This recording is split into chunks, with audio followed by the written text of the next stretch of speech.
Senhoras e senhores aqui presentes, Ladies and gentlemen here present and those who follow us on YouTube, good morning. The National Confederation of Industry welcomes the event Pre-COP Dialogue, the role of industry in the climate agenda. The purpose of this event is to promote a public and private sector political dialogue on relevant issues on the climate agenda that will be addressed at the 28th United Nations Conference on Climate Change, COP28. Topics such as the energy transition, sustainable financing, and business strategies aimed at decarbonization will be discussed. COP28 will be held in Dubai from the 30th of November to the 12th of December this year, and will bring together government leaders, executives, experts, and representatives of the civil society from all over the world to assess the progress already achieved under the Paris Agreement and move forward with negotiations on the main issues of climate agreement. This event counts on the support of SESI, the Industry Social Service, and SENAI, the National Service for Industrial Learning. And to open this event, we invite to the stage Monica Bessenberg, Director of the international issues of the International Confederation of Industry. Well, Roberto Machado, Extraordinary Ambassador for Climate Change.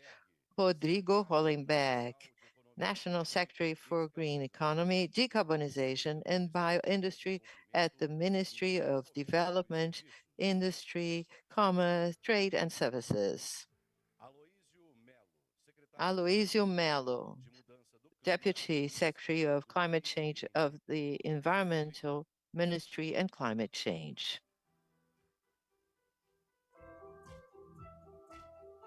neste momento passamos a We palavra currently give the floor to Monica Messenberg, Institutional Relations Director of the National Confederation of Industry. Bom dia a todos. Obrigada pela Good presença. morning, everyone. Thank you for your presence. I'd like to the Extraordinary Ambassador for the Climate Change, Ambassador Associate Secretary of Green Economy Decarbonization of MIDIC, Rodrigo Hollenberg, and our great governor from Brasilia, Deputy Secretary of Climate Change of the Environment Ministry, Aloysio Melo. It's a pleasure to have you with us. Leader of Engagement with the Private Sector at COP26, Hanan Saker. Apologies for the pronunciation. She's remotely connected to us, to the Amazonia 21 Plus president here, Marcelo Perin. It's a pleasure to have you. And on behalf of Dr. Robson, it's a pleasure to welcome you, business leaders, parliament members, and result of the commitment not only of the Brazilian industry, of all society with sustainability, and especially with great global challenge of facing climate change. Be all very welcome. Today we're going to promote a technical debate and political on the main topics of the climate agenda. They will be contemplated at the 28th Conference of the United Nations on Climate Change, COP28. In November and December, the world would be turned to Dubai in a significant meeting with government leaders, executives, experts, and representatives of civil society from all around the planet to assess the progress already made under the Paris Agreement and move forward with the negotiations on the main topics of the convention of the agreement.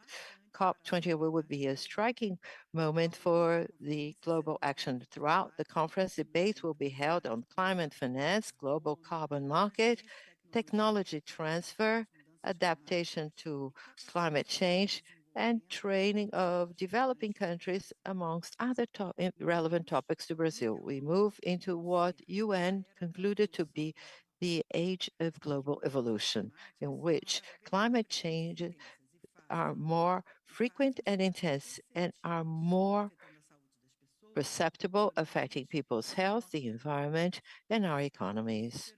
Therefore, we expect negotiations to lead to concrete actions and equitable ones for the parties. The world has been bombarded by new climate records. Records of the climate agencies of the US and Europe showed that the summer of 2023 was the hottest ever recorded in history. We must speed up decarbonization in a responsible way, allowing at the same time access to energy to all, promoting sustainable development and supporting the fair transition. Brazil has a key role in this process. The renewable sources already have a participation of almost 50% in the Brazilian energy mix, which is one of the cleanest in the world. We are one of the few countries that gathers the ideal conditions for the expansion of this ideal, especially through the production of hydrogen and development of wind offshore energy. We aim at having more resilient economy, valuing our biodiversity with more or better directed investment to sustainable growth. Ladies and gentlemen, Brazilian industry that has always had a relevant role in the development of the country is key to broaden investment in clean technologies, create solutions geared to consolidation of low carbon economy, create quality employment.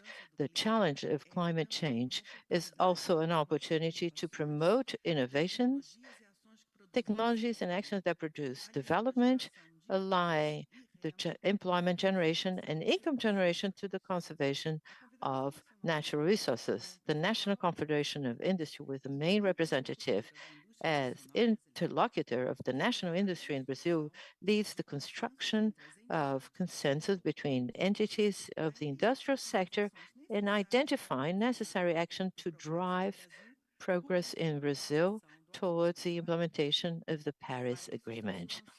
For that, we are launching today the positioning of the industry for COP28.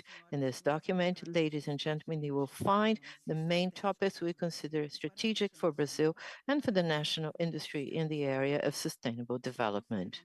We consider strategic for Brazil. Apologies, she says. I'd like to highlight amongst them the importance of Brazil presenting a national strategy with the main measures and implementation policies for the national contribution that is determined, which is the instrument of the country to contribute to the fulfillment of the goals of the Paris Agreement. We understand this process as crucial because it allows Brazil to take part in the international initiatives that require transparency as the insertion in the global carbon markets established in the Article 6 of the Paris Agreement. Another important relevant topic is the agenda in adapting to the climate change. So for Brazil, it should be addressed in equity with the agenda of mitigating greenhouse gas effect emissions. Brazil is a country with a lot of vulnerabilities. We're going to follow the global objective adaptation. We know the impact relative to the climate change demand different adaptation strategies depending especially on the region, and we understand the definition of the global goal should ensure realities and the context of every country. And lastly, for the climate financing, there's an expectation that developed countries present concrete proposals for the fulfillment of the commitment of providing $100 billion a year for the developing nations. During COP28, a new financing goal should be discussed. In this case, we believe that Brazil should contribute with the process, considering the reality of our country and our main needs for financing. In the current situation of decarbonization globally, CNI mobilizes the industrial sector and society to build strategies and public policies that bring legal security to investors and broaden Brazil's participation in the global value chains tapping into competitive advantages of our country. We hope this dialogue of today is able to convey the real importance of the engagement of everyone in the global commitment to face climate change that will be key for sustainable development of Brazil and all the other countries. Thank you very much, and I wish you all of us an excellent event. Thank you very much, Monica Messenbeck. I turn over the word to Hanan Sackert, leader of COP28, for her online participation. Bom dia, good morning, everyone. Please let me know if I have any technical issues with the voice, but I hope that you can hear me well. And I was hoped to be today in Brazil, attending to your esteemed conference as well, and this very esteemed event as well. So thank you for having me, and thank you for having COP28 presenting as well on what private sector means to us in this year and in this cycle of the COP28 presidency. So as the world gears up for COP28, it's imperative as well to acknowledge the immense contribution that the private sector can make to achieve the Paris Agreement goals.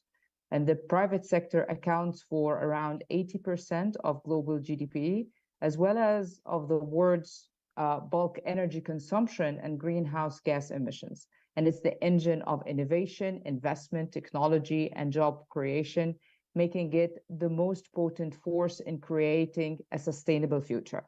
And the COP28 presidency is cognizant of the private sector ability to play a crucial role in correcting the course of the global climate action.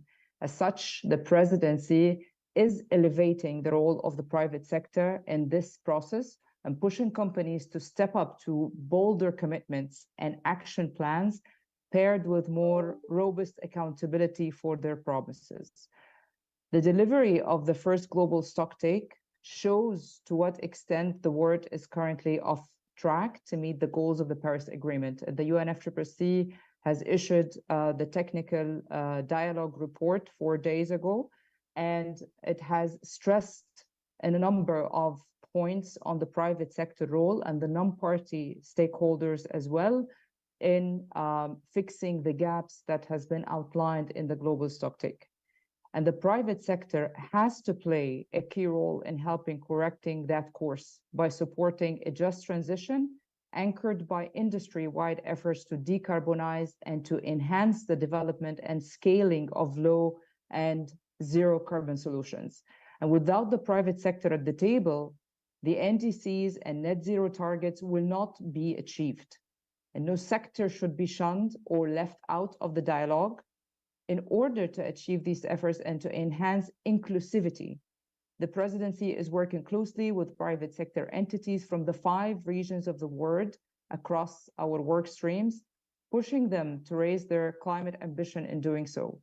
So the private sector involvement is crucial for the delivery of ambitious efforts across several topics, from corporate sustainability to energy transition, nature-based solutions, and the other important topics under the sustainability and the climate change. And we recognize the necessity of empowering the climate action journey of the small, medium enterprises as well. And we are raising the awareness and commitment as well, and the great importance to unlock the Scope 3 decarbonization of larger corporations through solutions and support that should be provided to the SMEs. And on a sector-specific level, the COP28 office will challenge the fossil fuel and heavy emitting industries to advance global climate-related efforts, namely by committing to net zero targets at Scope 1 and 2, with a view on reducing Scope 3 reductions as well, and dialogues, and green procurement quotas. We will call on the public and the private sector in order to be advancing their efforts to support mitigation in the fossil fuel and heavy emitting industries with a global pact to accelerate policy, infrastructure, and financing needs to expand the global capacity of renewable energy sources, including hydrogen, exponentially. The presidency is building upon previous efforts to achieve transformational changes in the field of finance, including through advocating of the reform of the international financial institutions and the multilateral development banks, and the setup of a UAE and global as well climate-focused vehicles to make climate finance available and accessible and affordable, particularly for the Global South. And if you have been following up as well on the Africa Climate Summit, I think that you would see the UAE fund that has been announced of the $4.5 billion across a consortium of UAE companies towards Africa for tripling the renewable energy.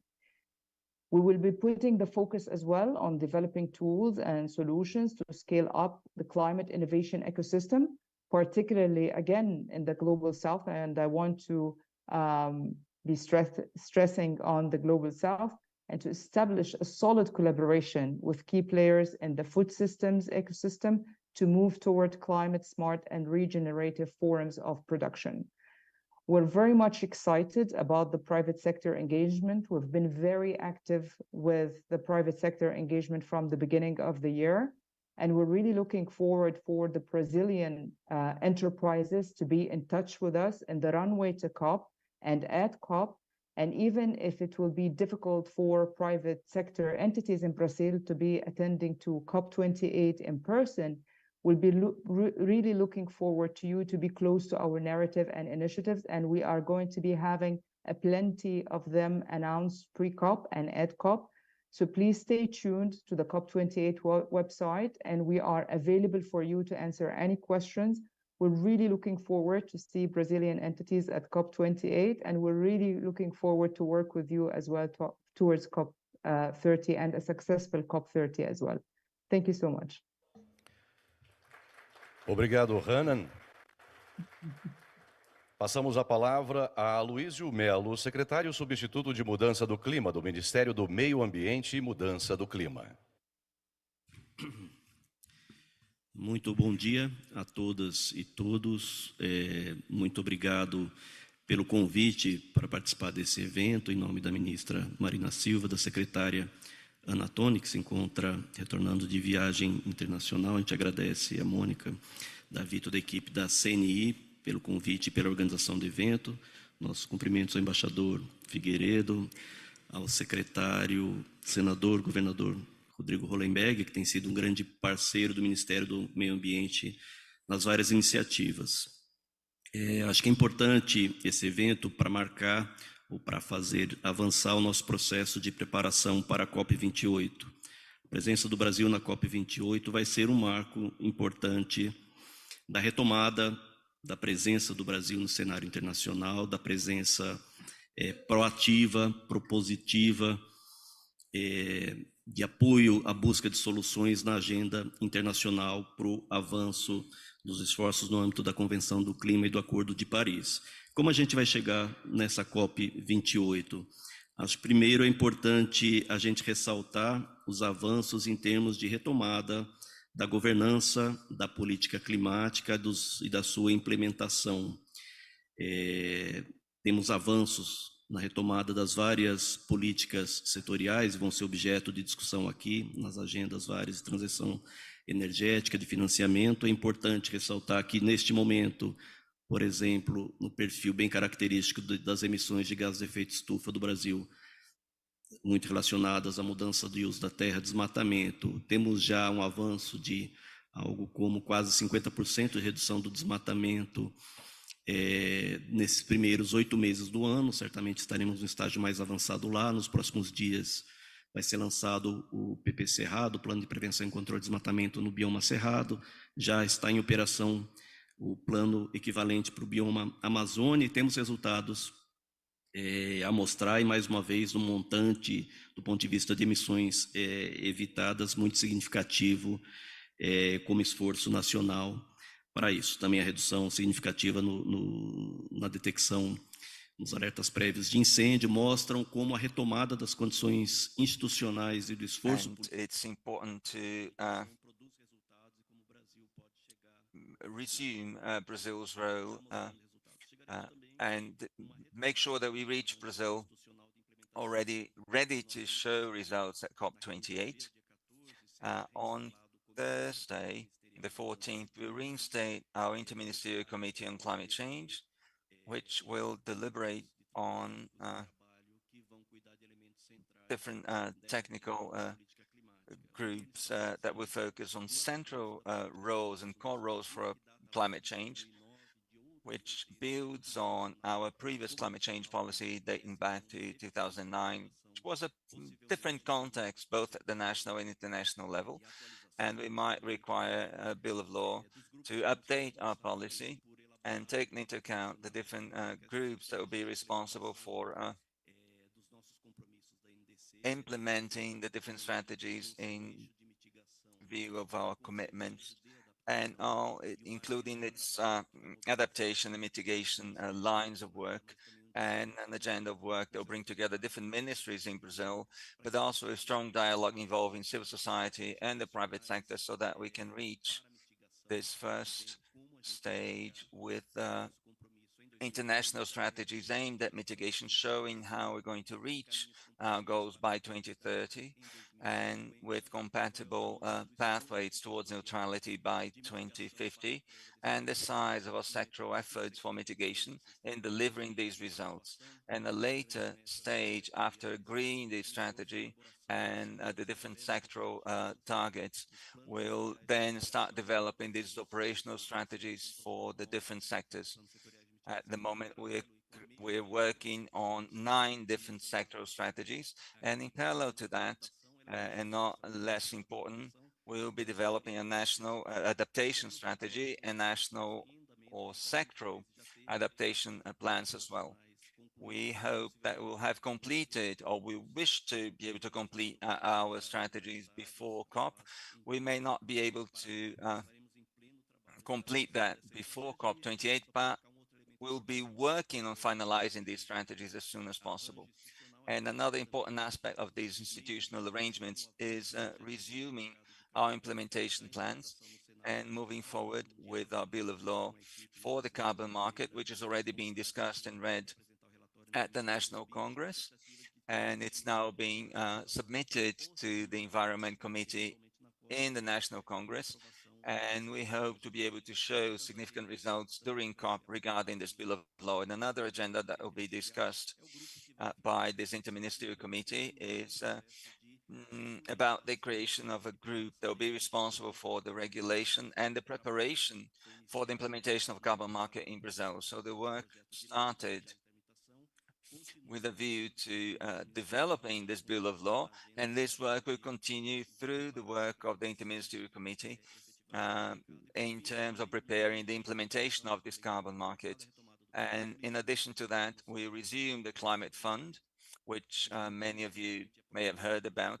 We have approved at the Climate Fund Management Committee a new action plan. We have restructured the priorities for the reimbursable priorities and along 6 lines of work. One of these lines of work is linked to the green industry, and the new conditions of financing have already been approved, and our new budget for 2024 expects to have a significant amount of funds made available to this fund through reimbursable funds, and we expect to have over 10 billion in the new budget, including new sources of funding that also include foreign funding. And this will give us an important tool to finance transition in different sectors of the economy. So I believe that we'll have a lot to show and a lot to tell the world about what we're doing in Brazil when we reach COP28. And we want to integrate different initiatives, bringing together the federal government, state governments, private sector, and civil society to show the world that we were working together. That Brazil is working together towards the implementation of our climate agenda. So once again, thank you very much for this invitation, and we'll be participating and paying attention to all presentations here today, and if possible, we'll also like to add some more points during the day. Well, thank you, Aloysio. I would like to remind everyone that If you wish to benefit from simultaneous interpretation, please collect your headsets. They're available here in the auditorium. Now I would like to invite Mr. Rodrigo Rolenberg, who is the National Secretary for Green Economy, Decarbonization, Bioeconomy at the Ministry of Development, Trade and Services. Good morning, everyone. I'd like to greet Monica and in her name, greet the whole CNI team for having hosted us here. And I also like to extend my greetings to Ambassador Figueiredo. It's always a pleasure to meet you, Ambassador. And I'd like to extend my greetings to Aloysio, who has been a great partner for us on behalf of the Ministry of the Environment.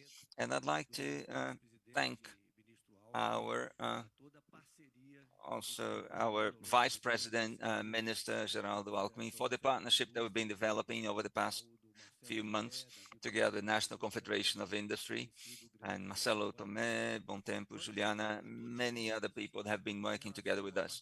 We're very optimistic about Brazil's participation in COP28 at the end of this year. Within the Ministry of Development, Industry, Trade and Services, and in our Secretariat, we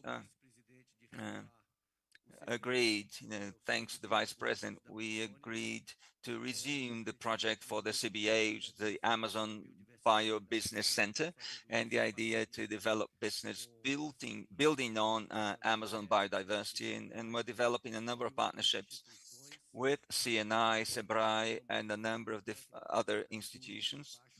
And we are also engaged in a technical committee for low carbon industry. And we're also launching Potentialize, which is an energy efficiency program, working with other partners too. And from a legislative perspective, we're very optimistic too, with the progress that we've been making. Recently, the government has submitted a bill of law, and Senator Leila is also sponsoring this bill of law. And the idea is to regulate the carbon market in Brazil. And I met with different senators in Brazil, and I'm very optimistic about the possibility of having this bill of law approved in the Senate next week. And in addition to this bill of law, there's a number of other agendas that are moving forward really well, and are evidence of our commitments towards energy transition and decarbonization in our economy. We're working together with the Ministry of Mines and Energy to finalize by the end of this month a bill of law to regulate the use of hydrogen in Brazil.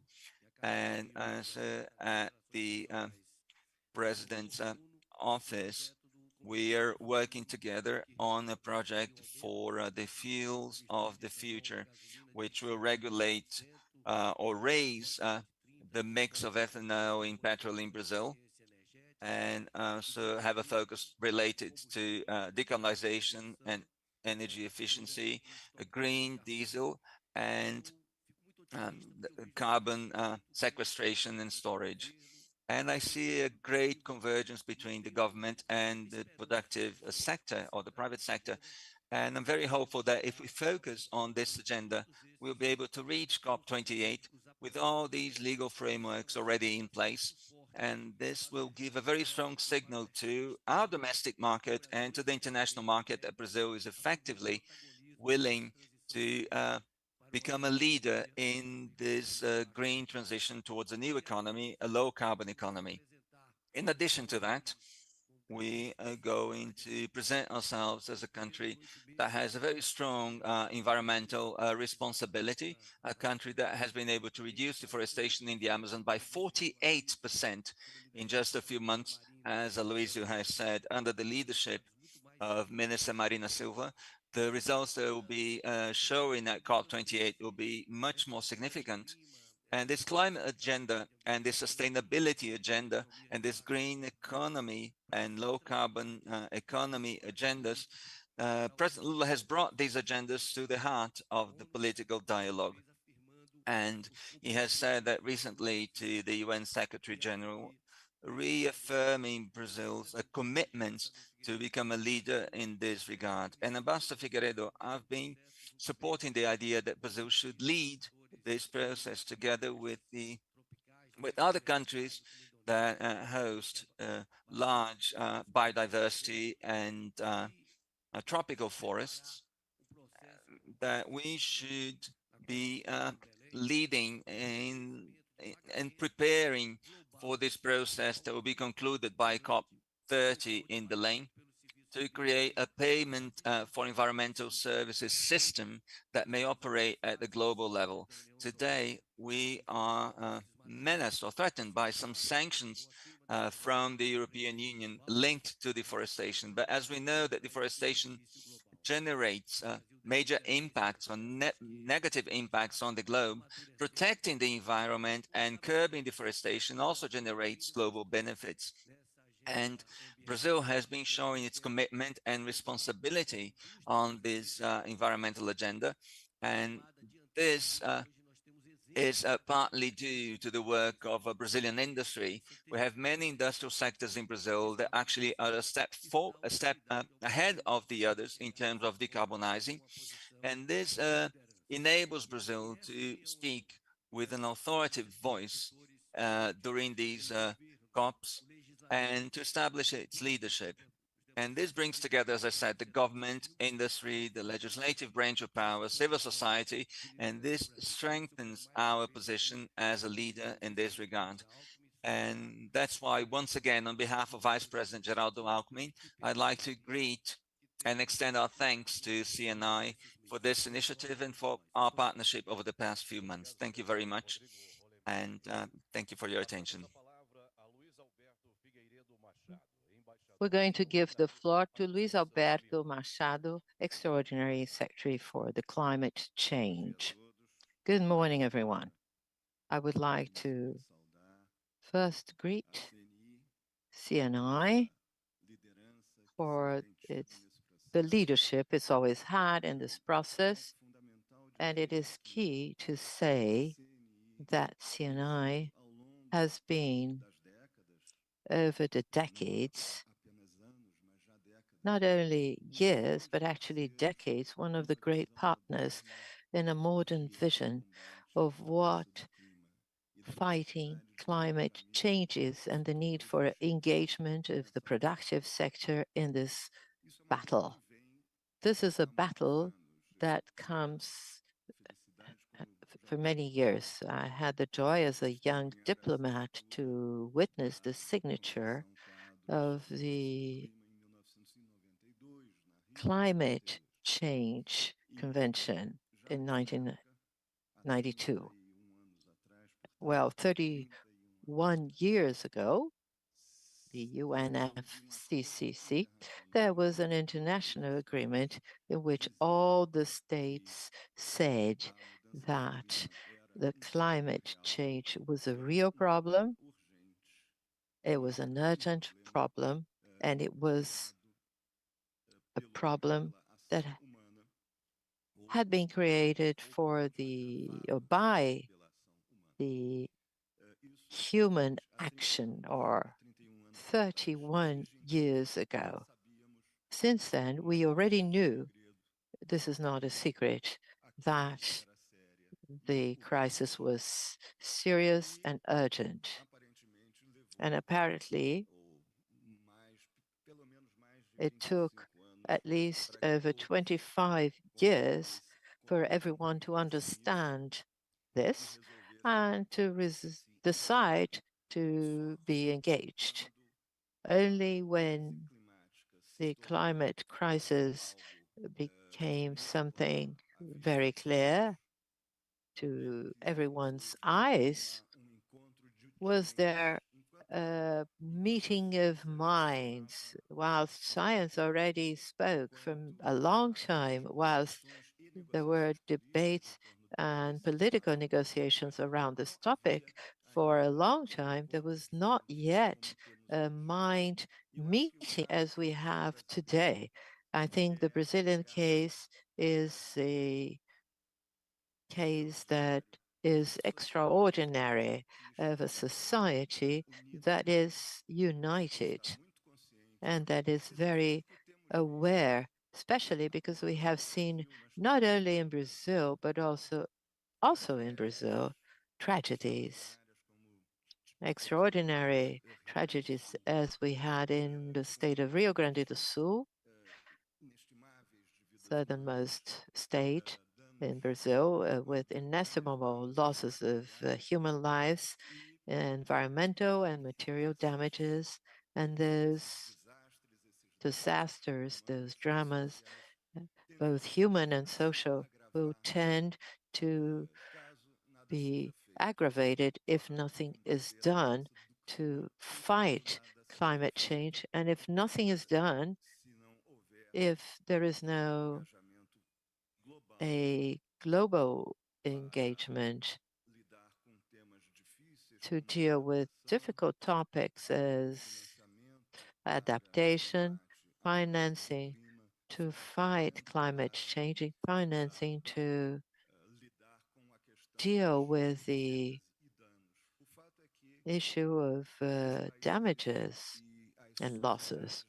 The fact is that the countries and societies that will suffer the most with the impact of climate change are those that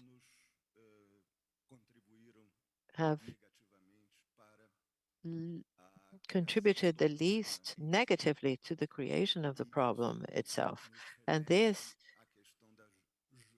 sends us to the issue of climate justice and to the issue of such difficult topics, but major topics that should be equated. Again, I would like to stress the importance of the partnership of the private sector, of the national industry that, as I said, has always been engaged and continues seeking solutions and modernity, because no doubt the fight towards climate change brings extraordinary opportunities of investment, economic and social growth, and it should not be faced as only its costs that will be incurred. Of course, there will be possible losses to some sectors on one hand, there will be great gains to others on the other hand. New fronts of investments, new economies, a green growth that no doubt will generate employment and income, and that has a social task that is very clear. It is important, as it's been said, that COP28 will be a time to resume for us, a time in which we will go back to the great stages of the negotiation, international negotiation and climate, what to show, what to say, with this sense of leadership that over the years we have been able to maintain precisely due to this engagement and precisely due to this sorority of thoughts amongst the various sectors of Brazilian society, government, civil society, legislative, judiciary branches. We all have clear conscious of what should be done, and we're very much aware that Brazil is a country that leads. It is not a small country. It is one of the great economies in the world. It is a country towards which others look at, and they want to know where we're heading to. And our direction brings together a significant number of members of the international community. And where we're heading to is very clear. We're back.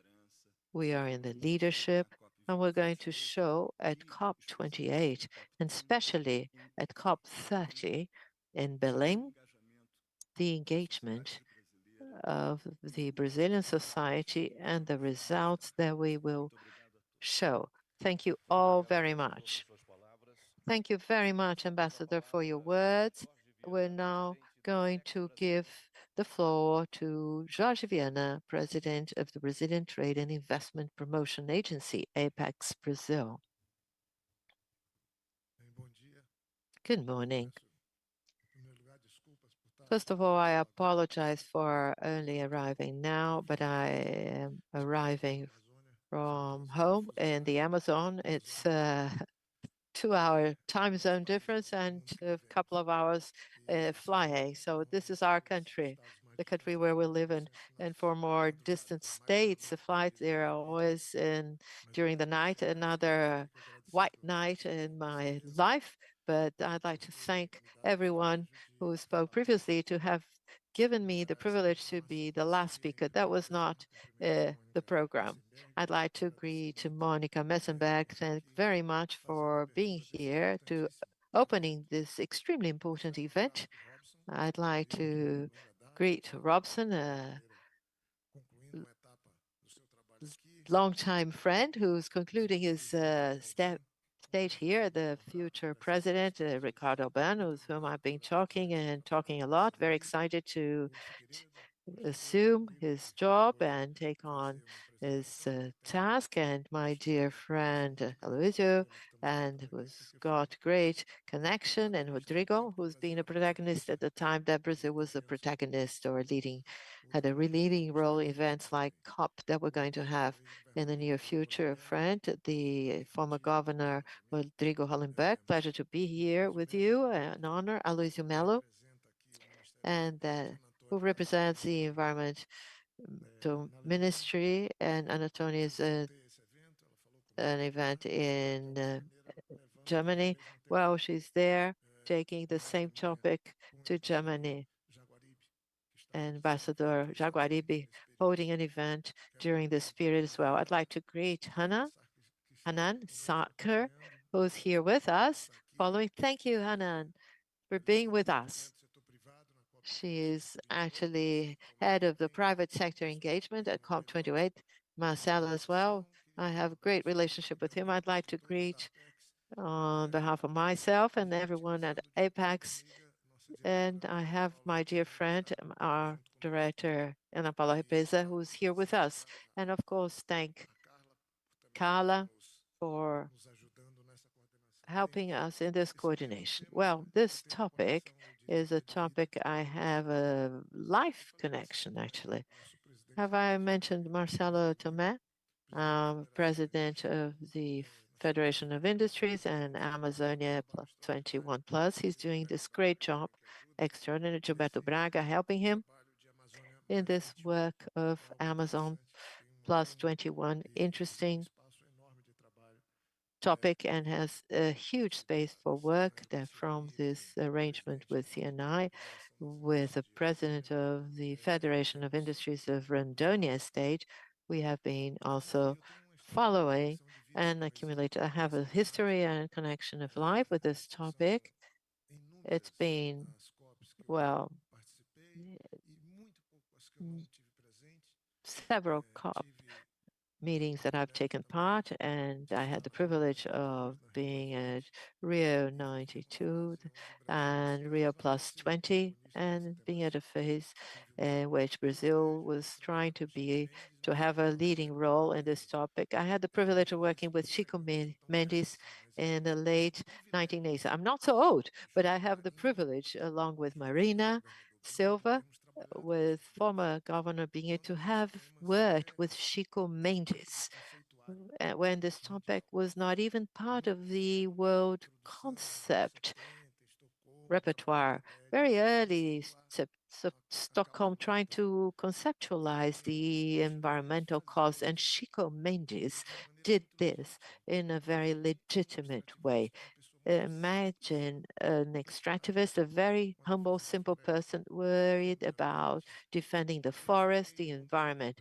Once I was in Rondônia, we got stuck there. We went to an event in the interstate Rondônia. We were 3 days in Porto Velho. The plane could not take off to go to Rio Branco because of smoke. And Chico Mendes was murdered in 88 on the 22nd of December. It was a tragedy. I very sorry, sadly followed closely because we were very close. But well, over this time, a lot has happened. The world started to be worried about certain things from the concerns of the scientific community. And right after that, Brazil, that had always been on the debate on another page that was complex of our matrix of soil or land occupation connected to deforestation of the Amazon, put us in evidence because of the deforestation that we had here in Brazil. Because of that, many scientists, many observers were concerned about that. But our country also had, on the other hand, food production, animal protein production. In other words, Brazil was part of the solution on one hand and somehow brought the problem on the other hand. As to the energy mix, Brazil always tried to have a differentiated role. It's been happening for a long time. This work of having a good energy matrix with hydroelectric power plants, development of biofuels. Look at this situation. Which country in the world gathered these conditions? We were on the page of the news, on the headlines, because of land occupation or and on the other hand, we were on the headlines because of the food energy matrix in Brazil. Actually, was hosted the first climate conference in the world, gathering leaders from all over the world. We had, for the first time, we had President Collor at the time in 1992, former senator, and news reported by him the struggle Brazil went through to bring leaders to Brazil. It was yet another climate conference, and the greatest leaders in the world came to Rio de Janeiro. That was fundamental. And then we started another phase of Brazilian protagonism with the components I've mentioned always very present. By chance, I am a forest engineer, more technical relationship with this. I've always worked very close to environmental issues and land use. As a senator, I was the rapporteur of the new forestry code. The first one dates back to 1934, and there was emotional presentation, extraordinary. I never read something so updated of the exposure of reason by Minister Monteiro, relative of the former president of this federation, my friend Monteiro. He was Minister of Agriculture. It was no one bringing up and discussing the environment, and he submitted a proposal of an act, and his motives I used, and my reasons to the new forest code 10 years ago. It was really precious, very well grounded. He talked about protective forests. Our country cannot continue producing sugar, taking up all our coast with the relief without taking care of waters and protecting the spring and the rivers. This is the essence of the forest code. And after that, it was reaffirmed in the military regime in the 1970s, and a very advanced law considering the rest of the world. That's why I say Brazil has this leading role. And then Rodrigo was the president of the Environmental Commission at the Senate, and I and Luiz Henrique, and the late Senator Luiz Henrique gave me the task. Well, having been governor of the state of Acre, having met and worked with Chico Mendes, we did a beautiful job. Those that were against our job, they demand and ask for the implementation of the new Brazilian forest codes. The challenge is implementing it because one of the best laws that the world has of adapting use of land use and environmental protection. And obviously, along with that, we have several things that are mistaken. Less damaging of demanding things such as why doesn't Europe have, environmental protection areas? Because it doesn't make sense for Europe to have that. The biodiversity in Europe is very poor. It's another environment. Go to Finland. I've been to Finland, and Paula has just returned from Finland. 3, 4 species of trees. Doesn't make any sense if you compare what the Brazilian environmental laws to the United States and Europe. They're totally different things. Don't do that. 25% of everything that has life, visible, invisible in the planet, is in Brazil, is in our biodiversity. Our responsibility is way beyond. If we look from that viewpoint, where we are, what's our role, what the comparative advantage we have, we'll see that this is very good. Minister Isabella, who helped me a lot at the time in the forest code, she was on my side, our friend, believing, trusting, and I was facing difficulties on one side or the other. Rodrigo knows about that. She said, do you want to convey a message that is a curse to have the Amazon? Because for many people, it feels it is. I learned a long time ago that the greatest wealth on the Amazon is not on the land. It's underneath and on top of it. It's above it or beneath it. If we understand that, you see that the soil in the Amazon should not be the object of greater dispute, but the knowledge of biodiversity that is above, and we'll see exploring mineral wealth that is below. Brazil hasn't done one thing nor the other yet. The dispute has always been land use, and we have 84 million hectares of deforested areas. People said that I was, criticizing agribusiness. What I do is defending sustainable productive activity. Agribusiness in Brazil is very interesting and needs to be advocated by all of us. Brazil needs to build a narrative that may actually clear up the mistakes and the wrongs. Well, deforestation doubled in the previous administration, hasn't it? Yes. If we say it has doubled, we're saying the truth, we're speaking the truth. Is it not dropping now? Because we have, authority to say that, deforestation is reducing. Brazil has responsibility to produce food with a low deforestation in the area to produce food, thanks to science, technology. I always talk to Robson that industry, that GDP dropped from 22% to 10, but industry, Brazilian industry is in agri. Agri-industry is there, but it's not sometimes quantified. I don't want to take part of it.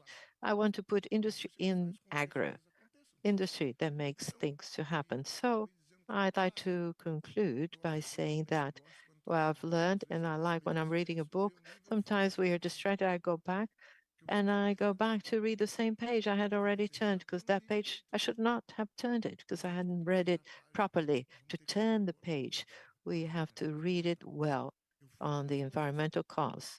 I've been to almost all the COP meetings. It doesn't make sense to have Brazil in 2018 to hold COP in 2019. Brazil denied the president that we had said we don't want to have COP in Brazil. Look at the contradiction. Let's read that page again to discuss COP28. Not to be anticipated, to overcome, to turn the page. What protagonist does a country have that does not accept to see the COP, that has the greatest diversity in the country, more reserve of fresh water, best examples of renewable energy, best biofuel? Nobody has such good environmental law, enviable food production. We're going to face US and Europe for sure. We're going to be third in production, Europe first, and US probably later, including climate change. Well, Mississippi Valley is facing several issues in cotton production and other things. Well, in this purpose of turning the page, we have to turn the page, increasing deforestation, of not accepting COP, and a discourse that is totally mistaken. What is our challenge today? Turn to Europe, to COPs with the correct narrative, replacing Brazil in the position where it should not have left as a protagonist in this process. This is the challenge for COP28. But to be there proudly, and united. What has happened in the meantime?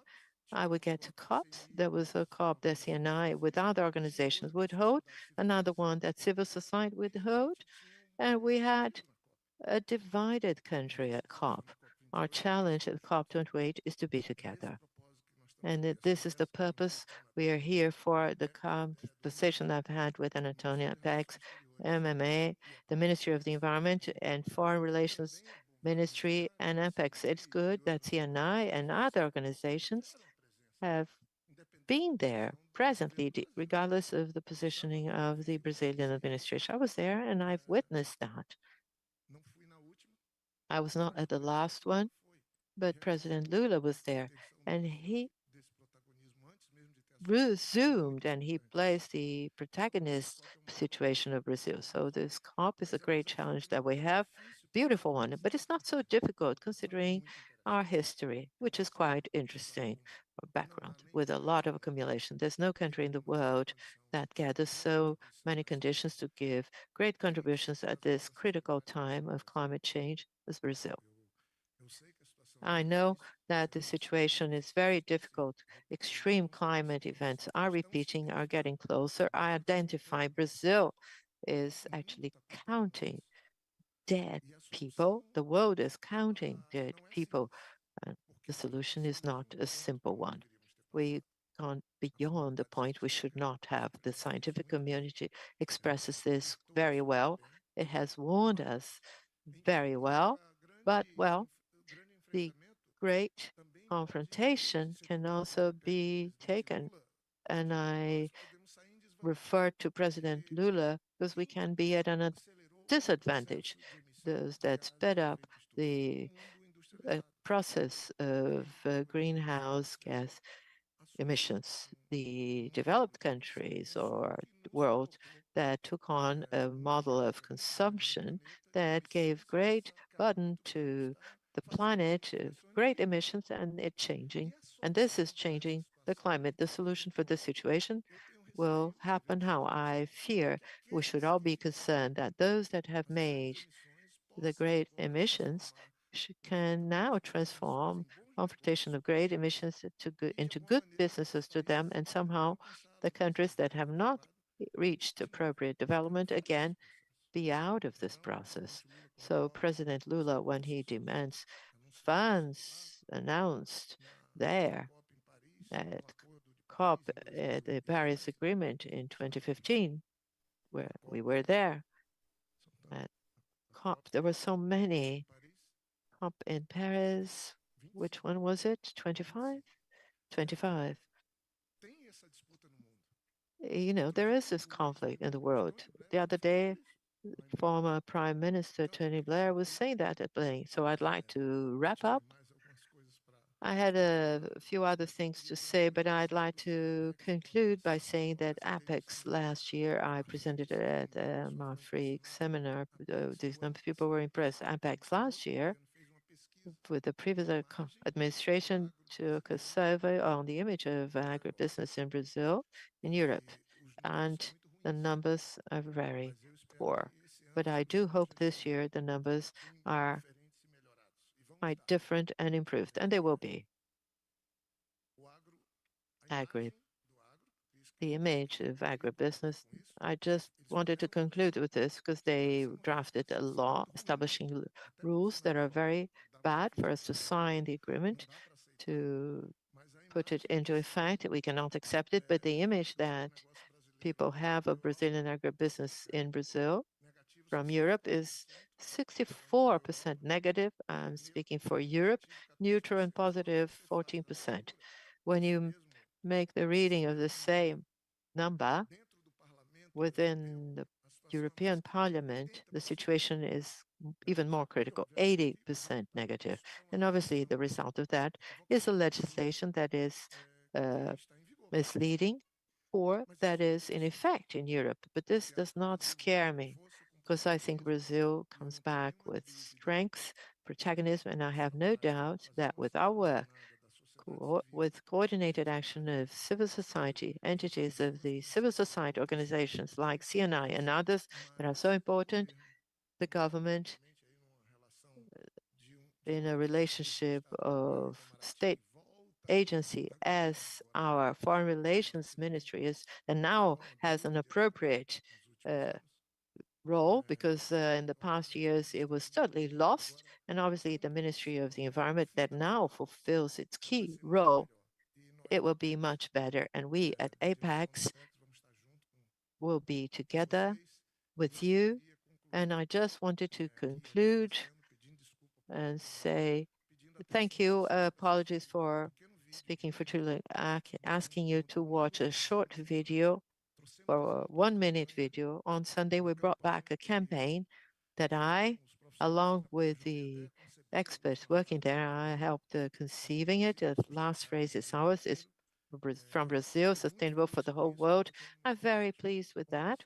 We had it on a prime time Sunday show, and I present this to you today because we're going to face a campaign of changing this narrative about Brazil and making Brazil to be this place of all the good that is being done, of facing the threats of climate change with social concern, good governance, and obviously taking very good care of our environment. If possible, please share the video, and I'd like to thank you all. The greatest biodiversity in the world is in Brazil, and the capacity to share forest products is in Brazil. A strong agribusiness comes from Brazil, and hard work, state-of-the-art research and technological development belongs to Brazil. Being recognized for its production capacity, clean energy mix, innovation, and the largest social inclusion program in the world, it also belongs to Brazil, and also being respected for its talent that conquers the world. Apex Brazil brings Brazil to the rest of the world, promoting Brazilian products and the talent of the Brazilian people. Our exports are record, bringing the best results in history back to our country. Our country is doing better and better and conquering the role that it deserves in the world. It belongs to Brazil. It's sustainable. It's for the whole world. Apex Brazil, federal government, uniting and reconstructing together. I'd like to thank the authorities have joined us for the opening session. I'd like to invite them to please return to their seats. And we'd also like to thank Ms. Hanasaka for joining us online.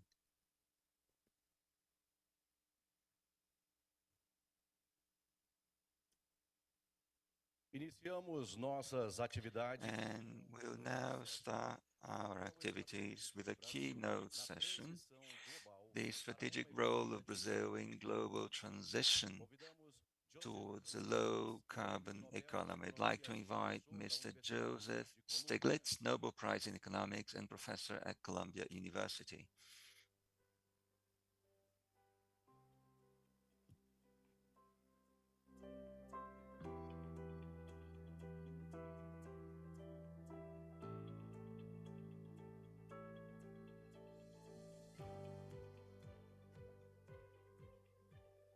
Professor Joseph, a palavra é sua. Professor Joseph, the floor is yours.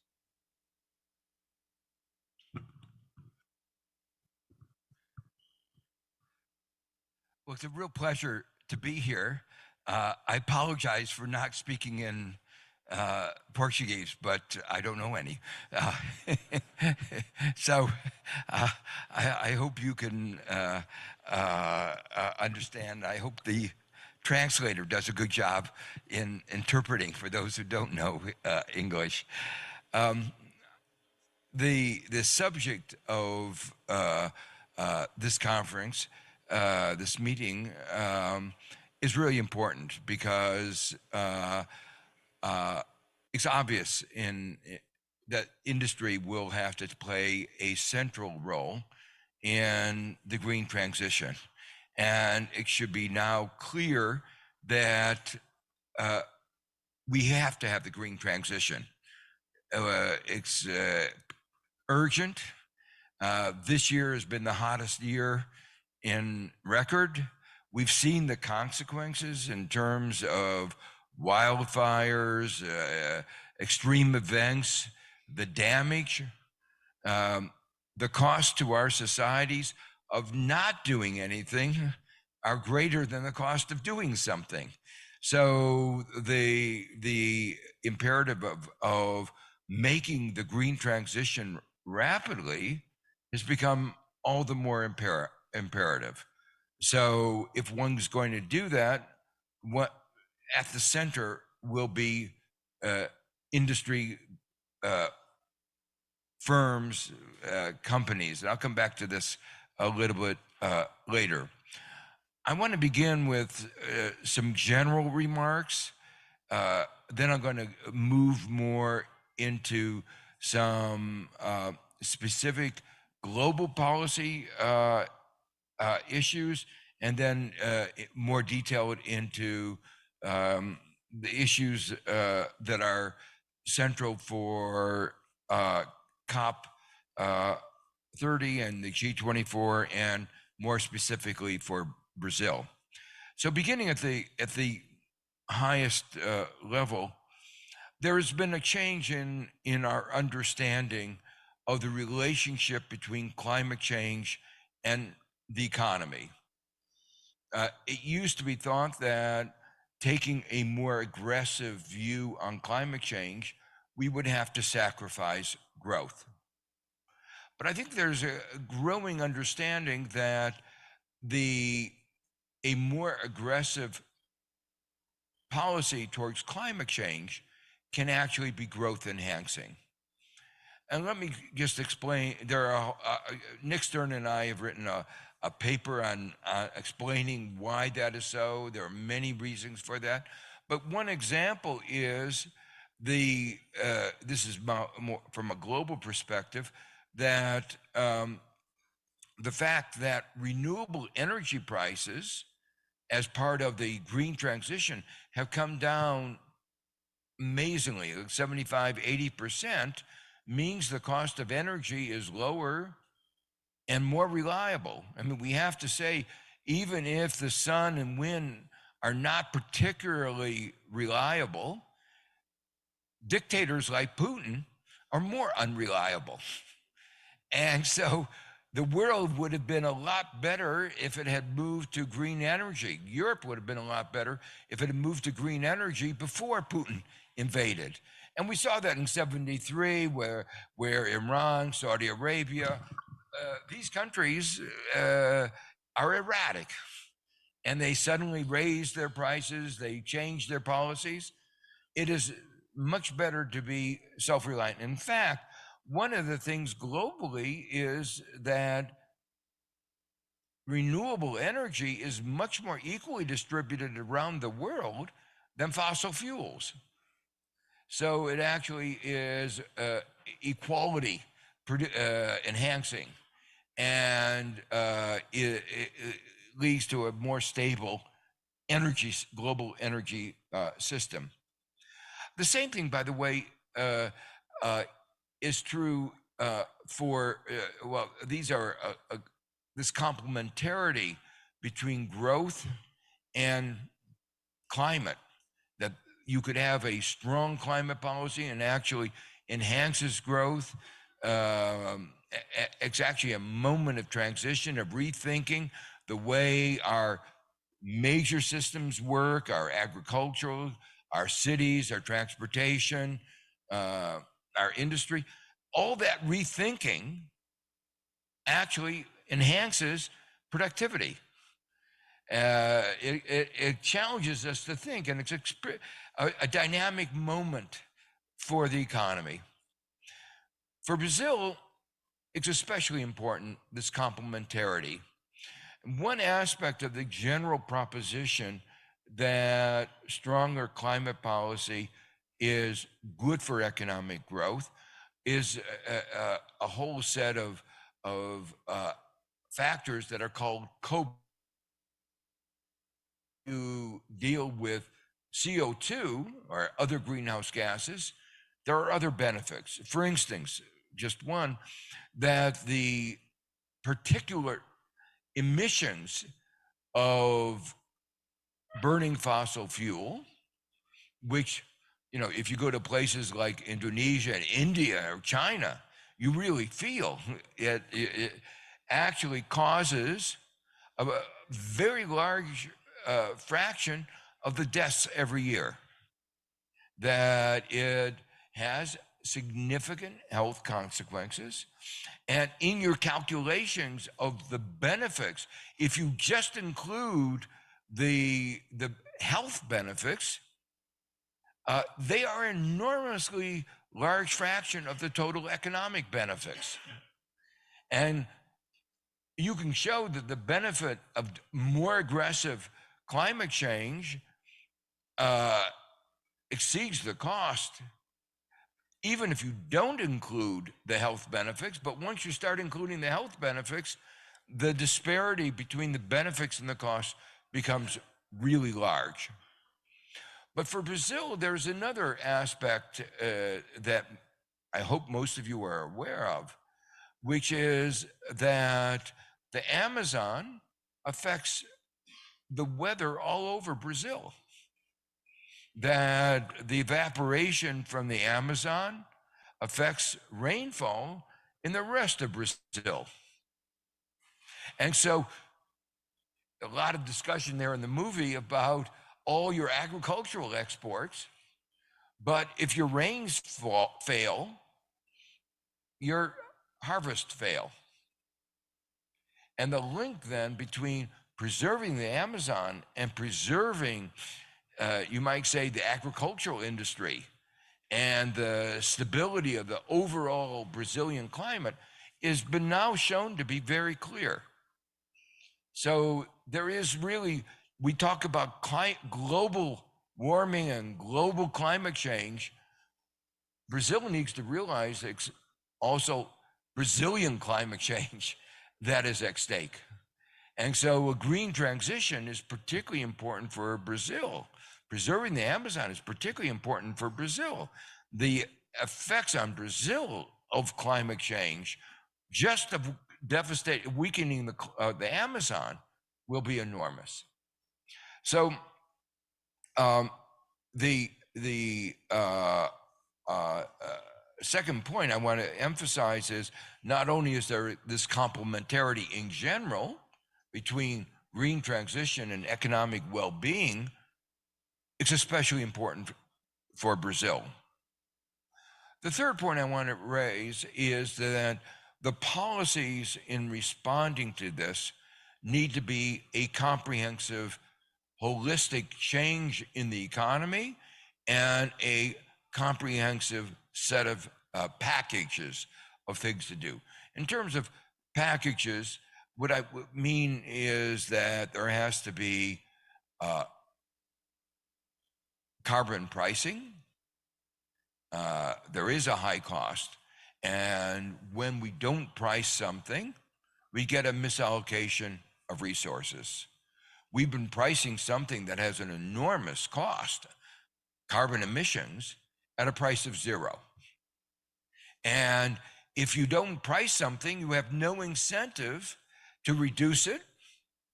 You have no incentive to respond to it in an efficient way. So carbon pricing is critical. Some people have argued that carbon pricing is the only tool you need. I think that's wrong. Carbon pricing is one tool.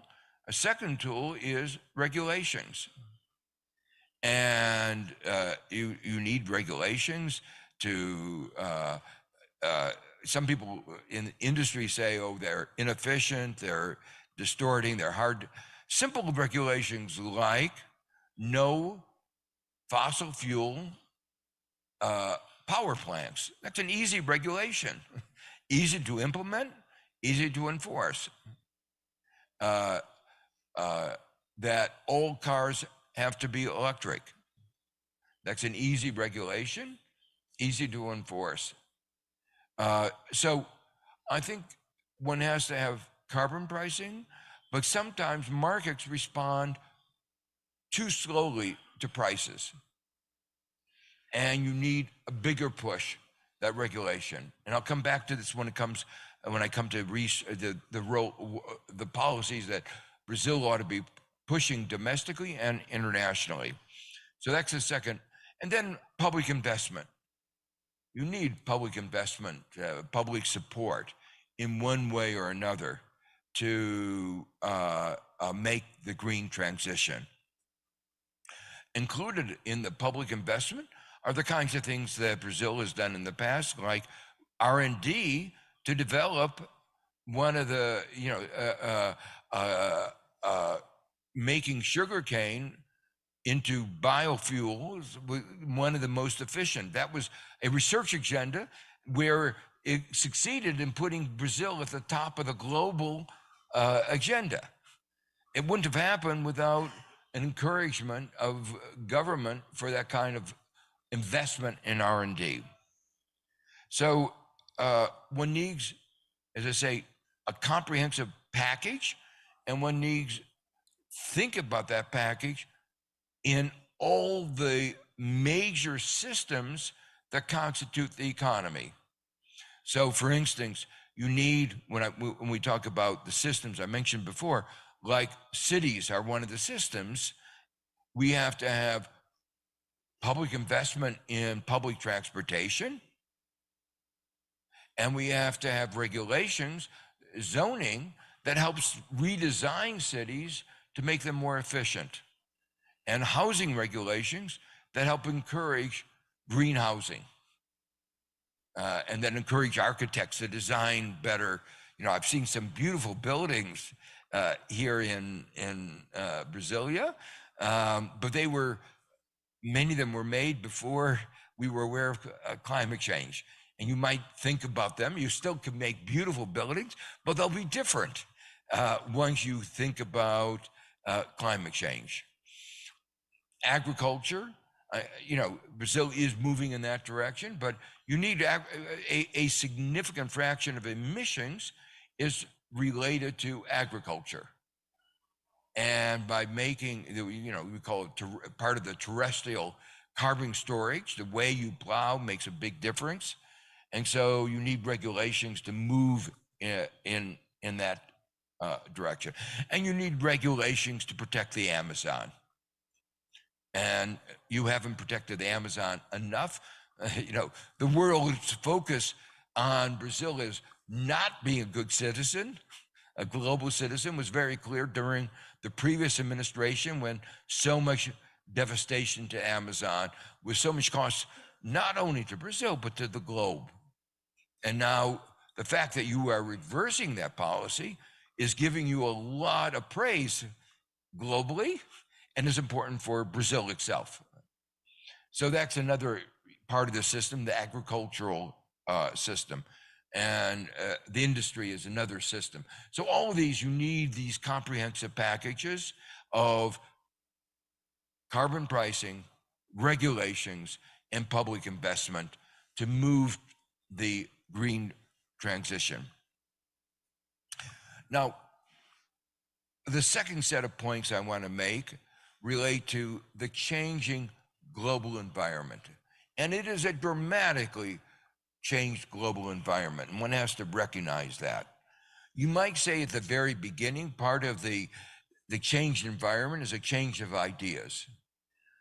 Global trade was governed by a view of free trade, neoliberalism, taking down boundaries, and everybody would benefit. Nobody believes that anymore. Neoliberalism failed. Growth was lower and inequality was greater. And the set of ideas that this would automatically deliver for everybody, we've had 40 years of this experiment, and it has failed everywhere. So you can't blame yourself. You can't blame, US can't blame its own policy. Every country in the world tried neoliberalism, almost every country, and everywhere it failed. And that's an important idea, that neoliberalism is dead. Some people talk about Brazil, well, they keep trying it, but let's recognize the idea is discredited and dead. But globally, the US has walked away. US for 30, 40 years told countries, do not do industrial policy. It criticized countries that had industrial policies. It hammered them with special tariffs. It did everything it could. And now, both Republicans and Democrats have said, we have to have industrial policy. We have to do it for security purposes. That was the CHIPS Act. But we also have to do it for the green transition. That was the IRA. You have to understand the magnitude of the IRA. It is enormous. Originally, it was supposed to be $270 billion, largely of tax credits. That's a lot. As you saw some numbers compared to Brazil, it's a big number. It looks like it will be between because we've been very successful. The tax credit are so large that companies are coming from all over the world, and we're getting those jobs in those industries. But what we have done has been, we should be clear, destroyed the international architecture. We have destroyed the level playing field. So as an environmentalist, as somebody concerned with climate change, I thought we needed to do something about the green transition. America was way behind. So I supported the IRA. But I also was worried what it was going to do to the global architecture, and I wanted us to do something to help the developing countries and the emerging markets. But we didn't. And that's a central issue that needs to be on the global agenda. Now, let me make it clear. The U.S. has now realized what it has done. Jake Sullivan, the National Security Advisor, gave a speech at the Brookings where he said the WTO rules were not adequate for the 21st century, and we are therefore going to ignore them. We made the rules. The United States was critical in designing the rules, and now when the rules are not convenient for the United States, it says we aren't going to pay any attention. And if you have a global architecture where a country writes the rules and said, I will only obey those rules when it's in my interest, it is not a rules-based system. So the U.S. has openly said, not in this language, that we do not believe in the rules-based system. It's to keep saying we believe in it, but their actions speak louder than their words, and their actions say, we do not believe in a rules-based system. We believe in a system where the U.S. does what it pleases, but developing countries and emerging markets have to obey the rules that we set. Now, that should be unacceptable. And one should recognize that the role of the U.S. in the global economy has diminished. But the global governance has not reflected this change. And I'm going to come back to that in a few minutes. So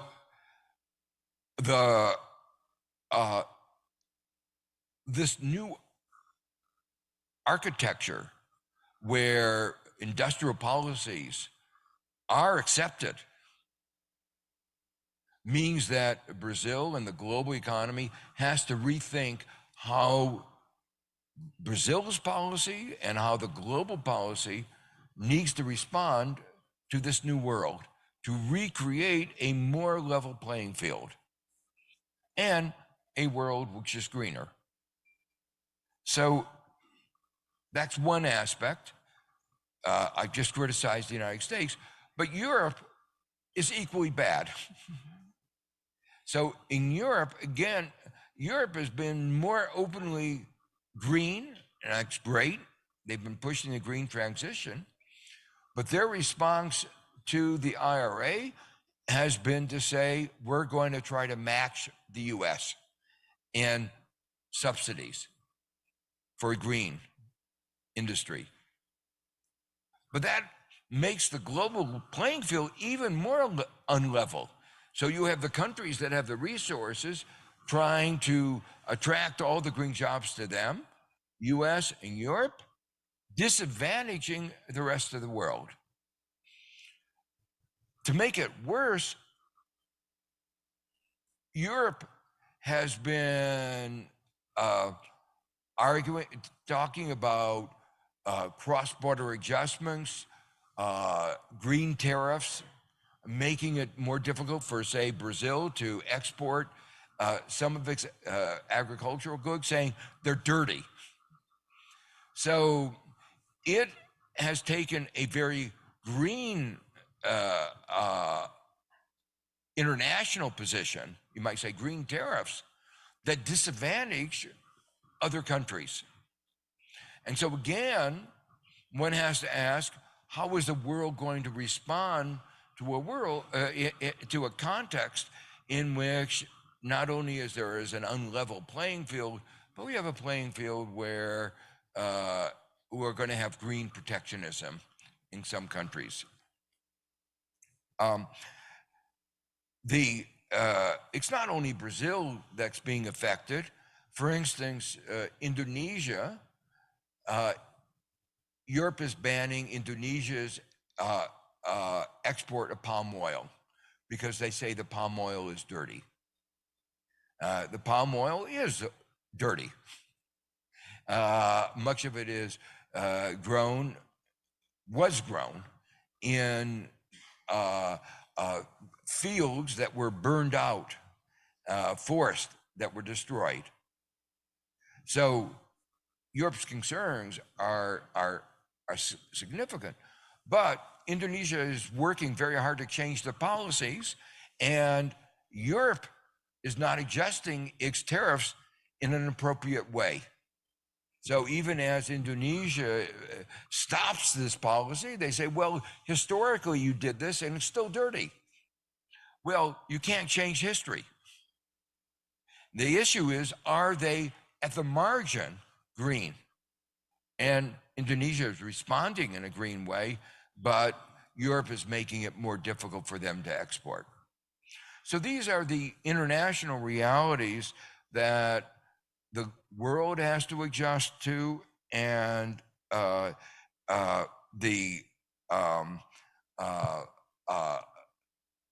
Brazil needs to bring up, to figure out in its leadership, both in COP30 and at the G20 this year, how to respond to this landscape. There's a third factor I want to mention that is not a new one. These two are the new changes, big changes in the global landscape. But there's a third factor that is a long-standing legacy of both neoliberalism, but also you might call it neocolonialism.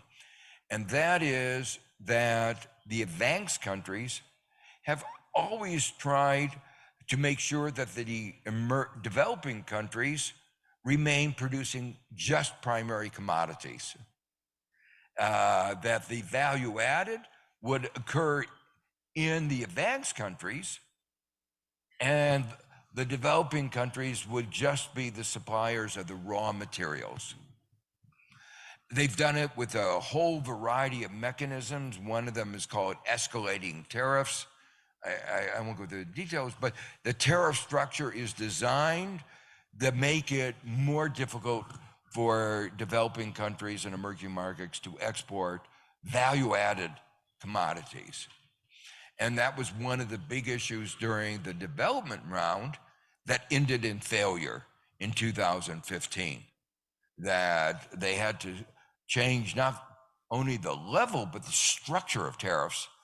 The structure of tariffs were designed to inhibit development.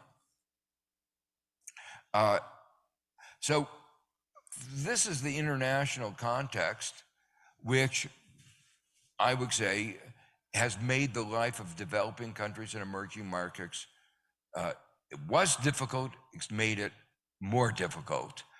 But the response of the developing countries and emerging markets can't be to walk away from the green transition. Some developing countries have said, the advanced countries have created the problem, let them solve it. The majority of emissions going forward are going to come from the developing countries and emerging markets, especially the emerging markets. And the developing countries and emerging markets are going to be hurt by climate change more than any other countries. So there's an old expression my father used to use, don't cut off your nose to spite your face. Yes, the advanced countries caused it, but the developing countries and emerging markets have to be part of the solution. And I think that's why President Lula's leadership is so important. He recognizes this, that he recognizes that the green transition is absolutely essential. And in many ways, the other countries now finally, Indonesia, China, are all recognizing that the green transition is absolutely essential. So the issue of the leadership of Brazil at COP24 and the COP30 and the G24 is G20 is what is the agenda that it can pursue, that it can push, that will both advance the green transition, but create a more level playing field. And those issues and it needs to be framed in that way. We have to push the green transition, tell the advanced countries, you can feel very pious in Europe about all you're doing, that you are going to net zero by 2050 or 2040.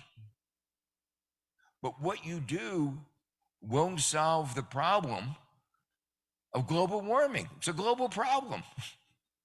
And if you make the emerging markets poorer, it's going to make it more difficult for them to do their part. And if they don't do their part, we won't have the green transition. So one needs to explain to the developed countries, it is in their interest to make sure there is a level playing field and growth in the emerging markets and developing countries so they can make the investments for the green transition. It is imperative that one has to, Europe and the United States simply do not understand this. That solving the problem for Europe and the United States, getting to net neutral to 2050 and making it more difficult for developing countries to do that and emerging markets to do that actually is bad for the global green transition. So this is a very simple, high-level message that President Lula has to convey. It's not an aggressive message. It's a message of reality. And that reality has not yet been absorbed in the advanced countries. And then, I've been trying to tell them that, but I have to say I failed so far. So maybe President Lula can do a better job of communication than I can do and succeed at the G20 of getting this very simple message across. What are the concrete issues that can be pushed at the G20? There are many concrete issues, and I won't go through all of them this morning, but let me just mention two that I think are very important. Countries have to make investments. Firms have to make investments for the green transition. But they can't afford it if the interest rates are very high. And the interest rates facing many developing countries are very high. Interest rates facing firms and households in Brazil are very high. And I'll come back to that in a second. But that's true in other developing countries and emerging markets. And so there are socially productive investments that cannot be made because the interest rate spread is too high. So two of the things that are very important is the institutions like the World Bank and the other multilateral development banks have to be expanded, encouraged to make loans for carbon at low interest rates. And the interest rates that the World Bank charges need to be brought down.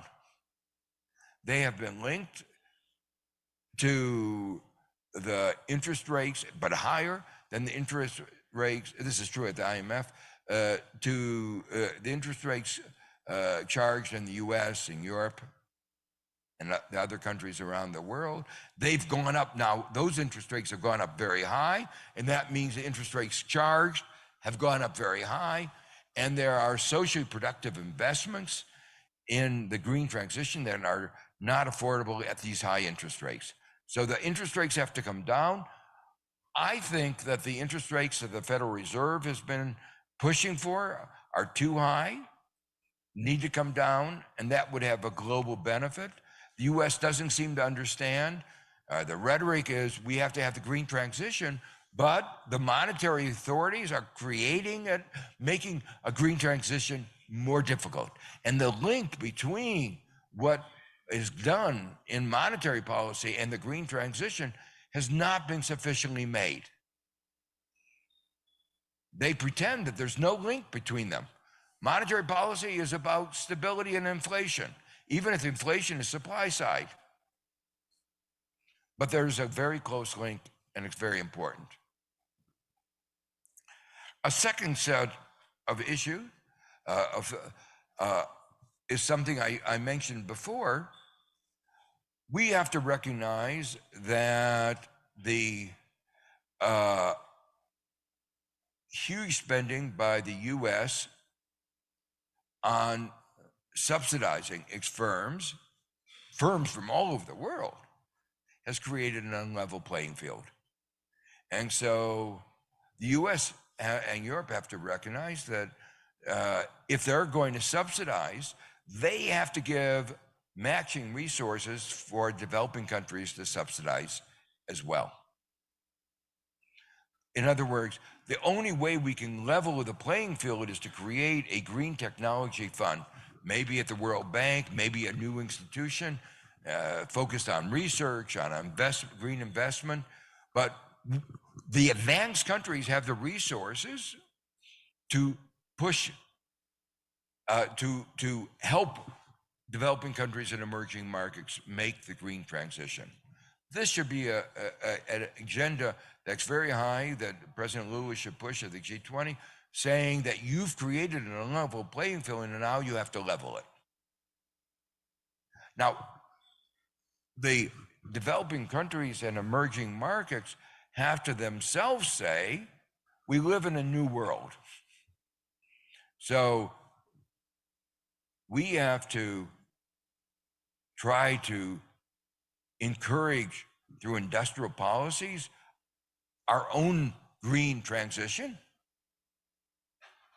We have to engage in trade policy of the kind that we would not have done in the neoliberal era. As I say, that's over. We have to, the BRICS, Brazil, Russia, India, China, South Africa, has just been expanded. The income of the BRICS now exceeds the income of the advanced countries. So there's the capability in the BRICS of creating new green development banks. The idea of green development banks is even flourishing in the United States. New York State has created a green bank because we know that the market is inadequate to doing the green transition. So the BRICS, the emerging markets, have the resources to expand the lending, the resources to push the green transition. So that's some of the ideas that I think that Brazil can help push at the COP and at the G20. Let me spend just the final few minutes talking about what Brazil should be doing in light of this new global environment. The first thing I think is imperative for Brazil is to lower its interest rates. As I've said before, the interest rates charged by your central bank lead the real interest rate in Brazil to be among the highest in the world. And that harms your growth, but it harms green investments. There are so many investments that could be profitable for households, for firms, for industry, if the interest rates were lower. And so, again, the Brazilian monetary authorities are impeding the green transition. It's impeding Brazil's growth, but we also should recognize that the harm it's doing for Brazil's green transition. The second thing is you need to strengthen BNDES and other state development banks, create maybe more new green development banks. They have played a very important role in your economic development, like Embraer. There was an attempt to dismantle them under the previous administration. I thought that was wrong. I think we now recognize the importance. Even the United States now says it's creating new development banks inside the green banks in the United States. And we're doing it at the community level, the state level.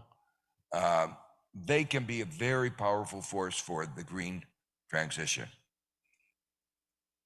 The third thing is, I think you need a carbon price.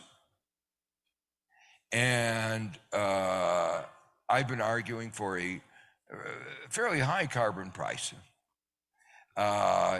It may need, I know, industry doesn't like that, especially the industries that have a lot of carbon emissions. One can lower other taxes so that it is net neutral, but while it's net neutral for industry as a whole, it encourages a move towards the green transition.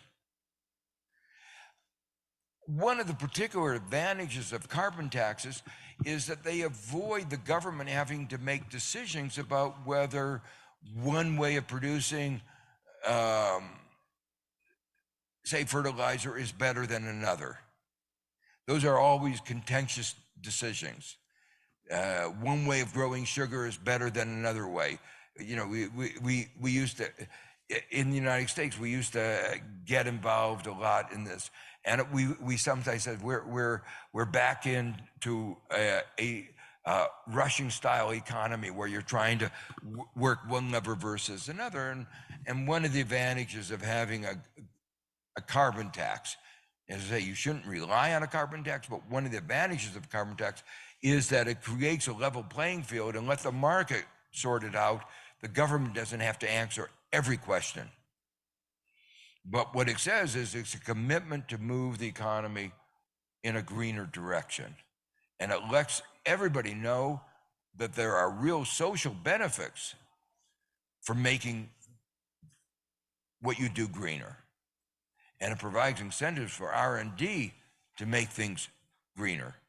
So a carbon price is an important part of the mix, and it has to be a high carbon price, $100 a ton or higher. So that's the third, and I think it's particularly important in a context of of fighting between different industries, which is always the case. And the fourth thing I would say is to reiterate what I said at the global level, one has to take active industrial policies. You can't just leave it to the market. The market is important, but you just can't leave it to the market. Let me give you one example. I just came back from last Wednesday, I was in Jakarta, and one of the things that they have done has been to address the problem of the world trying to make them a primary exporter. And let me say, China is just as bad as the advanced countries. So it's not just the advanced countries. China is taking up this new role of neocolonialism. What they've said is they've banned the export of nickel. A lot of people have been upset about that. But they've said it has totally transformed part of Indonesia where the nickel comes from. It has really promoted development. And this is a view of, oh, I'm ending in 1 minute. Yeah, this is the last point. Even a American educated finance minister knows all about markets, has said it's actually been working. I'm really enthusiastic about it. You know, that prices, incentives, export taxes would have helped, but the ban has helped more because it fixated people on moving up the value chain. And other countries have thought, so the basic point is that Brazil needs to further liberate itself from neoliberal doctrines that said the government shouldn't interfere in these processes. You need to. Where the market is leading, where the market led the United States to was an economy that was deindustrialized. It led to populism that threatens our democracy. The market made us more dependent, totally dependent on Asia for our chips, China for inputs into even drugs, depend on the inputs in Europe and America for drugs depend on China. If China cut off our supply of drugs, our health will go plummet. We are totally dependent. And now we realize that was a mistake. The market led to a less resilient economy. So markets are important, but one can't rely on markets. And they make some systematic mistakes, and they've led Brazil to be overly dependent on primary goods that without, that will lead to less development over the long run. And if Brazil wants to follow the leadership of countries like Korea that have made really the successful transition, one has to push towards a more developed economy, economic system, at the same time as you're making the green transition. I think you can do that. So I think the two are, to come back to the beginning of my talk, I think the two are complementary. Making a green transition is totally consistent with making a transition to a more advanced economy, which would make for a stronger Brazilian economy.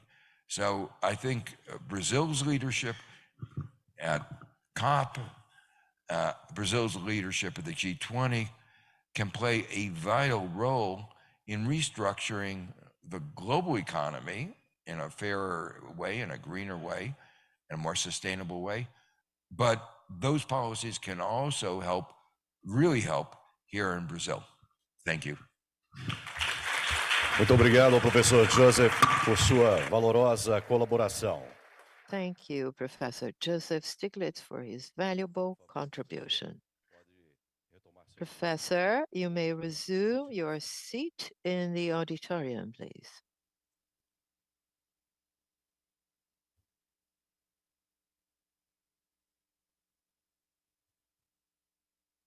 Iniciaremos agora a sessão especial We will now start Special Session 1, Brazil's Vision for COP21.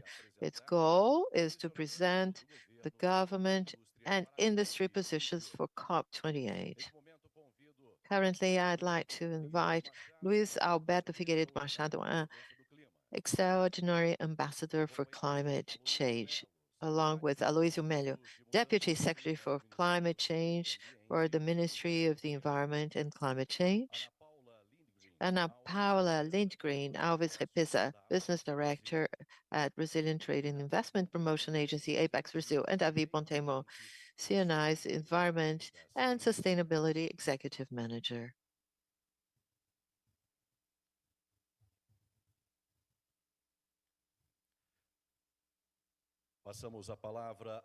We'd like to give the floor to Davi Bontemo, Environmental and Sustainability Executive Manager at CNI, who's going to moderate this panel. Good morning, everyone. I do hope we can be as brief as possible so that we can catch up our time and keep our program. I thank everyone for your presence, and I'd like to start our panel giving the floor to Ambassador Figueiredo so that he can make his remarks regarding COP28. Ambassador, please. Bom dia novamente, muito obrigado.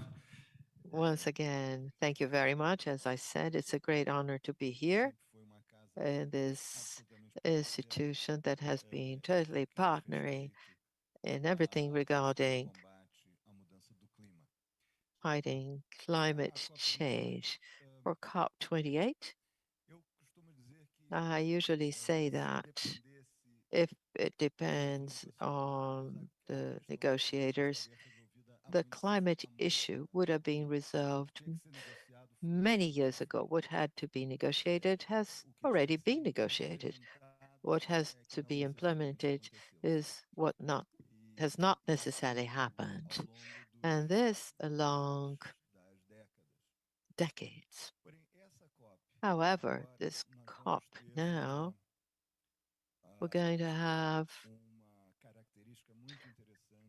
quite interesting feature, which is the first evaluation of the implementation of the Paris Agreement, what we call in the negotiator jargon is the stock taking, that will have two main drivers. One is regarding science and technology, and the other one it regards this whole negotiation that is underway on funding of initiatives, on do clima na parte não mitigação, enfim. Fighting climate change. And this is something that is also related to negotiations on damages and losses. The sadness of the climate issue is that obviously if there had been a timely mitigation, it would not be necessary to adapt. Now we are at another stage that only adaptation is not enough. We are currently at a stage in which we have to look at the damages. and therefore to damages and losses. Previously, those in the environmental field know that in the past people talked a lot about the principle polluter payer, those that causes the damage has to pay for that. This is something applied in law and in the environmental field as well. And then we fall into equity, environmental justice, and historical accountability of those that have caused the damage. Ideally, there should be no damages, no disasters as those that we see every day all over the world, unfortunately in Brazil as well, that show quite dramatically what the lack of action has brought as consequences. Therefore, COP28, where, as we say, is the COP when Brazil will be back, resuming its role as an active negotiator, resuming its leadership role for progress, for civilization, but it's also a voice that knows that Brazil has to lead by example.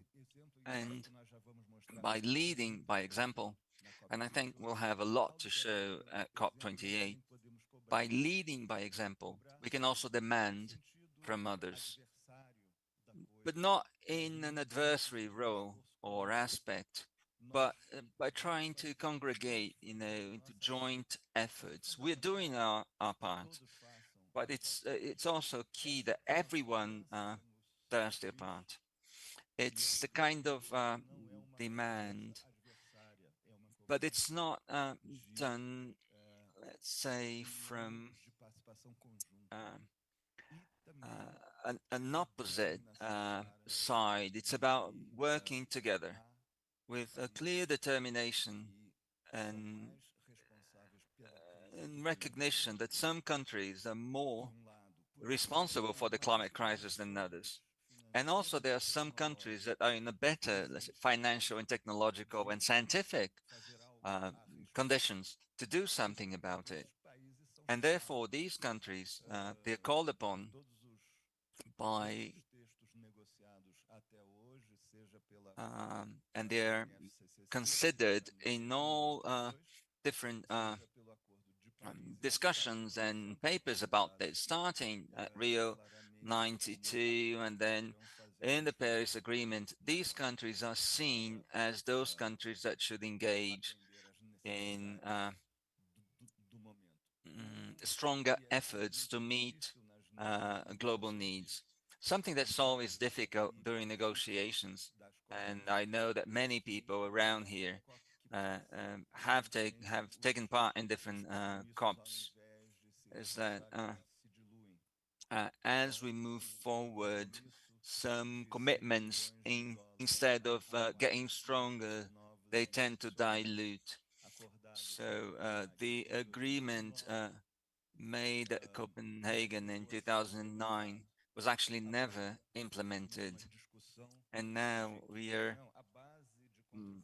discussing that the basis of contribution for those 100 billion should be expanded. It's always about diluting commitments and diluting responsibilities. And this is not what we want.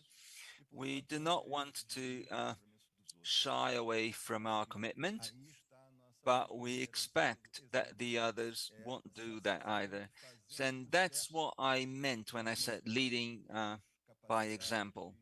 By doing the right thing, we'll show the world that we have the capacity to demand, to insist, and to stress the importance of everyone doing their part.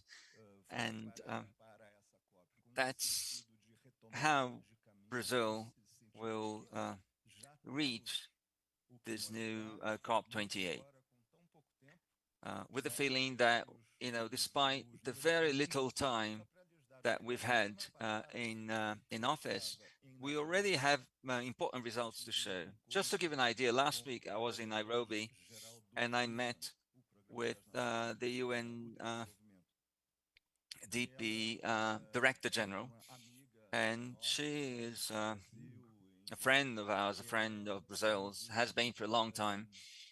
And she said that she told me that she did not believe that Brazil, in such a short period of time, Brazil would be able to reverse deforestation levels that we saw in recent years.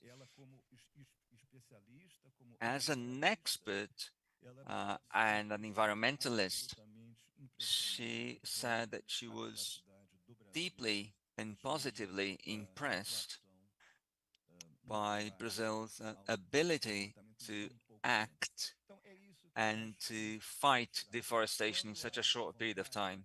So this is what we're going to show at COP28. Where there's a will and where there are means and focused means to fight these problems, there's a way we can do that. And that's what we expect everyone to do. This is how I see it. Brazil is ready to lead again, to inspire other countries again, so that finally, and I'm already, I'm talking about COP28 and I'm already thinking about COP30 in Belém, where we'll have the second round of NDCs and the second round of commitments. And we'll be thinking about how this path towards COP30 may be a path that Brazil may lead, where Brazil can show solutions and catalyze the participation of everyone, all different sectors of society and industry, and everyone together. And I have no doubt that we'll reach the lane ready to show the world that there is hope, that climate change may be stopped, may be reversed, but we have to act quickly. Thank you. Thank you, Ambassador. Thank you for your words. And thank you for the comments on some of the topics that will be discussed at COP28, but also about the need for us to improve our work, aiming at meeting our NDC targets. And I'd like to invite now Secretary Aloysio to speak about our expectations for COP28. Thank you once again, Davi, and thank you again for the invitation. And my thanks to the organizers too. And I'd like to extend my greetings to Ana Paula and to Ambassador Figueiredo for his words on these strategic views of where we are in the processes related to the Climate Convention. I'd just like to comment on 2 or 3 points in the agenda. So the first one is this first round of global stock taking. We already know what to expect in terms of messages. One of them is the fact that the Paris Agreement managed to have others reach and become almost a universal agreement where every country has commitments or has made commitments to fight climate change. And this is actually something very important for this agreement. But there is a gap in terms of the required ambition for us to reach our commitment of keeping global warming below 1.5 degrees Celsius.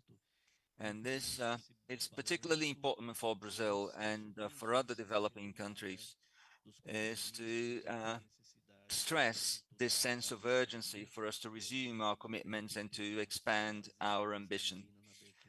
And I would like to echo Minister Marina's words when she opened the International Colloquium on Climate Justice and Democracy. She said yesterday at the Supreme Court in Brazil that, we can no longer say that climate change is knocking on our doors. Actually, climate change is already inside our homes. It's actually taking our houses, our homes away, our property, our people. So it's already here. So we have to recognize that we must act urgently and we must take it seriously. We must take that 1.5 commitment very seriously, and also the review of countries' efforts so that we can uh, meet our goals as soon as possible. And this is particularly important for Brazil, to make it very clear, to stress this sense of urgency. And as Ambassador Figueiredo has said, during COP30, which we expect to be hosting, this will be confirmed at the end of COP28. That's when this general stock-taking round will focus on this effective commitment on how to meet that 1.5 commitment.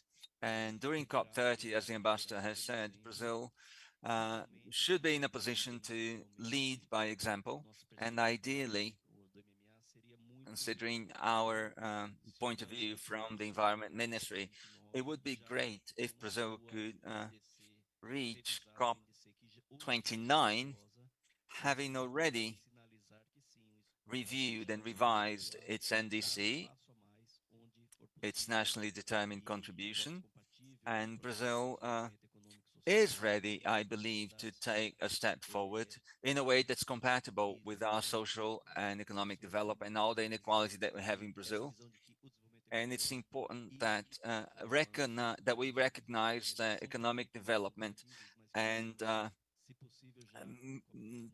green transition. They are compatible, and COP29 would be the ideal place for Brazil to show its willingness to move forward and turn its NDC even more ambitious, to prepare the scenario for COP30 and ensure that all countries reach Belém at COP30 with reviewed, more ambitious NDCs and targets. And as the hosts for COP30, we expect our COP, the Brazilian COP, to be a landmark in countries' ambitions towards the climate agenda and the green transition. I believe that the adaptation agenda deserves our attention. We are worried about how we can advance in our international adaptation goals and targets. It's not an easy task. We are engaged in different seminars about the climate crisis, climate emergency, and the role of science for adaptation. It's not an easy task. It's not an easy topic. It's actually very technically complex. And there are different adaptation approaches for different sectors. And having a single adaptation indicator is not an easy task from a political or a technical perspective. But once again, it's an agenda that we expect to advance, and we must make our best efforts that these adaptation efforts will create clear basis for objectives and indicators in our agenda, given our context. And when you consider loss and damage, we're also following up on what's happening regarding the Santiago network and creating a platform that will enable countries to interact using technology and also engaging in these dialogues to agree rules for these loss and damages fund, and making sure that we're working together with other countries on that. Another important point has to do with our energy transition approach. And there is some concern about how strong this message might be in terms of phasing out fossil fuels. I believe that the message should be very clear and unequivocal, establishing a process towards effectively reducing and eliminating the use of fossil fuels. But we have to see how this may happen in different countries and how strong this message will be. But I believe that Brazil is once again one of the best placed countries to deliver a very strong and clear message in terms of advancing towards the elimination of fossil fuels in a very objective and way, without getting trapped in compensation processes, but with a very clear timetable and very clear targets. And as you may have seen, some international projections issued by International Energy Agency, they're already projecting peaks in the consumption of fossil fuels before 2030. This means that transition is already happening, and that it should happen at the required pace, so that we contain the impacts of greenhouse gas emissions. And finally, considering Article 6, which is a very important aspect for us here in Brazil, considering those guidelines, Article 6.2, about agreeing clear mechanisms for control, traceability, and the mitigation results that may be sold by some countries to other countries, so that other countries may use those results to meet their NDC targets. And this is a mechanism that could contribute globally and could be very interesting for Brazil, but with the concern of ensuring the traceability of these actions, the transparency of these actions, and also the idea of applying clear environmental integrity parameters. And this is very clear under Article 6.4. And this is something that is very interesting for Brazil in our Bill of Law for the creation of a carbon market in Brazil. So our Bill of Law will also include this framework, so that Brazil may actually exercise its roles at the domestic level. There seems to be some technical issues.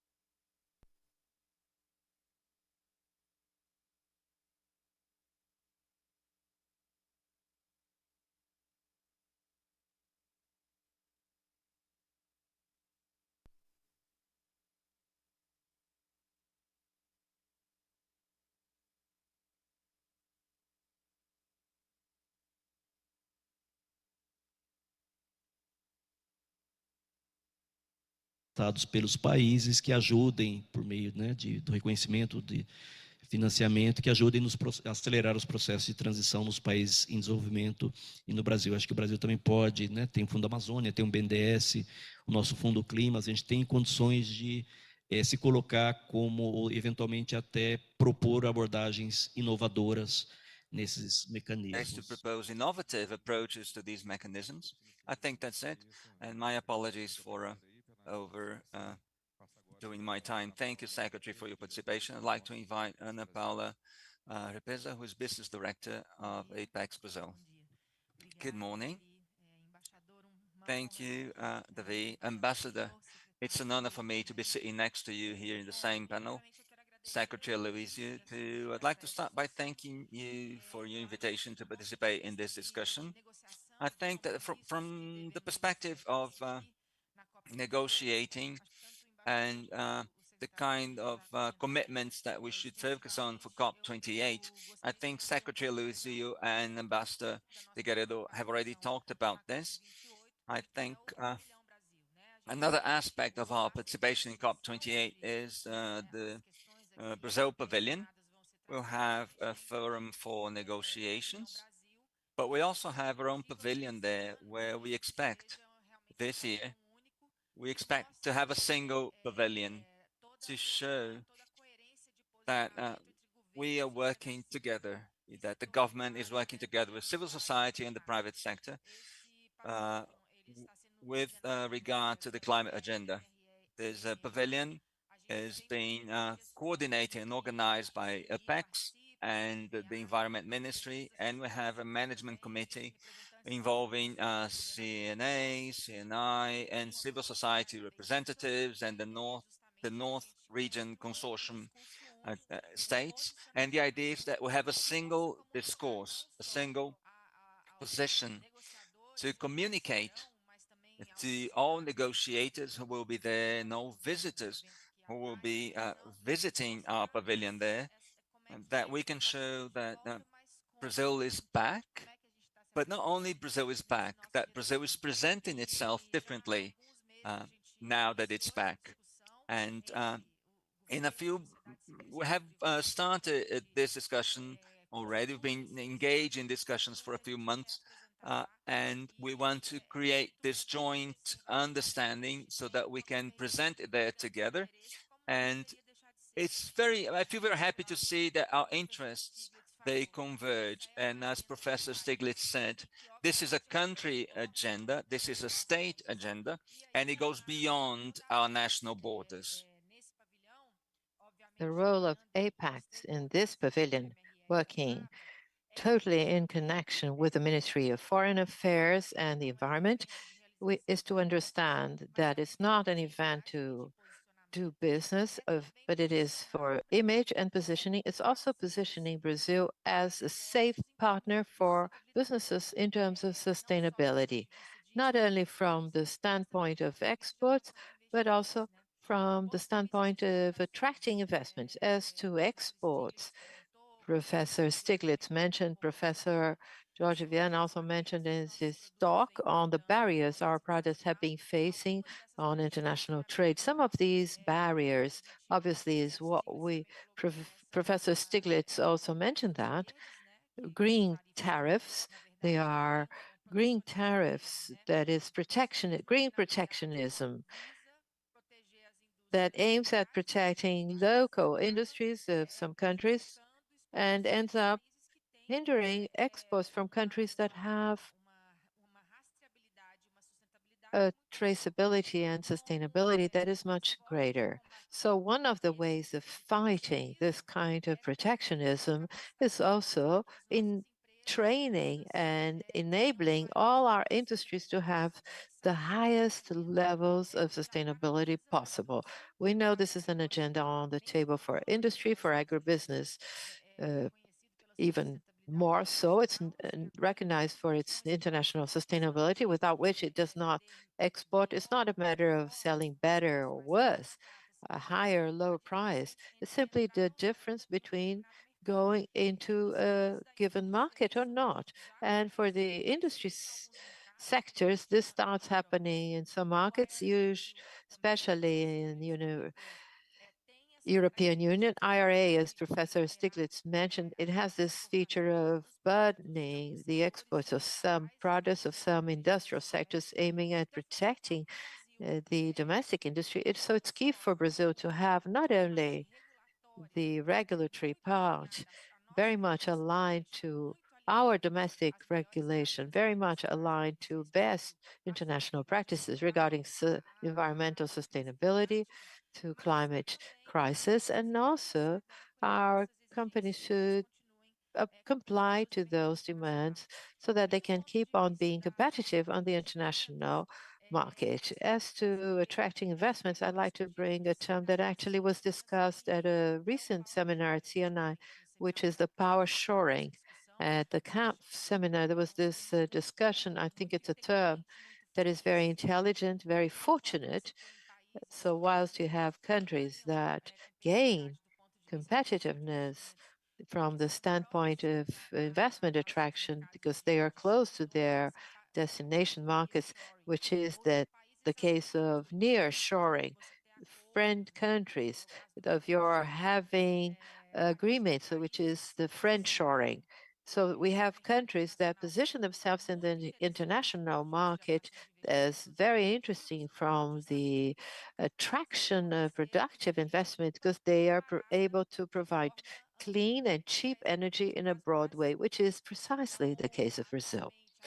So currently our energy mix is a competitive advantage when we think about allocating parts of the productive chain in Brazil, because you start your production in a way which is zero carbon or with great mitigation in terms of carbon emission. And this defines your competitiveness in the global value chains. So I believe this is an aspect in which Brazil should be further exploring, obviously in line with our uh, domestic regulations and international regulations, with our international commitments from the climate standpoint, so that we can face this climate issue not only, and when I say not only, I'm not at all trying to reduce the merit. I believe the climate crisis is the main problem to be resolved. But in this search for innovations and for new ways of doing business in a sustainable way, we have new fields of competitiveness that Brazil may be a very relevant player on the international arena. Apex has put that as one of our action guidelines for the next 4 years, which is actually for us to bring ESG, not only environmental sustainability, but also social and governance sustainability, bring that to the core of all our programs of exports promotion and attracting investments. Our expectation for COP28, we know it's not an event to hold business, to do business, it's to promote the image of the country that ends up reflecting into businesses and other events, other opportunities, but our expectation is to actually to continue contributing to the Ministry of Foreign Affairs and the Ministry of the Environment to build this single pavilion with this single understanding of what and how Brazil will position itself regarding the climate agenda, and so that we can have the voices of the private sector, the civil society, also being put forth and contributing to this debate. Well, without further ado, I think first is, it's very sad to speak after Professor Stiglitz. Nothing of interest will happen today after his lecture. So, and I'm also between you and lunch, so I'm going to shorten my contribution here. Thank you, Ana Paula. It's a pleasure to have your comments. I'm just going to briefly share some points that are relevant for the industrial sector. I think it's important for us to understand, well, this is our reasoning. So we have a strategy that is well defined. It's been drafted since COP26 in Glasgow, and we reinstated it in Egypt. And we're taking this to a tactical, operational, strategic, is already put. So we are working on energy transition, carbon market that's being mentioned here, and also regarding circular economy, which is quite important agenda, both for the efficient use of natural resources and for climate agenda. And lastly, forest conservation, looking at bioeconomy. Of course, we have some interesting topics that are cross-cutting, like financing, but the idea is for us to address this over the development of each one of those pillars. It's important to stress here that this is a strategy that is linked to some ruling, some bill. That's why I say today this mission has quite complete comprehension on a tactical operational level. Here we have some initiatives of CNI over COPs. We work very much with the federal government to gather data for negotiations. We work very much towards promoting events, and somehow we can actually internalize within CNI and discuss with our sector to enhance some kind of proposal and some kind of future action. We also work in the competitiveness of agenda. So we want to increase competitiveness with sustainability, of course, and of course, we've been working towards qualifying all these actions within some fora in the industrial section as Rede Clima and the National Environment Council within CNI. Here we had some initial initiatives from COP27. We held meetings, promoted some debates. We made presentations in terms of business initiatives that have been successful. We selected some cases of companies that were promoting and still promote transition to low carbon economy. From several topics that were developed there, we held some events in the Brazil Pavilion and also dialogues, business dialogues outside the COP environment. The idea was to bring decision makers of the Brazilian government to take part of this meeting. And we had ambassadors, ministers of the controller's office. So we had members of international chambers of commerce. So it was a very fruitful environment. And adding to what Ana Paula said, COP is no longer a technical thing. It has things related to business. And that was very clear to us over COPs since Glasgow to Sharm el-Sheikh. And I'm sure Dubai will not be different. We signed some MOU with the Arab Chamber, and this helped us design a structured planning regarding COP28. So some examples of some projects and jobs we've been doing, some images. Lastly, we worked in Hanover. So it's the Hanover Messe machining equipment. So the environment guided the whole discussions during this trade show in Germany. And now we move into COP28. Everybody knows how it's going to be designed. We have two relevant parts, and we have blue zone and green zone. We have the observers, and in the green zone, we have civil society, academia, and businesses Acontece de 30 do 11 promoting their agendas. So it will take place from the 30th of November until the 12th of December on the side of CNI, along with the government. We'll have very active agenda regarding what we've been talking about. So we'll be working with the government, the industrial sector. We're going to have interactions with national, international partners so as to promote this agenda to transition to low carbon economy in much more detail. para debate, acho que eu não vou ser repetitivo. Here we have some topics, not to be repetitive. We talked about losses and damages. We talked about the fund to serve smaller, more vulnerable countries. We still don't know how and where we're going to get the funding. The global carbon market, things related to Article 6, and Aloysio put it quite well, climate financing, the 100 billion issue, and actually re-agreeing on goals, the adaptation. It has been quite strong. It will be intensified in COP28, and the global stock take transparency, which is quite relevant, as we will see in the next slides. Here we bring a document of CNI that we traditionally publish and share with the whole industrial sector and the government to publicize the understanding of what is a priority for the industrial sector in this COP agenda or COP28 agenda. We're going to work on the global stock take. It is important for us to stress the importance of the strategy of implementing the NDCs. This is one of the most important points that we should move forward. In aspect of inventory, Marcio Holz will bring an important point on that, and strategy, national strategy on climate adaptation. That should be intensified. Climate financing, we've addressed the 100 billion aspect, and we have to redraft the goals, and the government should be attentive as to bring that specificity of Brazil to this agenda, adaptation to climate change.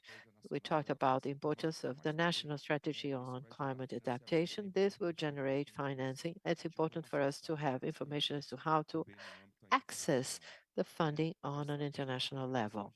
The strategy of implementation of NDC in Brazil, it's important regarding on Article 6 to take part in this mechanism when it brings all these elements, but also it stresses what is related to transparency, bringing the need to show what is the flight plan for Brazil and where we want to head to with the compliance of NDCs. And the market mechanism, Article 6, for the private sector, 6.4, we address things related to time, the need to claim for more time when we talk about reforesting activities and also removals. But these are very important aspects. 6.2, Luiso talked about it, the need to have integration of national and domestic records, how we're going to establish this mechanism, but he's addressed that quite fully. I'm going to try to move on. I think this is CNI's proposal. It will be available to all of you. I thank you all very much for your participation, and I would like to close this panel. Thank you all very much. Gentileza, retomar seus lugares. Thank you very much. I ask all members of the panel to go back to their seats. Thank you.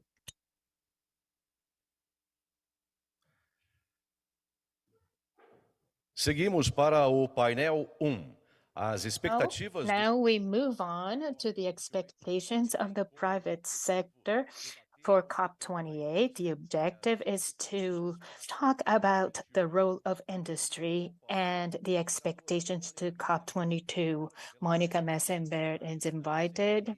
She is CNE Institutional Relations Director, João Paulo Paixão, Director of Dubai Chamber Representative Office, Brazil.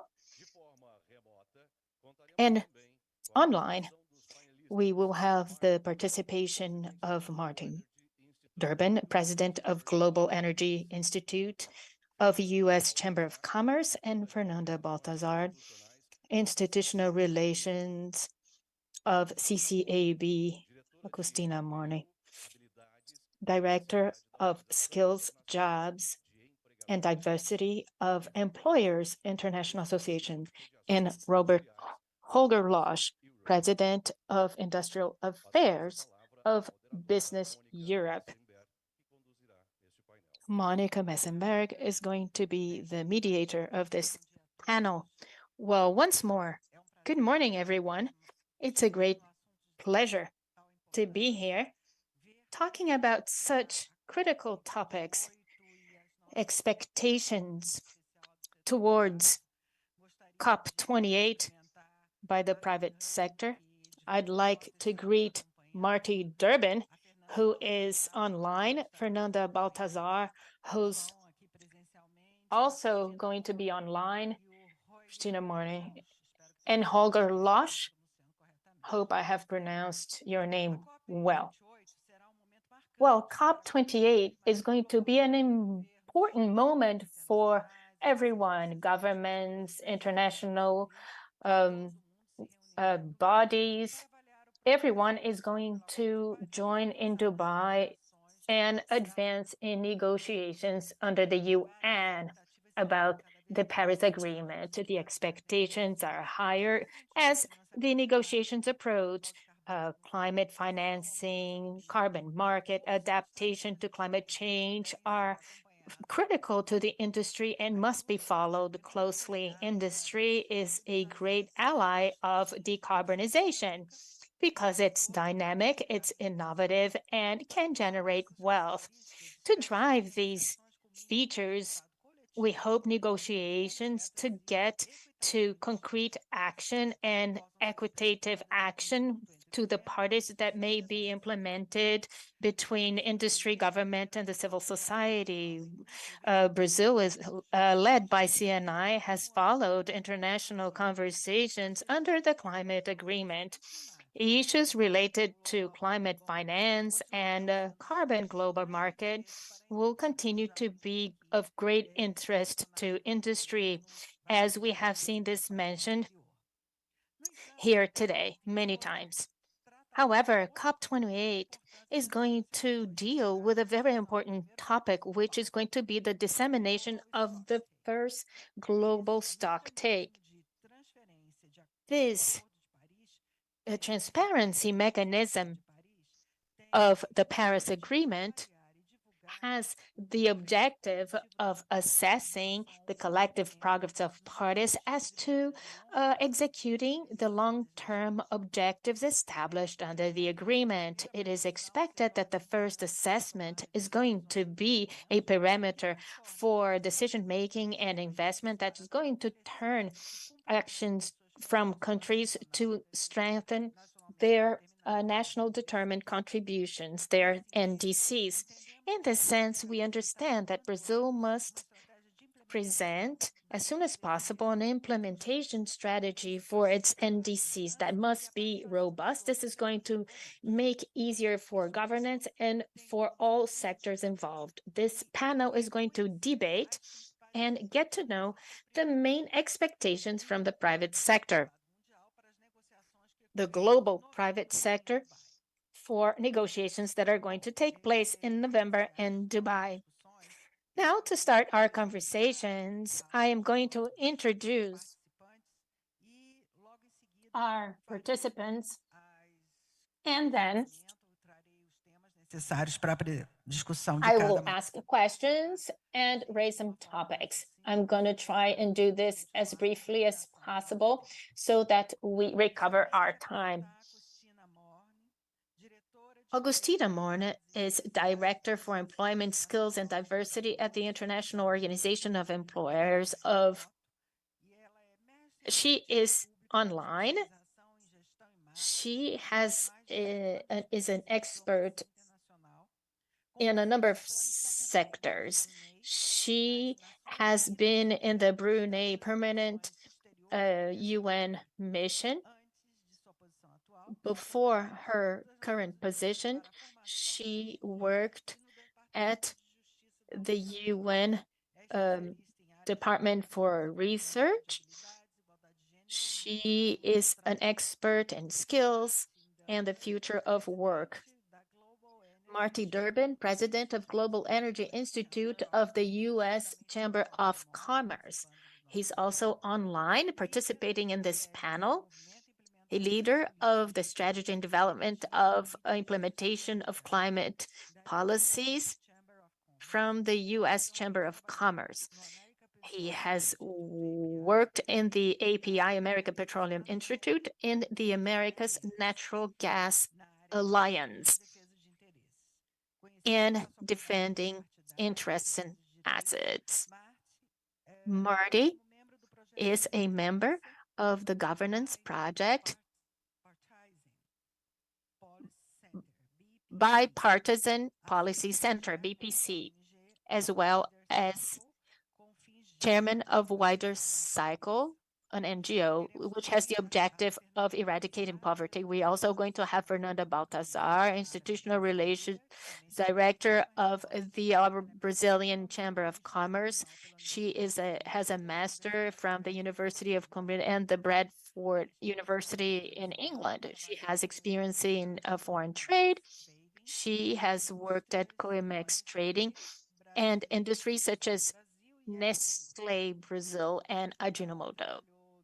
She has worked at the UN in Nigeria, as well as AmCham, the American Chamber in São Paulo. Today, she works at the Arab-Brazilian Chamber of Commerce since 2013. João Paulo Paixão is director of the Dubai Chamber Representative Office in Brazil, who's here on site. He has a bachelor degree in international relations at the Catholic University of São Paulo and exchange in the University of Copenhagen, and she has an MBA in government relations from FGV. She has worked in the City Authority of São Paulo and participated in Expo Shanghai.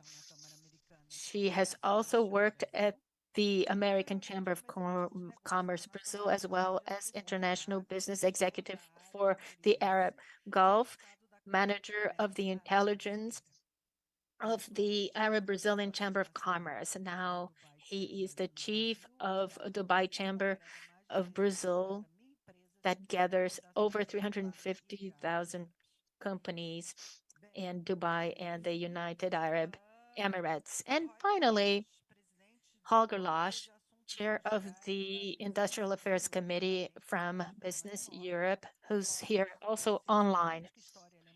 He went to university in Munich, and in 2008, he was as a position of BDI's marketing area, and he's a member of the board since 2009. He is also a BDI member of the board and deputy director of ABI since 2017. I'd like to thank everyone for participating and to say that it is a pleasure to have you here in this panel. And I am sorry we have to be in a hurry. For time's sake, we need to make sure we are on time, both for our online participants as well as for our on-site participants. I'm going to ask some questions in order to give you some ideas on what path to take. I'd like to ask you to be brief in your answers and you make the best use of the time we have available. The question is, what are the main expectations of the private sector when it comes to negotiations that are to take place in COP28? And what are going to be the main strategies of your institution to engage industry at COP28? I will then start this round asking Agostina Morni, who has an appointment and would like to be first.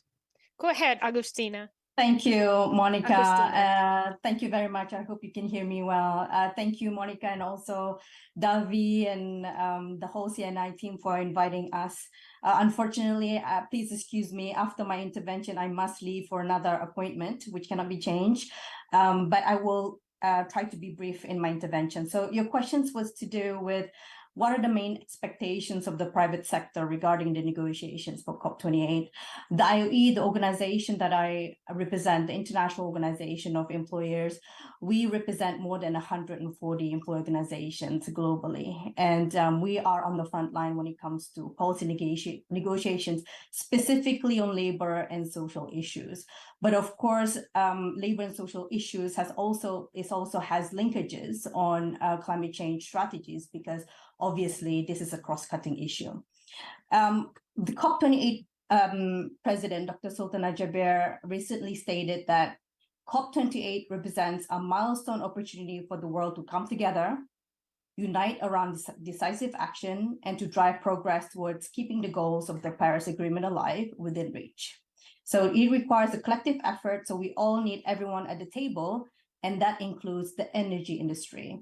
So when he was saying everyone needs to be at the table, the private sector needs to be there. Clearly, governments, the private sector, civil society, citizens, we all need to hands on deck when it comes to realizing the presidency's ambition.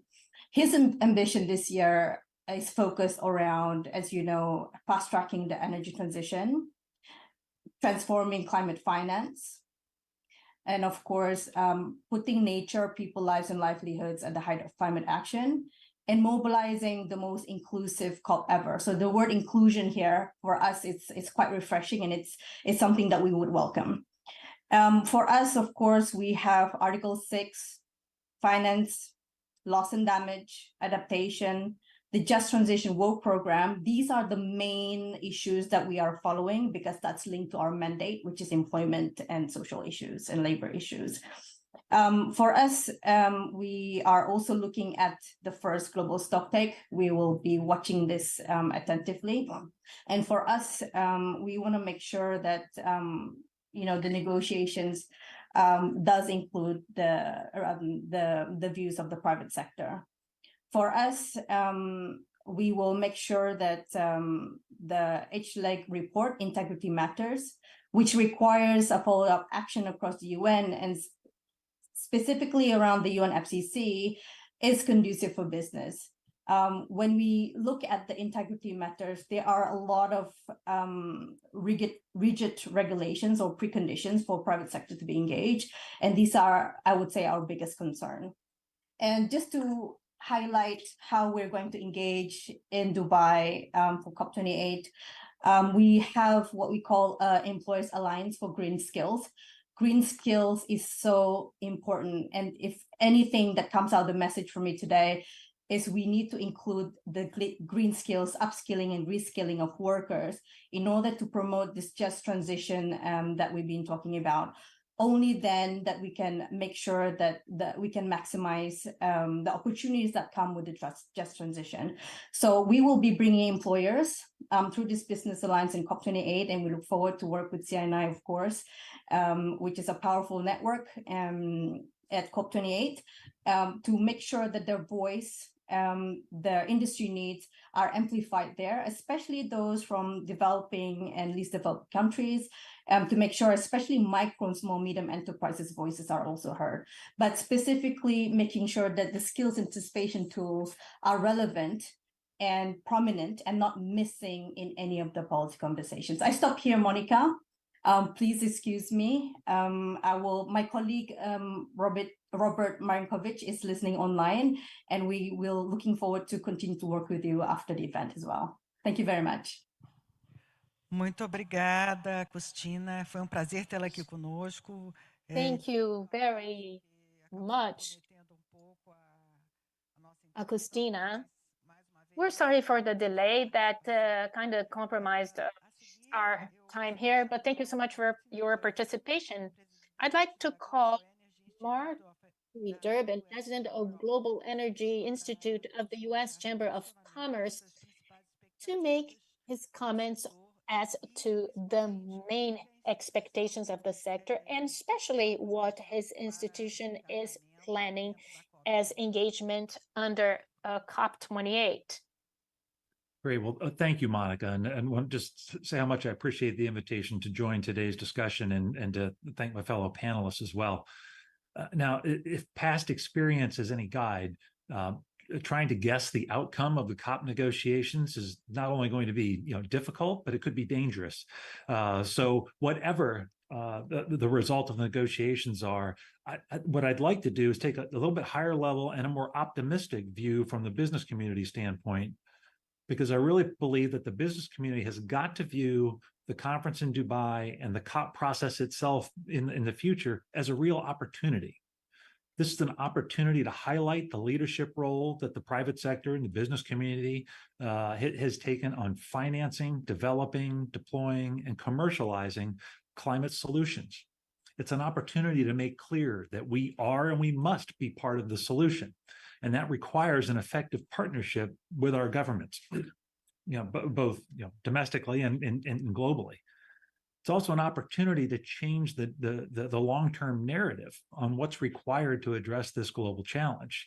That is, the COP itself is not a point in time. It is a long-term process, and I believe over the last several years we've been able to make progress on having the contributions of the business community acknowledged and appreciated by our government partners. Now, you can't always tell that by what we read in the media or responses by even some of our stakeholders in the process. But I do think that we are moving in the right direction to say that we've got to have this effective partnership. So I firmly believe that Dr. Sultan and his team and the UAE broadly are providing the leadership necessary to facilitate a constructive dialogue. As Agustina mentioned, the phrase has been inclusive. This will be an inclusive COP. That means including civil society, including youth, including women, including NGOs, and including the business community. At the same time, however, they're elevating the expectations for action and for implementation. You know, this is not a time just to come and make another commitment. Come prepared to talk about what you're actually doing, what you're investing in, the commitment that you're making. So there's a cost for the inclusion that they're asking for. They're challenging us. They've expanded the scope of climate-related challenges that are going to be addressed. So in addition to emission reductions, we'll see a much more robust conversation around food security, around water, around resilience and mitigation, and even on health-related issues and the integration of health with climate. So in essence, the business community has got to show up with a sense of purpose. So turning now to the global stock take, the report is out, came out, and I don't think to anyone's surprise, it didn't paint a very good picture of where we are. Now, we can debate whether or not the nationally determined contributions that were set 7 years ago were the best measurement to use as far as where are we on the process. But nonetheless, I suggest it's much more important and more effective for us to focus on what is actually happening today and what has to happen for us to advance climate solutions and what's needed to facilitate that future action. So I'm going to paraphrase a little bit from Bill Gates to say that in order for us to achieve the ambitious climate objectives that we all share, emission reductions, what have you, we're going to need policy, we're going to need technology, and we're going to need market signals that will facilitate the private sector making the investments necessary in that technology or the systems and partnerships that will get us to the goals we've all set out there. Now, not to go into great detail, but I believe that what we've seen develop over the last several years in the United States has helped to move us in that direction. Meaning, we had an Energy Act of 2020 that, in essence, just meant more federal focus on innovation and technology in the energy space. We had our bipartisan infrastructure law that is, made a lot of resources available for things like hydrogen and carbon capture. The Chips and Science Act to boost semiconductor production, and which will certainly be needed in the energy transition, and of course the clean energy provisions that were part of the Inflation Reduction Act. Well, I know some of those provisions you can look at them both as climate policy and industrial policy, or reshoring, nearshoring policy. I do think they've had the intended effect of getting both U.S. companies and foreign companies ready to make investment decisions here. Now, there's more we need to do on that front. We need permitting reform, but I'll set that aside. Well, I think what we've seen is that other regions of the world are moving in this direction to have similar incentive-based policies. And I think that really presents opportunities for global cooperation that's going to move us toward climate solutions while strengthening trade relations and improving economies. So I'll stop there to say that I think those are some of the opportunities the private sector has for it, or that we can advance both at COP28 and beyond.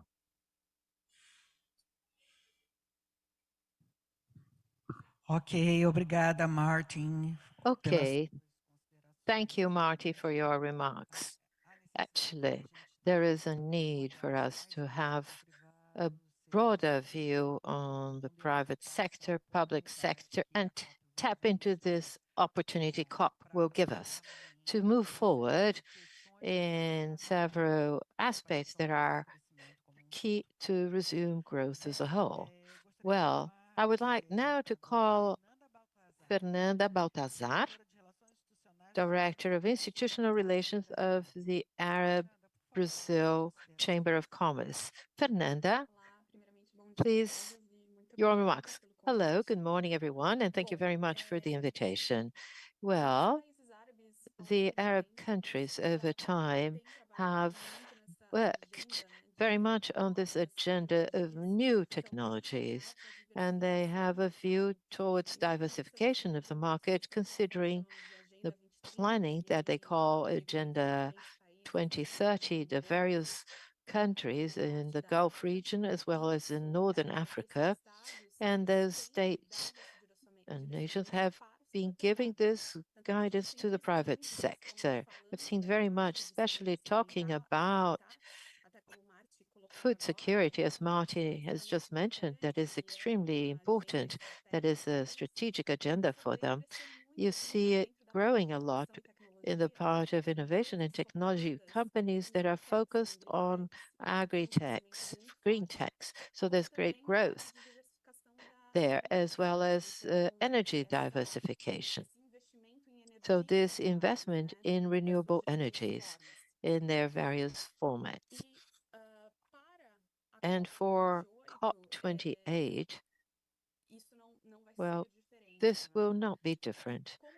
And as the Arab Chamber, how have we been working on it? We understand that our role is to have the understanding as to how the different Arab countries have been working. What are the opportunities that exist in the part of cooperation with Brazil? We've been talking a lot with different chambers of commerce in different Arab countries, as well as strategic companies and the government towards opening the dialogue and also opening dialogue with Brazil and various stakeholders so that during COP we have this possibility and opportunity so that they understand and check how they can how we can have and hold this dialogue, conversation and interaction so that we can attain the goals.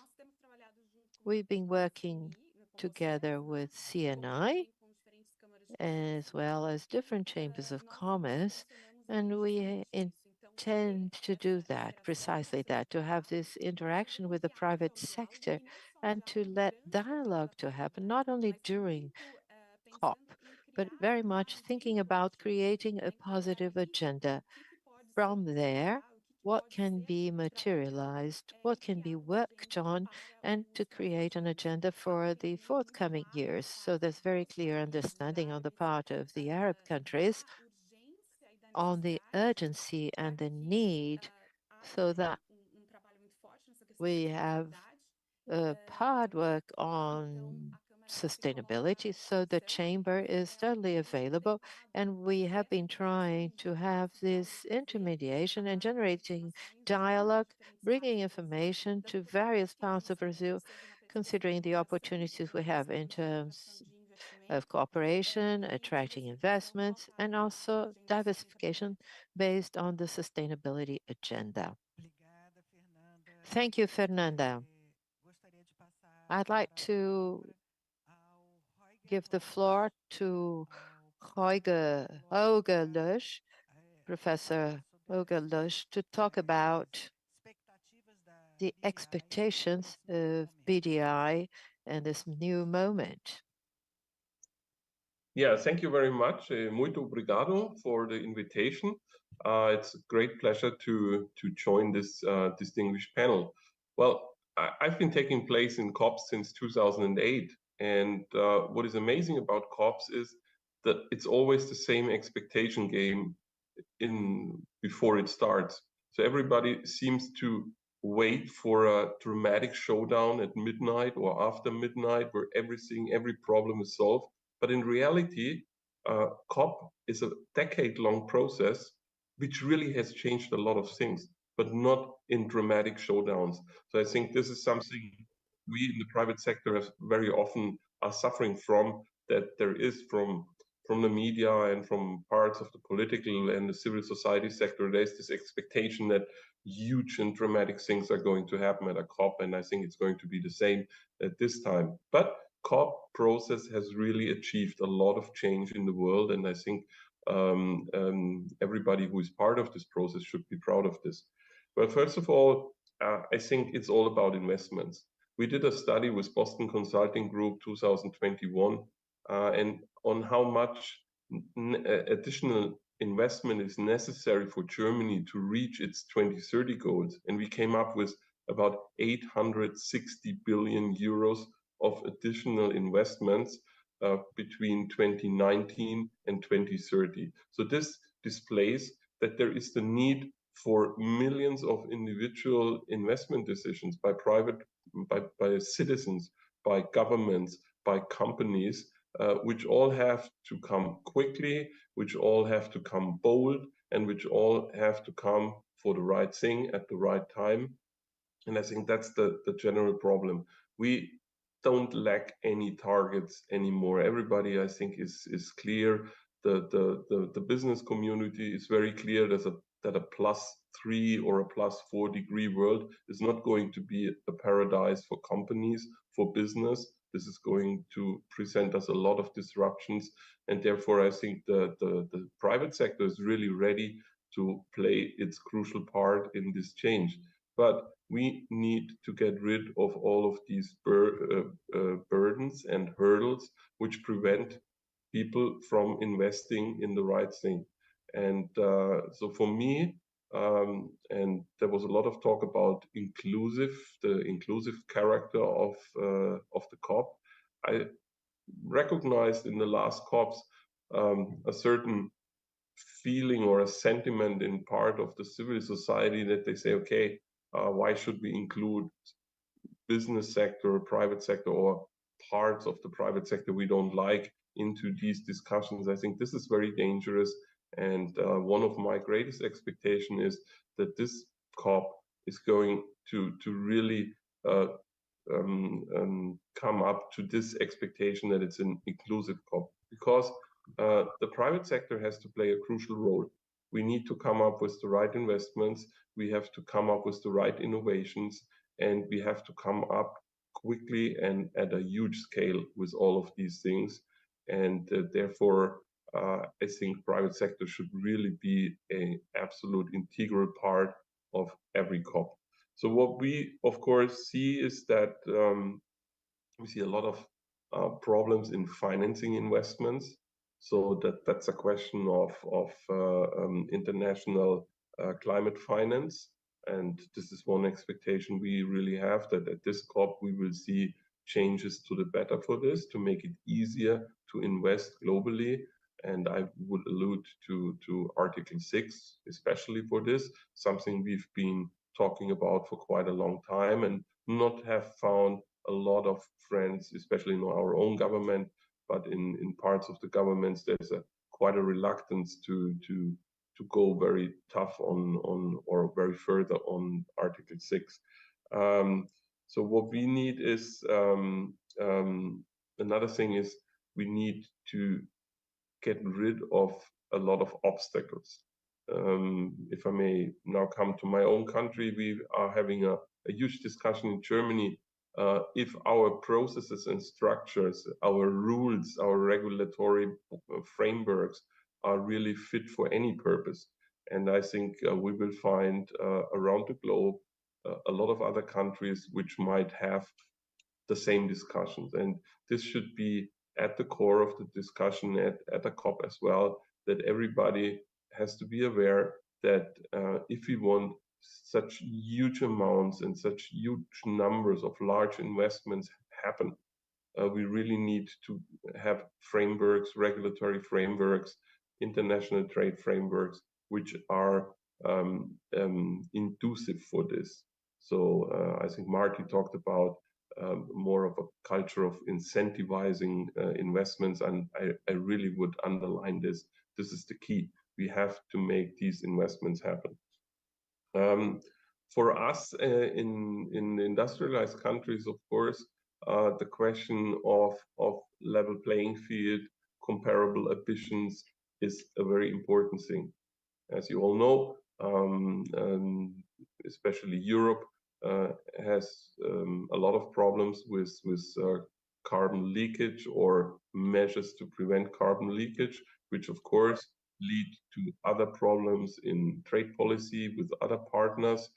We have countries which have an implicit CO2 price. We have other countries which have an explicit CO2 price.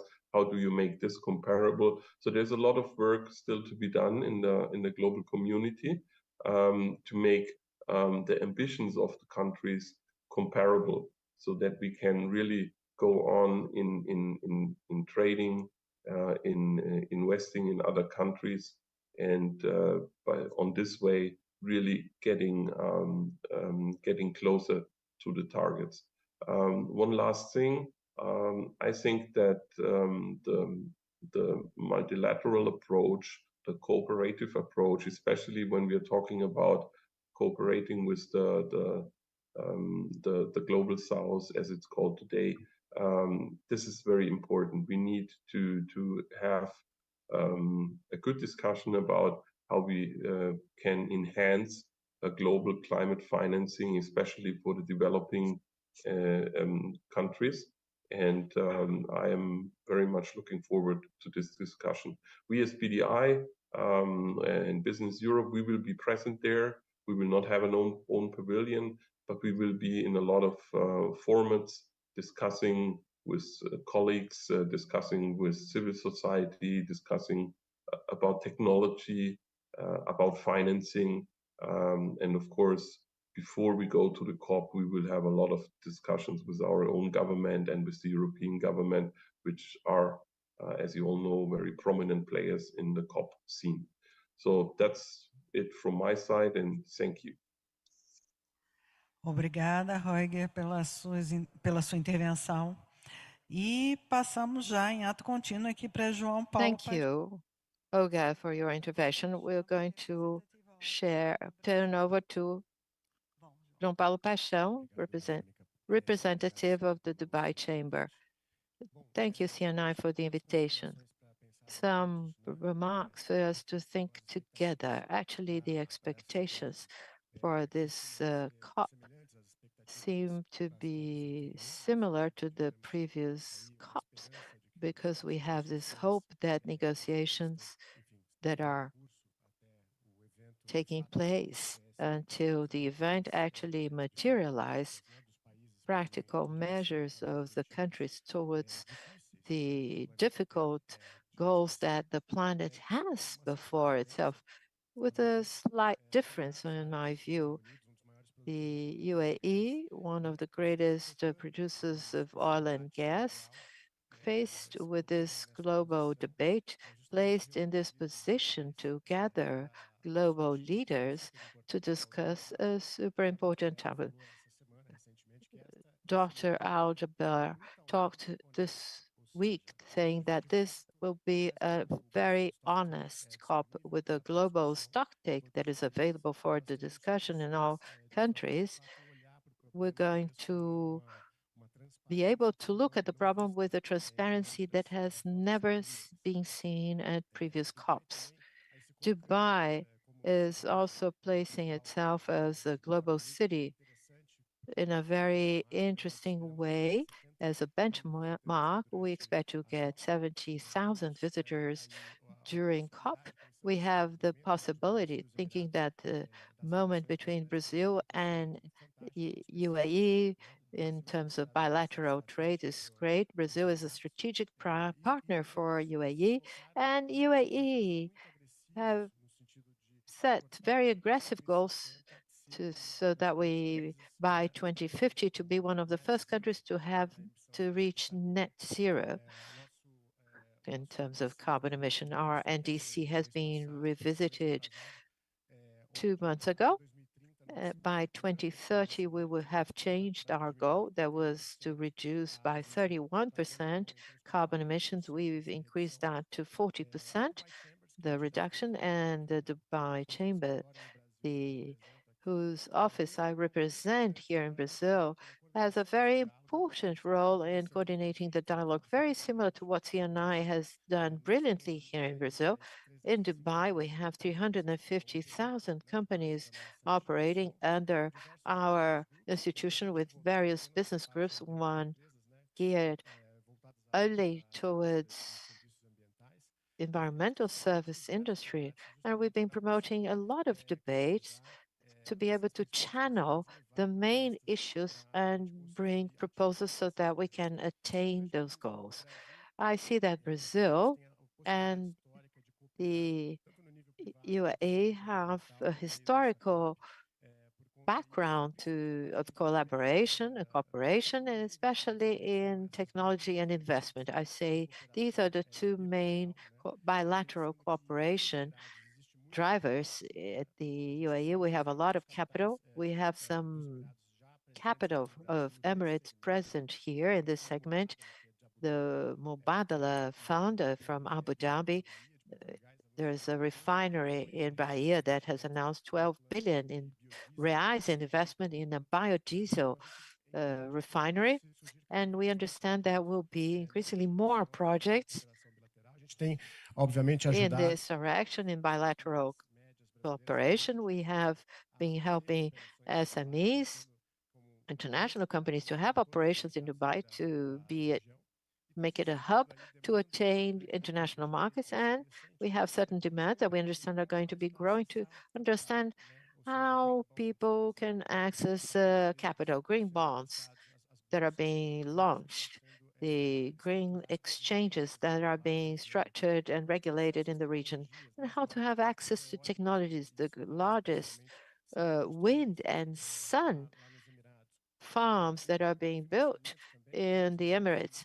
And in terms of financing, our first speaker today, we had announced $4.5 billion of investments in technology, in green technology geared to climate change initiative in Africa. So as Agostina mentioned, so Africa is a strategic area for the Emirates, and Brazil could possibly, in a trilateral cooperation in terms both government and private, take part in these projects. So we could use a lot of Emirate corporates to invest in other countries. We understand that as UAE advances in the regulation in the carbon market locally, and depending on the results of COP, many companies will actually change their production chains to those regions. Brazil runs a risk, as many other countries in the world, of losing out. Some industries are going to move to places where there is a regulation that is more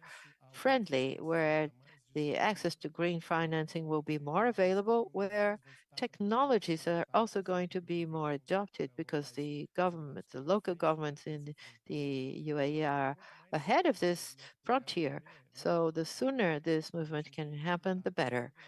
So we understand the institutional coordination for us to combine the private sector in Brazil to our private sector in the UAE to go beyond COP. We're going to have some events previous to COP. We have WITEX, the largest event of clean technologies in the Middle East, from 15th to 17th of November. 1st and 2nd of November, we're going to have Dubai Business Forums, that will be hosted by our chamber that will discuss certain topics regarding environment. So the more we can have this coordination dialogue, the Brazilian companies visit and come and see with their own eyes what is being done in one of the regions that is going to be most impacted by climate change, arid region, where temperatures are already high now, and they should even be higher. So we have a benchmarking, a cooperation, technological, institutional cooperation that is huge, that COP offers, and we're here available to help in this dialogue. Bom, João Paulo, agradeço Well, aí muito. thank you very much, João Paulo. Thank you so much for your participation.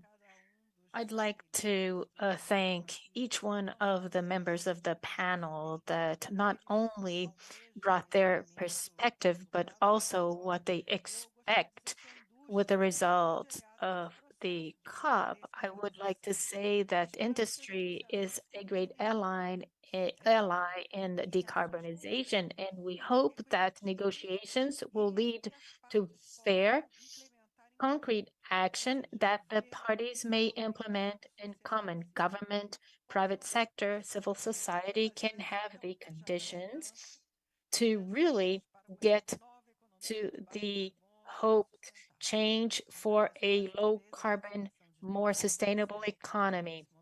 I'd like to thank you once more for your participation in this panel. And with this, we close the panel.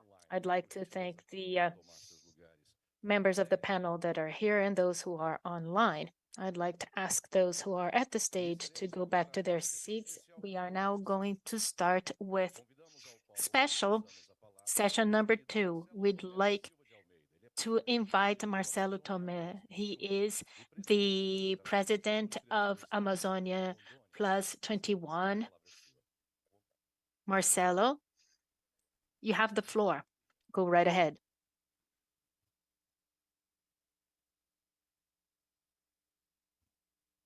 president of Instituto Amazônia Plus 21. Well, still good morning. I'd like to congratulate CNI, greet President Robson Braga,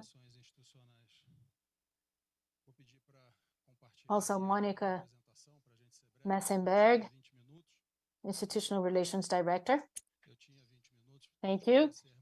I was going to have 20 minutes, but I will be briefer in my presentation. The idea of this panel is to show how industry representation is organized or has been organized in Brazil around such an important topic, which is the Amazon, and what we're doing, mobilizing not just the legal Amazon Federation of Industry and all our network to support the Amazon region sustainable development and to prepare for COP30 in Belém. What's the role of industry, of executives in industry, and how us as Amazon companies can contribute to the sustainable development of this region that is not just important to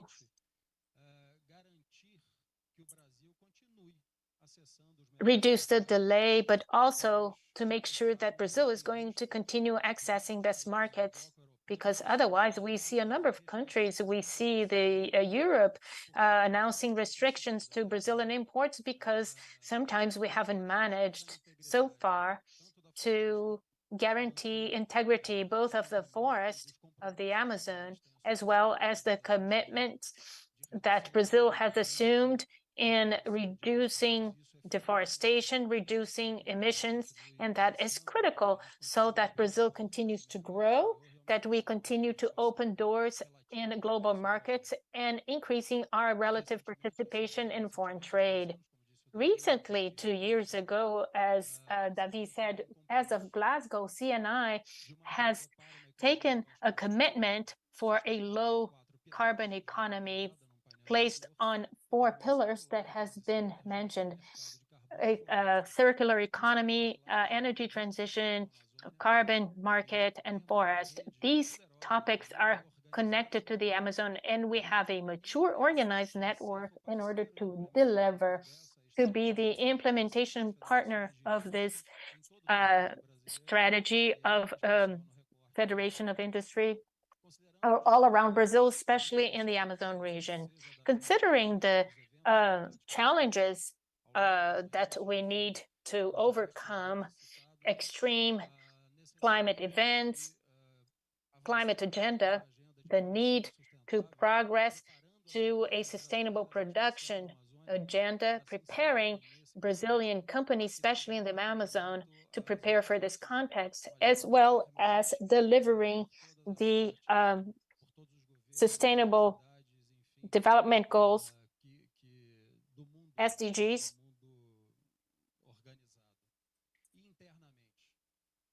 externally and internally, the need to rethink a new industry.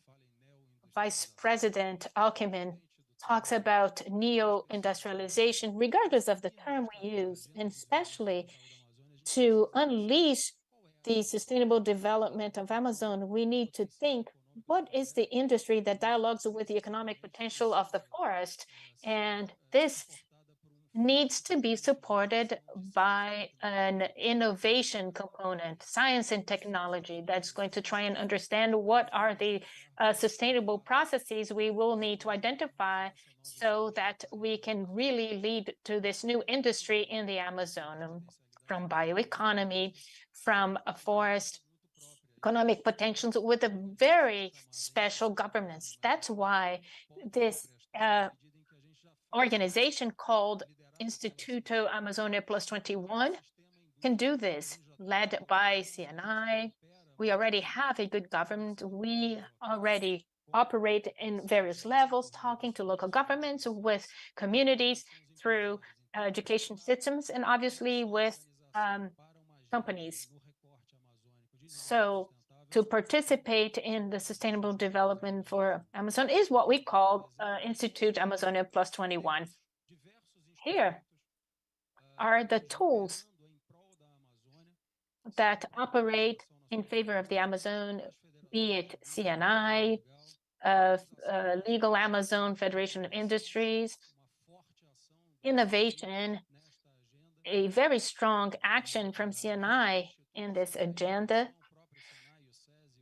CNI, IIL, SESI, on the government side, the Bio-Business Center, led by Rolenberg, which is the chairman of the board. I represent the CNI in the board, the Amazon Fund Committee that has announced a number of financing,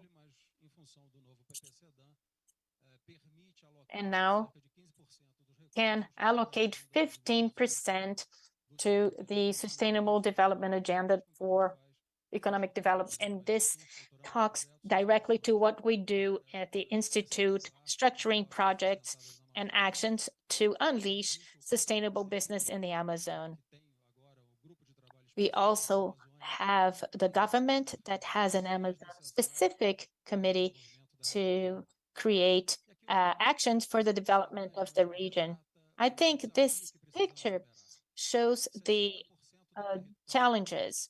60% of Brazilian residem 30 milhões de brasileiros que convivem com menor IDH e que precisam ser incluídos nos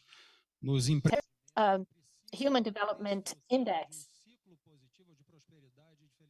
that need to participate in the prosperity cycle.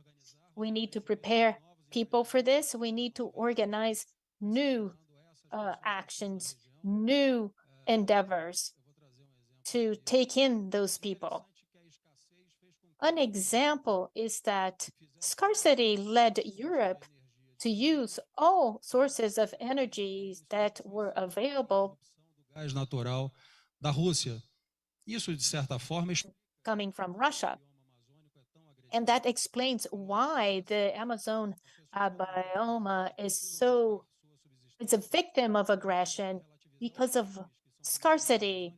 I am not justifying the crimes that happen there. This is an agenda for the government. It's a public security issue. But when we organize ourselves and then we offer legal alternatives for people living in the Amazon, for sure we are going to get rid of crime, get rid of illegal mining, deforestation, and so on. And this is what the Institute does to get a door out of crime and a door open into business, legal activity, small endeavors, large endeavors that offer jobs, income, prosperity, and happiness for the Brazilians living there.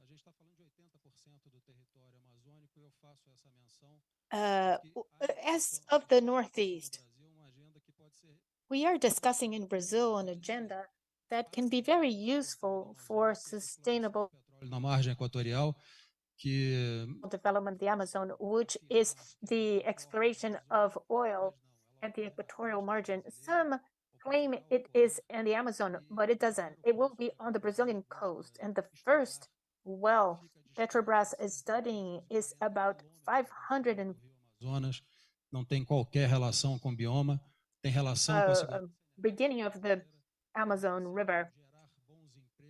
This has to do with generating good jobs, prosperity, and wealth from a mineral source that we have available to us. So this is what the Institute is. 9 federations of industry with the support of CNI that has its purpose and mission to generate sustainable business in the Amazon. What are these business? Those with potential through science. Preparar as pessoas e destravar o capital que tem apetite de investimento na Amazônia com bons projetos. E é isso que eu busco demonstrar aqui. Nós estamos presentes nos 9 estados da Amazônia Legal por meio das federações de indústria. 9 states of the legal Amazon through industry federation. CNI is our administrator. Our office is in the city of São Paulo, and we're available to speak to you, to all of those who want to walk with us on this path. A lot of you who are here are already with us here. So we structure intelligence through Observatory of Amazon, connect A partir de informação e não do que eu acho, do que eu acredito, do que, enfim, é fundamental a estruturação de inteligência de dados para a tomada de decisão, seja no âmbito público, seja privado, e é isso que a gente busca organizar a partir do observatório. Os novos negócios, a nova indústria, com um componente forte de inovação, como já disse. New business, new industry, supporting existing productive chain, in addition to industry, to understand the importance of cattle raising, creative economy, exporters, that have great opportunities of generating good, sustainable business in the Amazon. The forum that originated the Amazonia Plus 21 Forum is a permanent place for dialogue, so that together, in a collaborative way, government, academia, financial sector, productive sector, community, local communities, traditional populations can together find the effective pathways for sustainable development in the Amazon. And for this to be possible, we've structured a new solution, which is the Facility Investimentos. Both private and public capital cannot find good projects in the Amazon territory to invest. There is huge appetite in the private and foreign sectors to invest in business, as this can be done through Facility Investimentos with rules, governance, transparency, in compliance, mitigating the investor risk, giving a security or safety for those that want to collaborate to Amazon projects. Here I introduced 3. The Center of Bioeconomy and Conservation of the Amazon being implemented in the Porto Velho city, a partnership of the Bioterra Study Center that for over 20 years have been working with forest regeneration.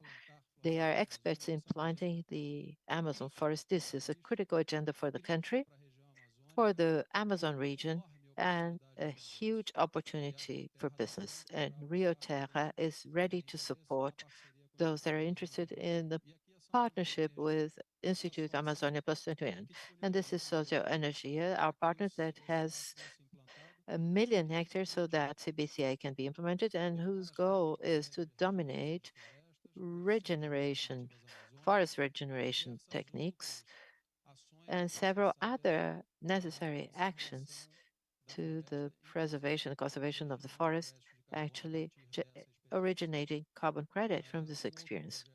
Another project of the Institute that is an agreement of the Amazonia Plus 21 and SEBRAE, we received a portfolio of 271 companies in the Amazon, all linked to low carbon economy, green economy, to help the development of those companies, opening foreign markets over 3 years. There are various sectors spread in 9 Amazon states. Another initiative or project of the Institute in education is to train labor for this era of bioeconomy in the Amazon. We worked along with BNDES and NI, which is called the structuring of the training itineraries for technical training in bioeconomy for the 9 Amazon states. And shortly we're going to have an event to launch the advances in the structuring of these itineraries. What's interesting is that the structuring of these courses does not aim only Senai service, but the whole network of technical training in Brazil, including federal institutes and private schools. The idea is to actually ensure qualified labor, competence, human capital qualified for the Amazon to for the agenda, and the Institute has had a key participation in this process. So this is the brief example of facility of investments to priority agendas, territory development and sectoral development over this year and a half of operations of our Amazonia Plus 21. We have to give the public powers to overcome a delay that is over 150 years, as mayors in the Amazon are discussing public elimination, asphalt and pavements. Those have been overcome in the 19th century, but is present in the reality of most 750 municipalities in the Amazon region, and facilitates this bridge between money and the project, between capital, public and private, and the destination to sustainable development projects, multi-sectorial ones in the Amazon territory that promote inclusion of the local populations. Here, what we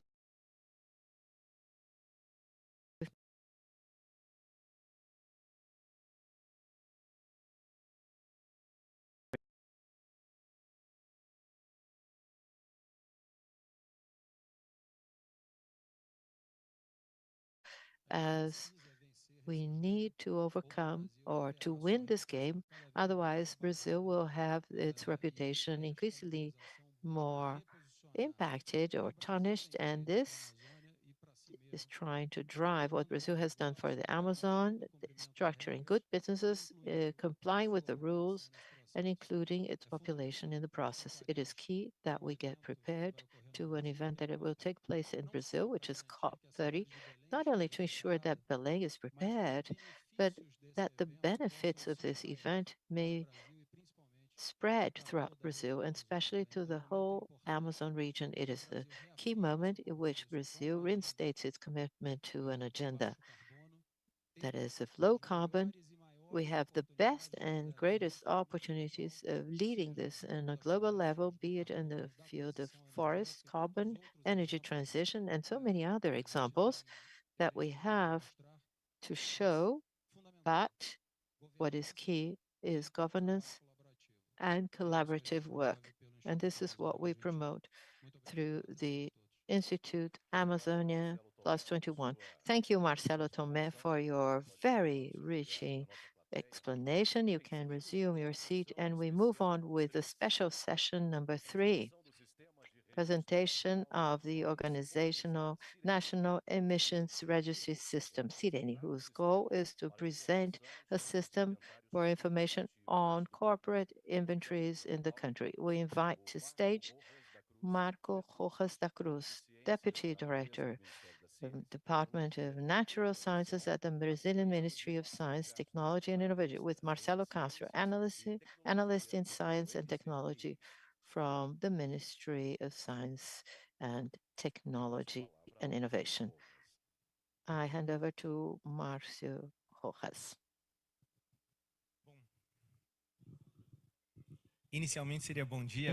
Initially, it would be good morning, but now it's good afternoon to everyone present. Before anything else, thank you very much for the opportunity. We've been invited to present one of our initiatives, but I couldn't start speaking before congratulating Marcelo and the team. I remembered other initiatives, and we could talk about others, but in the scientific field, we're preparing to start now. We are preparing to start now a project that I understand maybe in the field of science is one of the most important in the world, which is Amazon FACE, free air carbon enrichment. The idea here is to simulate in a small 6 parts of the Amazon forest an atmosphere that is carbon rich, open environment, aluminum columns injecting CO2 outdoors. So we have the possibility to study how the Amazon biome will behave to an atmosphere that is expected to have in the 2060 or 600 ppm of concentration. It's an expensive investment. We involve researchers from Brazil and from all over the world, and we have important information from the scientific standpoint, but very practical questions and concrete ones as well. Another initiative that we're preparing to start is Mirawa, Institute, I mean, a wow of sustainable development. The idea is to study forest recovery in flooded areas. We don't have very much literature on that. So just to illustrate some initiatives once again for your project on Amazonia plus 21. So we're here to talk about Sirene organizational SARIN, special. So the organizational national emissions registry system. So we are about to launch it. Our expectation is that should take place before COP28, and we're going to be very brief because our lunch is waiting for us, and we are used to having lunch every day, so we're going to be very objective. We are available. You can talk to us directly. We can talk now and on other opportunities. So essentially, Sirene Organizacionais being sought by the decree that instituted it. It was signed in 2017. As it instituted this national registry of emissions, delegated to our ministry several responsibilities, amongst them to deal with emissions of organizations, corporate inventories. So the idea was to expand private initiatives, and other organizations could be covered if interested. The idea was to increase transparency, consistency, and general quality of data of emissions reported voluntarily by organizations. So our initiative, it's important to stress, is a voluntary initiative through standardization of procedures, methodologies, and verification systems. There was an interest of the private initiative because there were platforms, there was a cost to add information to the platforms. So obviously there was on the federal government part, on the occasion, an interest of getting the information as they could be guiding stuff for the carbon market. And on our side, we had this national inventory of greenhouse gas inventory so that we could get to know the sector better. In 2018, then, we launched within the technical committee of the low carbon team, so we set up this task force or work team, an effort organized to develop over 4 cycles. The first one was mapping the situation, national situation or subnational and international. And we talked to São Paulo, Rio, Paraná, Minas Gerais with voluntary programs, other states that were thinking about similar initiatives, and we mapped out the international context. Second cycle was more focused on methodology, how it would happen on the part of organizations that would adhere to the program voluntarily. The third cycle was more on adhesion, verification, and submission. So how people could participate. The fourth cycle was the development of the report platform, IT. We had in this work team colleagues from the Ministry, Mines and Energy, the Finance Ministry, and the Environmental. Well, we went to Economy, and now Finance and the Environmental Ministry, associations and companies that were interested. They were welcome throughout the works of our work team. Those that were active, ABAU, ABIQUIM, ABIVIDRO, ABNT, ABRAVERI, the Brazilian Association of Inventory Checkers, and FIRJAN, IBRAM, IBAR, Sneak and Valley. Secretaries and subnational agencies took part of CETES, FIAM, Minas, INEA, Rio de Janeiro, SEMA, Paraná, and other initiatives were also invited and took part actively. CDP, for example, Carbon Disclosure Project, they have a lot of information from the private initiative. Getúlio Vargas Foundation, GIZ, they're always very active. Thank you for being here. In Metro Banco, the World Bank, UNDP, Carbon WRI has the protocol internationally that we gathered over the work team work. everybody together acting in this area. There was a first step taken to launching results for what happened to CDB. We were able to access a lot of information. We organized a lot of database organized in CDP. So we had actually, a historical from 2010 to 2020, only reports verified by the third party scope 1 and 2. We checked emissions that take place in Brazil. All economic sectors were included, and the results are reported in terms of CO2 equivalent. This information is disclosed in an aggregate way, and also emissions per scope and sector. You can access them later, and you have access to this information. So we are now on the fourth cycle, and I'm going to go over it quickly. The idea is to conclude the development of the organizational Sirene, or our registry. The idea is to launch the platform itself in November this year, possibly the second week. We're still adjusting everything with our colleagues. And then we're going to have the possibility of showing what the platform will look like.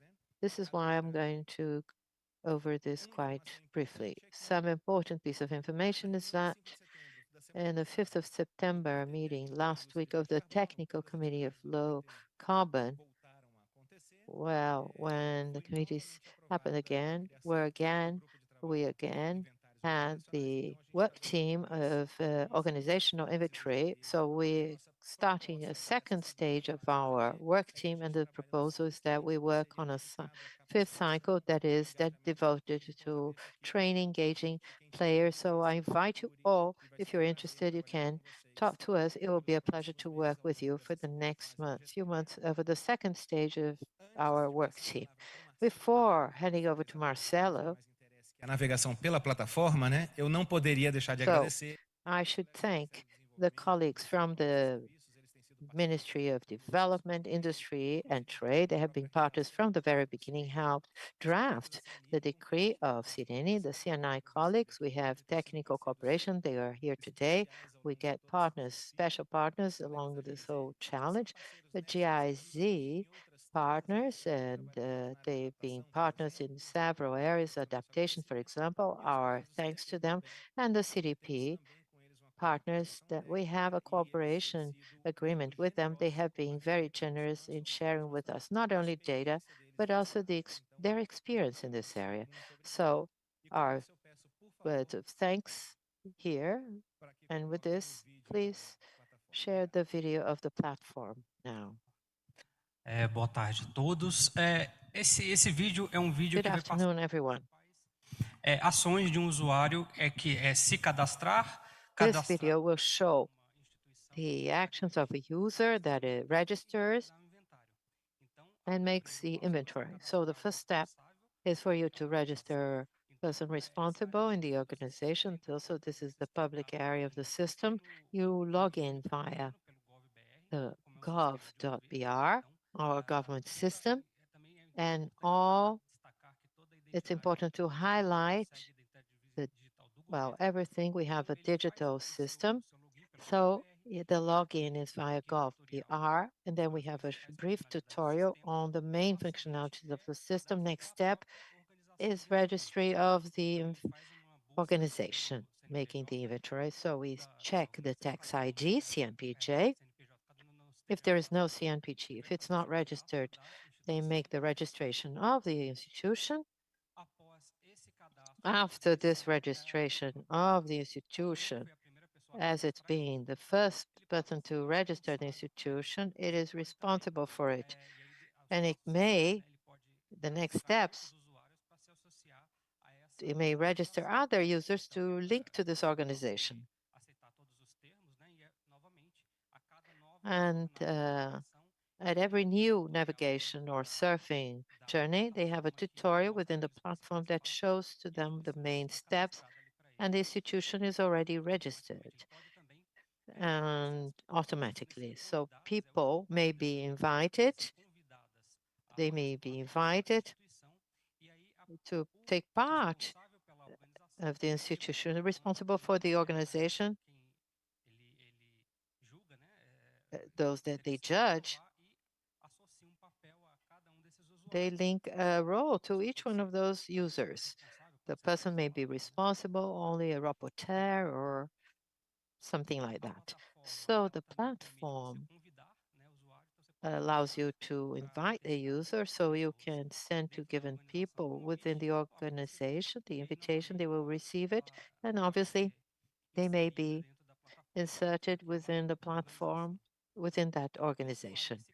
And the user that is registered, and there is an organization already registered, they may ask their link to that organization. So they seek through the CNBJ, the tax ID, and from there they request this link that will be approved by the person responsible for the organization. Again, we have to go through all the steps, accepting the terms of and policy and privacy. The main function of the system is to add an inventory. Well, we have two ways of doing that. You may fill out the inventory directly on the platform. There are several steps you have to take. You don't need to follow all the steps in the same order. So you may move from the first to the fifth and eighth and so on and so forth. Another way that will show next is that you can download an Excel spreadsheet, fill it out, and upload it to the system. If you are already registered, and if you have all the information registered in the system directly, the spreadsheet will override the information on the platform, and then the inventory will be automatically registered. So this is the simulation that we are showing at the moment. And it would be interesting to stress that the platform will always communicate all the steps, and everything will be sent via email to the users. Within our team, we have a reviser. The reviser may add some questions on certain fields that the information may not be correct or something is missing that is sent to the rapporteur registered on the platform so that this draft rapporteur can make the appropriate correction. After this alert, since the report that was pending may go through revision until it is approved. And lastly, this is the last step, is your requesting your adherence to an organization. So there's another point that organizations may come through CDP registry, so the database of CDP. So you may request your link to this institution that would not have anyone responsible within our registry system, our sitting. So we have all the reports and all the companies in the system. Well, as promised, we've been able to present our registry in a very brief way. And once again, thank you very much for the opportunity, and we're totally available. Thank you to Marcio Rojas and Marcelo Castro, and we'll invite you all to our brunch that will be served next door. To our YouTube followers, we inform you that we'll be back at 2 p.m.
Senhoras e senhores, aqui Ladies and presentes, gentlemen, here on site and those online, good afternoon.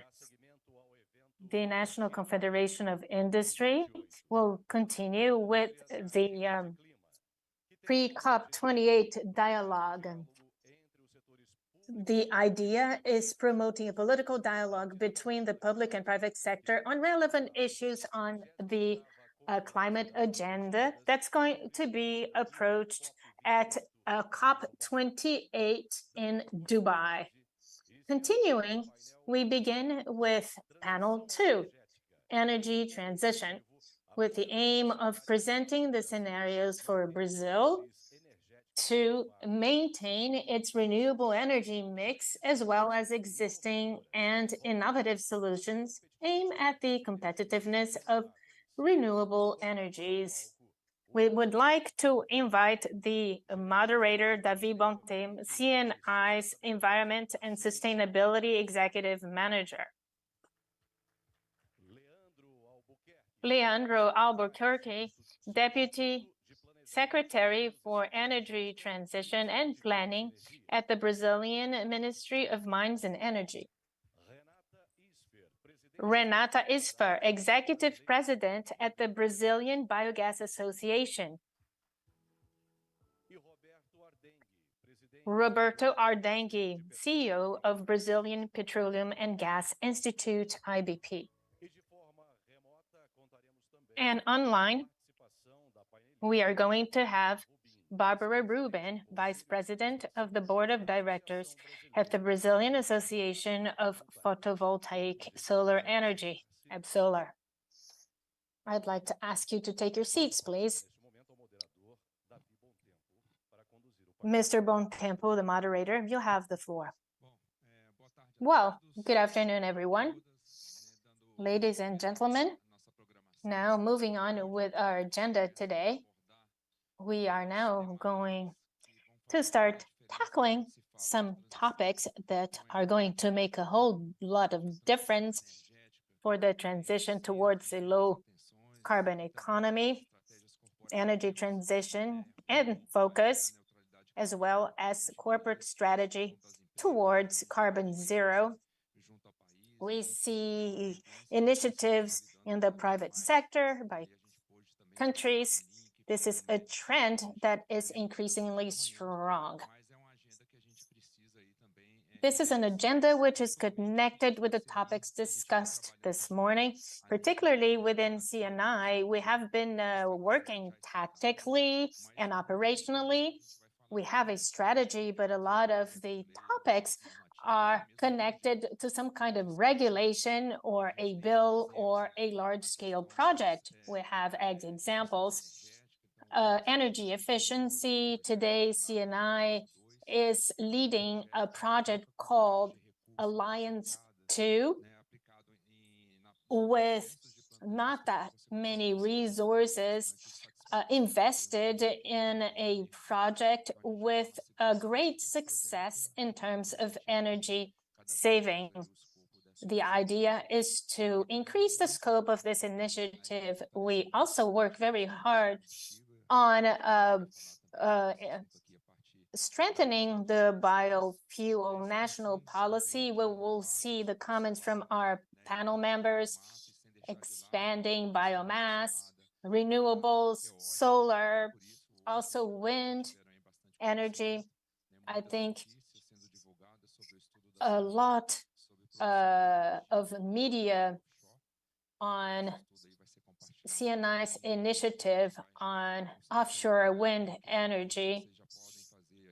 We will be placing the QR code for you to be able to download the study carried out by CNI.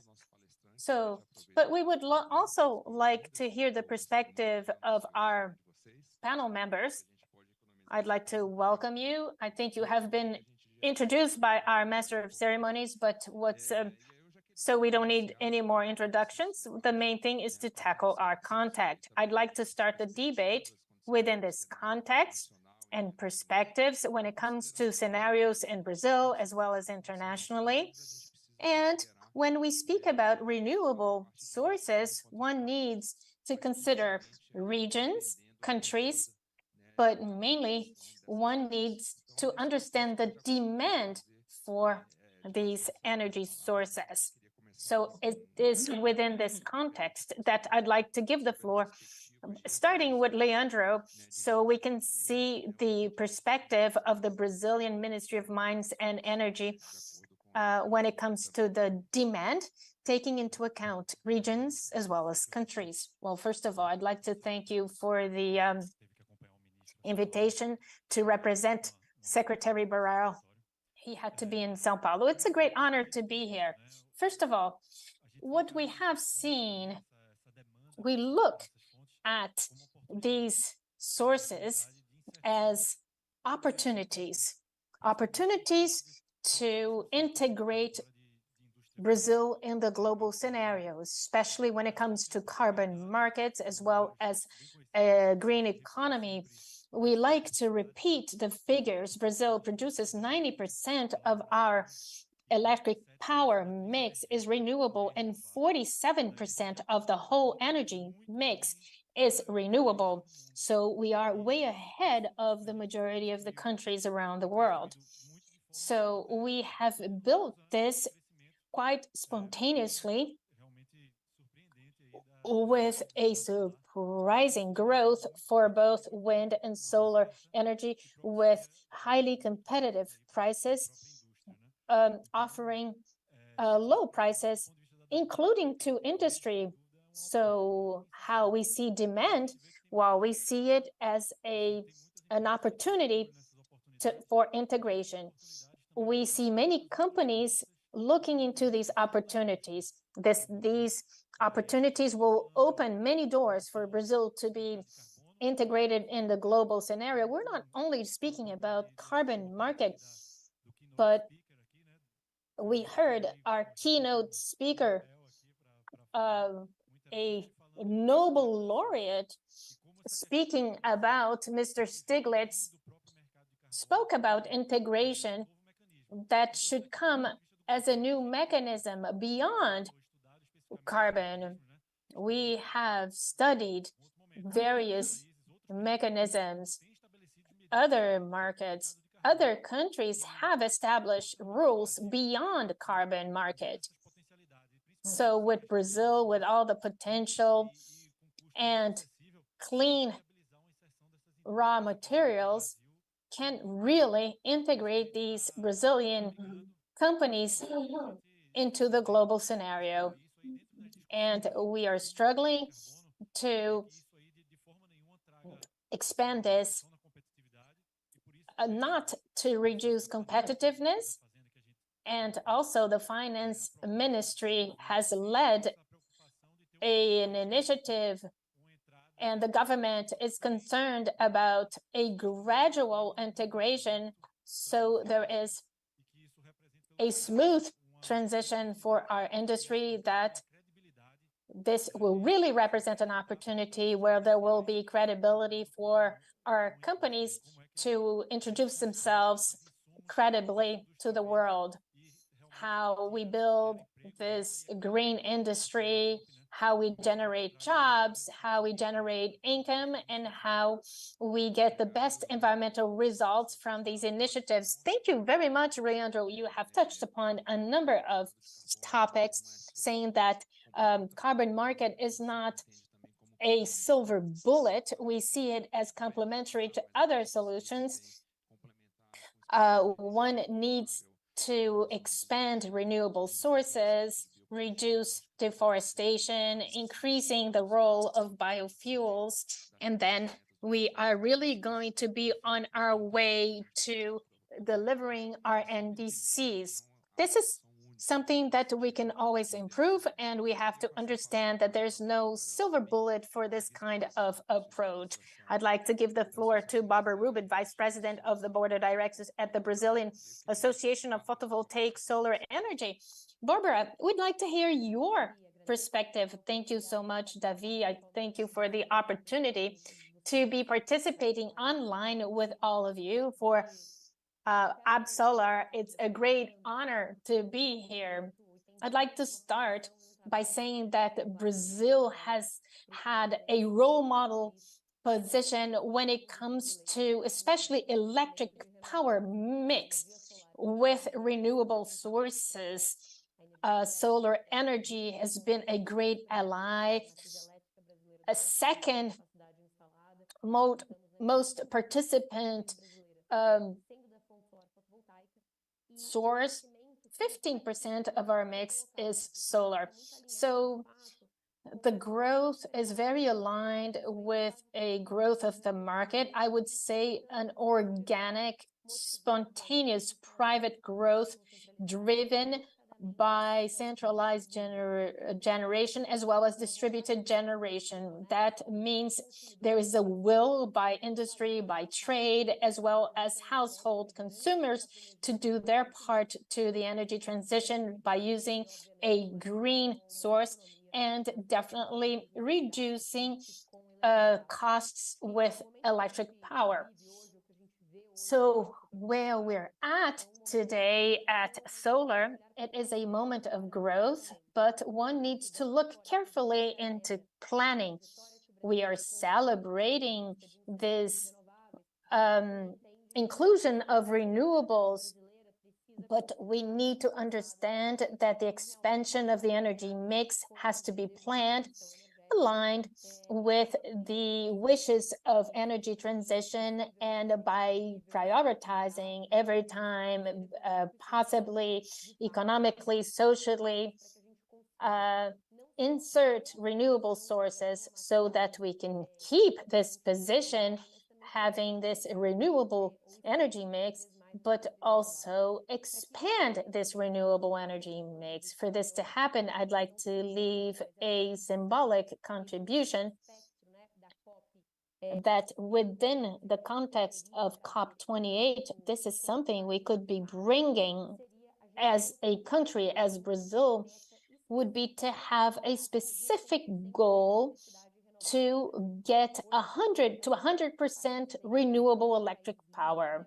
When we look at the leading countries, key countries in climate discussion, they don't have 100% electric power renewable or without greenhouse gas emissions.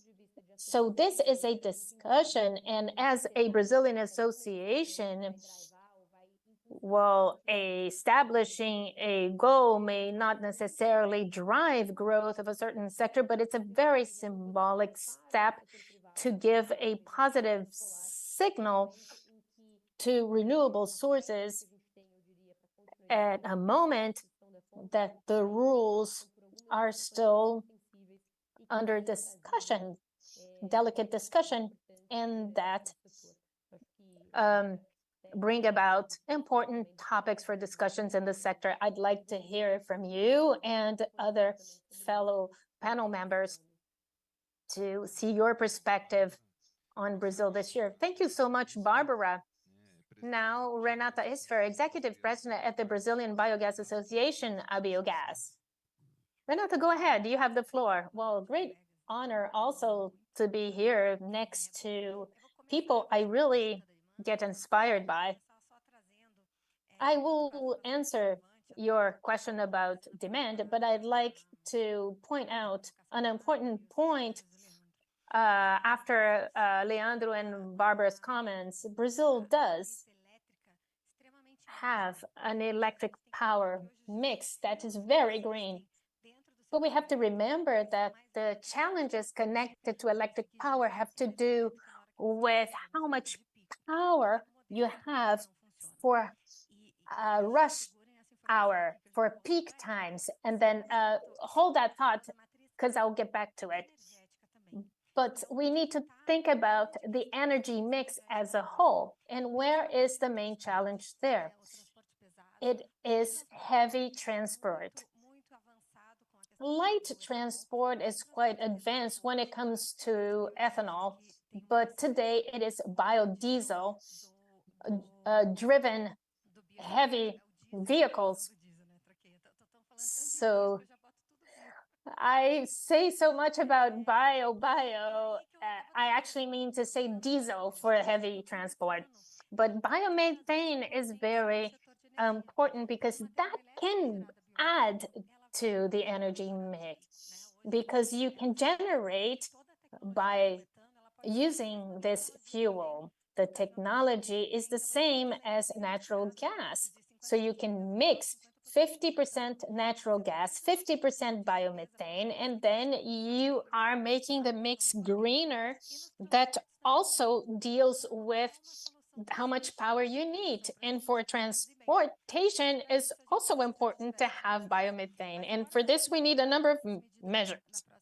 And I will go back to these measures afterwards. But going back to your question about demand, it's important to talk about it, because when looking from biogas perspective, we can split it in two phases. There is energy demand, and a demand for raw materials. This is everywhere in Brazil. And the good news is that biogas and biomethane are also very ingrained. So you can serve all regions. You don't depend to be close to the coast to tend to the demand. But today we're not able to. And the reasons being a lack of infrastructure, one of the two. All the infrastructure, the Route 3, Route 4 of gas pipelines to bring natural gas from the coast that could be useful or not if you increase the production of oil.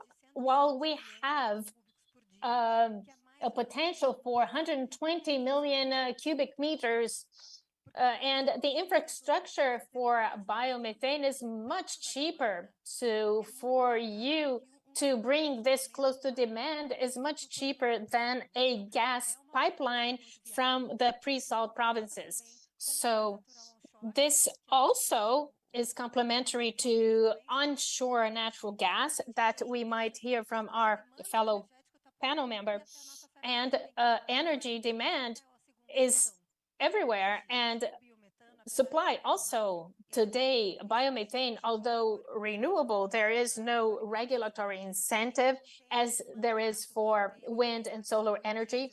There is no mandate of ethanol and diesel with a compulsory mix. The investments we have today, we have 500,000 cubic meters per day in production, and 6 million for until 29 is just by determination. It is companies believing it, consumers selling to the European market. But if we want to take off, just like the other renewable sources have taken off, if we want to reduce costs through tax incentives or even infrastructure costs, if you want to include the oil cost in the production sharing agreements, why can't the government look into biomethane infrastructure? So be it at a cluster or for transportation.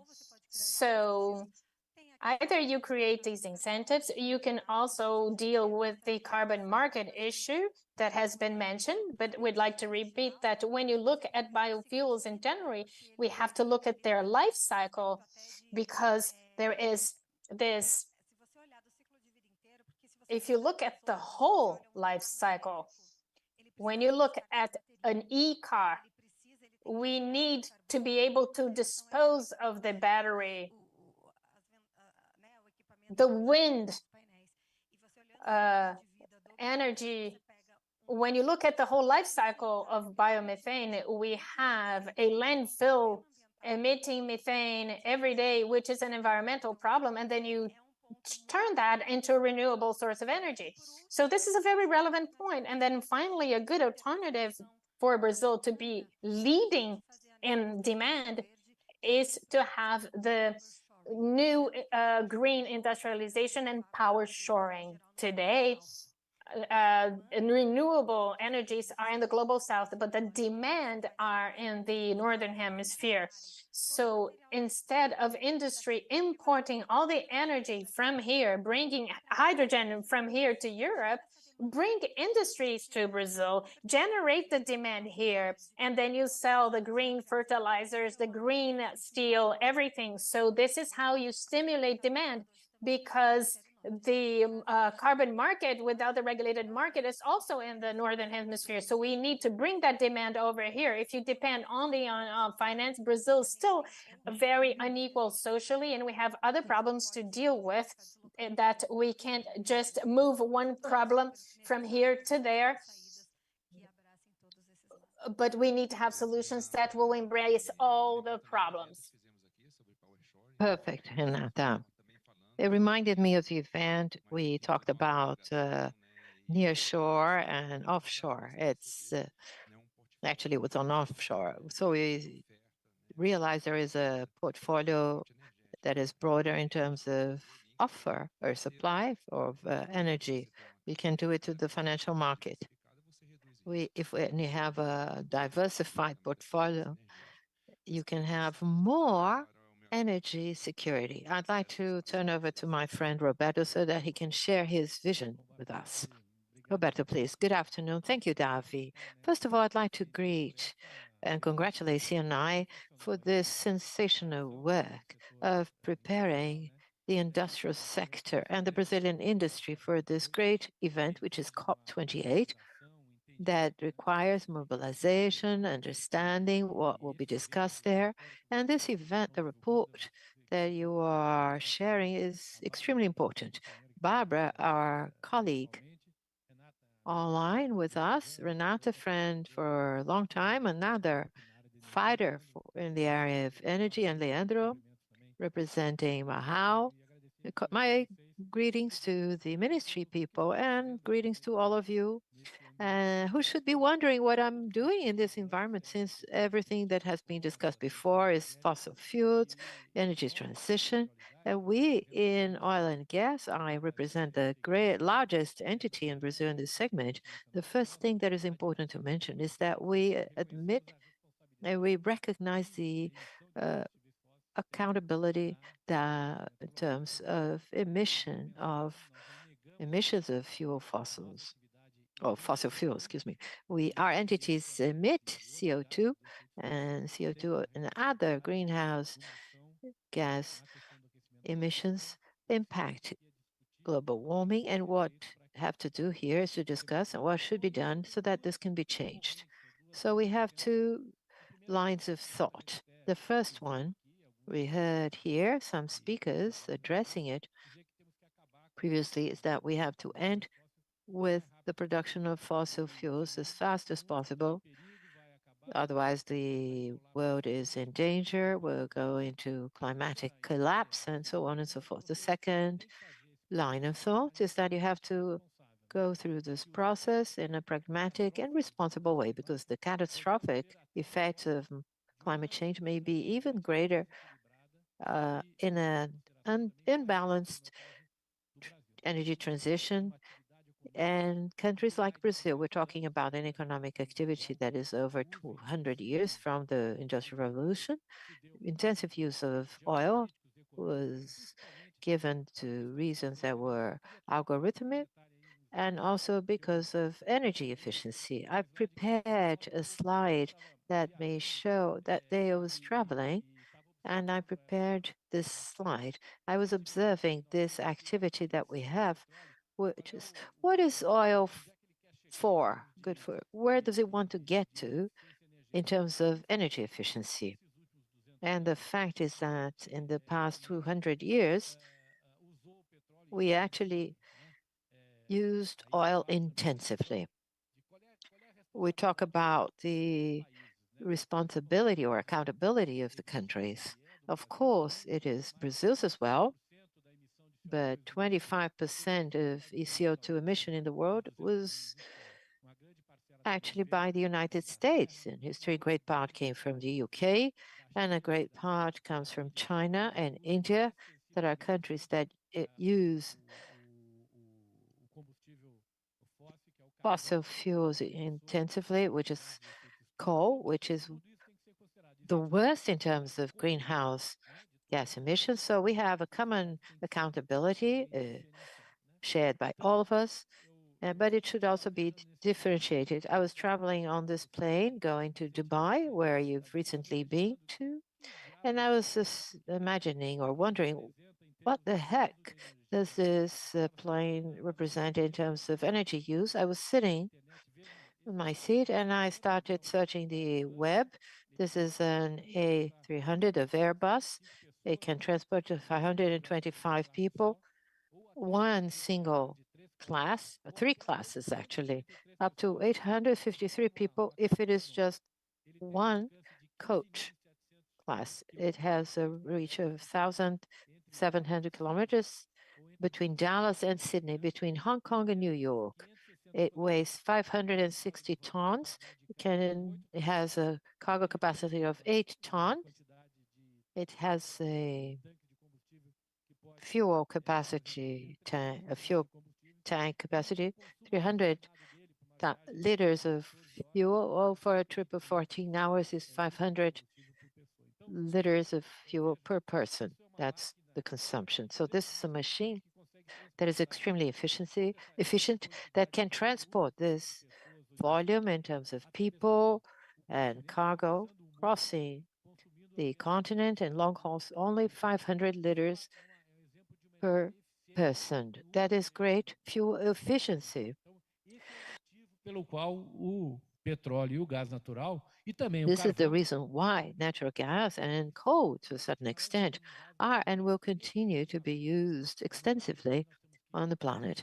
What we have to study and analyze is how you improve the efficiency of this activity.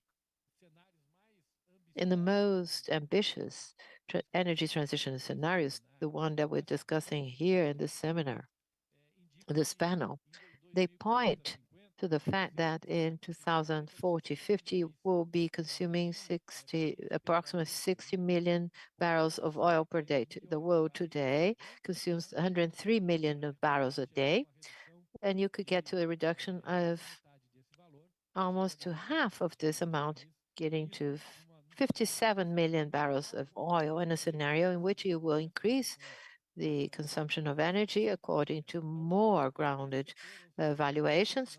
And so this industry will provide a lot of energy to the world, especially to countries where they need cheap energy. Because when you think about energy, you think about four elements. Renato actually mentioned them. You think about reliable energy, available energy in terms of time, timely, cheap, affordable to society where you live, and you today think about decarbonized or sustainable energy. These are the four features of any energy model in the world, and this is what we have to pursue. When you think about the African continent, there are 400 million people that do not have access to any kind of energy. You think about energy poverty. So the energy transition has to be followed by energy security with those features I've mentioned, but also you must fight energy poverty. We have to avoid that the accountability that is common but is differentiated should not be imposed upon us by other models that are not models that regard countries like Brazil. It's just that if you would get to a restaurant and rather than asking for the day options, the menu, you have three options. So you have starters, main dish, and dessert, and you tell the waiter, you say, I want to see the menu. And you as a country choose from the menu what makes more sense for a country like Brazil. We have an energy mix that is quite clean. We are quite advanced in this industry, in oil and gas industry. We are a country that is able to produce oil with very low carbon emission. The world today, when barrels of oil produce, an oil barrel produces, along with a barrel, an average 30 kilograms of CO2 by produced barrel oil, as in the case of Canada, that is heavy. from Venezuela, they emit 70 kilograms of CO2 per barrel produced. Today in Brazil, we produce oil with 11 CO2 produced or emitted by oil barrel. This is an activity that will become extremely important, along with biogas, biomethane, along with renewable energy, solar energy, and wind energy, or wind power. Should talk about energy efficiency. We still have a long way to go in terms of energy efficiency. Of every 3 carbon atoms that we generate to produce energy in the process of bringing oil, refining, putting it in a car, and burning that oil to generate energy, of every 3 atoms, we lose 2 in the process. Only 1 atom is used for the final efficiency, that is energy generation. See the long road we have to take for energy efficiency and the long road we have to take in terms of decarbonization of our industry. If we are able to attain those goals, this is the commitment that the oil and gas industries, that the Brazilian industry and Brazilian technology can cooperate and can actually make Brazil to become a major country in maintaining the oil production. That's why we advocate the oil production in the equatorial margin, because we know we are able to offer to the world very high quality oil, decarbonized, that will replace some oils from other countries in the world in this context energy transition that is organized, that does not cause world collapses or disasters due to the huge increase in price of energy that may be resulting from poor energy transition. Thank you for your time. Thank you, Roberto. Thank you for your remarks and points. I'd like to ask Leandro. Roberto talked about decarbonization, energy efficiency. I'd like to move towards solutions. And we have always been having a lot of information on the hydrogen agenda, especially in more complex plants in ports like BC, Sul and Suape. And I'd like to see what is the government's view as to how to encourage this demand regarding this fuel for the future. Before going specifically into hydrogen, I'd like to talk about the scenario very much related to what colleagues mentioned. Yes? How do we view things from the point of view of public policies using the whole macro scenario within an energy transition plan that we should submit next month, possibly than that Brazil actually, especially from the electric point of view, we have 50% renewable matrix. Some countries have 15%. The world average is 15%. They have 10. What is the cost to moving from 10 to 20 to 15 to 32 and then to 50, 70? It's a much higher cost. We are here talking about what is still marginal sectors that are difficult to be decarbonized. So our focus of our plan, we have very close look to these sectors that are difficult to be decarbonized. Transportation is one of the main challenges there, and the other one is industry. Those two, of course, we have a very specific view towards mining and other sectors, but going to transportation and industry. For transportation, of course, we are paying close attention to electrifying our fleets. We hope this happens to Brazil quickly. We should not forget about the great potential we have in Brazil, of the great competitive advantage in terms of knowledge and mastery of production of biofuels. So biofuels are a safe source, an immediate one of decarbonizing our transportation matrix. And we conceived in the ministry, in a collaborative process within the government, we created the program of fuels of the future. having those that have difficult decarbonization. We're talking about the program of aviation fuels, SAF, Sustainable Aviation Fuel, of green diesel, and the potential and the percentage of ethanol, and having a legal framework for carbon capture. So we align that with the discussions we've had on the oil and gas industry. So this guidance that we have to set legal frameworks, to set the basis so that the industry can flourish in a field where Brazil has great mastery, which is biofuels.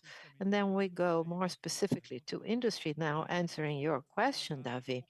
We have a greater view towards hydrogen, which is a potential source of decarbonization, not only as an energy source, as a replacement of energy source, but also as an input, as raw material for the industry. What have we done? We have the National Hydrogen Program. We have been conducting it within a government initiative with broad participation. We have the commitment of the minister to submit to the federal government this bill. It's a broader legal framework this month, so we are working within this steering committee. We are actually lapidating and building consensus with the government so that we can reach a mature proposal to be submitted. And here, still sort of anticipating the answer, you're talking about stimulating or encouraging demand. Here, we're very much concerned about creating the environment, we're establishing some kind of mechanism. When we talk about mechanism, it's important to say that we don't want to create additional costs to our industry. We don't want to talk about a mandated percentage of hydrogen within gas that could somehow impact competitiveness, although this is one of the instruments we use in some policies, for example, of fuels of the future. We don't have the means to create a government subsidy as other subsidies, as IRA has been created of $3 per kilo of hydrogen. And we can, and we have been conducting discussions trying to set some tax mechanisms that could somehow provide that additional incentive. But what does has the hydrogen program focusing? It has been focusing on strategies. The strategies are made up by various baby steps. We're talking about 65 initiatives, 32 of them are in progress. I'd like to highlight multiplication by set of investments in research, development, and innovation. From there, we hope to get to 2025 with pilot hydrogen plants in all regions of Brazil. We also hope those are some landmarks of our strategy to get to 2035 with several hubs integrating production chains according to demand. That's a more long-term view. What is the immediate difficulty? Why doesn't the hydrogen industry start now? We have several MOUs. We're working hard on this legal framework because there's lack of demand. There's a final end that is missing. Why don't we have the demand? Because we lack pricing. We lack the premium. We've been talking about demand for finished products, but we still need the last part of the chain to close this point. And Brazil cannot finance this industry, as I've mentioned previously, but we are creating all the means. We are sowing the seeds of the pathway so that we don't miss a single second. When we get there, we'll be totally ready from the regulatory standpoint, as well as from the standpoint of having the knowledge, the know-how, the structuring of those places, of this energy at low cost. And we have this comparative advantage, as mentioned here in a recent Bloomberg study. They showed that Brazil has great potential for green hydrogen that is the cheapest in the world. So, and then we are moving from this discussion of subsidies. We are positioning ourselves But I don't know if this causes some kind of frustration not responding. We're going to create a program now to subsidize hydrogen. But we understand that we are making all the measures that are necessary so that we can have an appropriate environment for the flourishing of the hydrogen source here. So we need legal frameworks, set some guidelines and regulations to create this environment that is most appropriate so that business people can invest with security, clarity, and also legal security. A Bárbara I'd like to call on Barbara. She's vice president of Absolar. When we speak about solar energy, we know it's growing a lot, and Brazil has been installing a lot of these solar panels. But Renata has mentioned power shoring. I'd like to ask Renata, what's missing for us to start producing solar panels here, given the fact that we import a lot of them from China? Well, thank you so much, David. Before I answer your question, I just wanted to make a comment on Leandro's speech about hydrogen. When there was a public interest consultation for the 3-year plan, we introduced some contributions, but one of the things that we thought would be interesting to stimulate the green hydrogen, which is of great interest for solar energy too, would be the gradual substitution of hydrogen and ammonia from renewable to renewable hydrogen. So we understand that we already have experience according to our perspective, but Renata is here that is positive with biodiesel, and then we could maybe do something similar to So now answering David's question when it comes to solar, we have great interest in stimulating a more comprehensive production chain. What we have some module manufacturers that are here, notably in the southeast and the south, Sao Paulo, interior of Sao Paulo, Campinas, and Cascavel. We have a manufacturer of modules, but this doesn't contemplate enriching crystal silicon. And that is one of the main points in the chain. Why don't we have that yet? Well, that is a tax policy issue.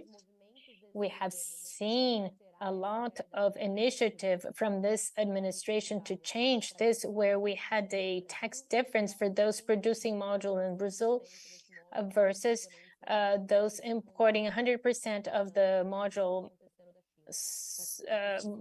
usually from China. So these tax adjustments could be done gradually. This should be done. This is critical. And secondly, what's also critical, there's something that's similar to wind energy about 10 years ago, which is more predictability of demand. We know that production chain and its life for solar and investments, we need to have predictability of demand so the industries can stay in Brazil sustainably. We have had great growth in solar energy in the last few years. As I said before, this was pulled by distributed generation, which accounts for a lot of what we have in solar in Brazil, especially because of the legal framework, regulatory framework that started this year. Then we have had a big drop in the pace of installations and auctions that are scheduled for in a scenario that is not as clear, maybe a little blur. So I would then end my comments by saying reviewing this tax policy comparing the imported module to national module so that we can drive the production chain. Secondly, a program for a more predictability of demand to bring more stability for those who would like to produce in Brazil. And then we have other mechanisms in Brazil to drive this, for example, by training labor and technical training centers. We have been working with some institutes for this so people can develop this technology and bring this to Brazil and keep this operating in the factories that we have here existing or those who would like to come here. What's also important as we continue to invest in universities, research to bring technology to Brazil, countries such as China, Germany, and even Canada that have a better progress when it comes to enriching silicon so that we don't import the cells and the raw materials, which much higher added value. Renata, I'd like you to talk about the comparative advantages of biogas. We know it's a clean source of energy. It's not intermittent. And what's your perspective? What's missing in terms of regulation so we can progress in this sense?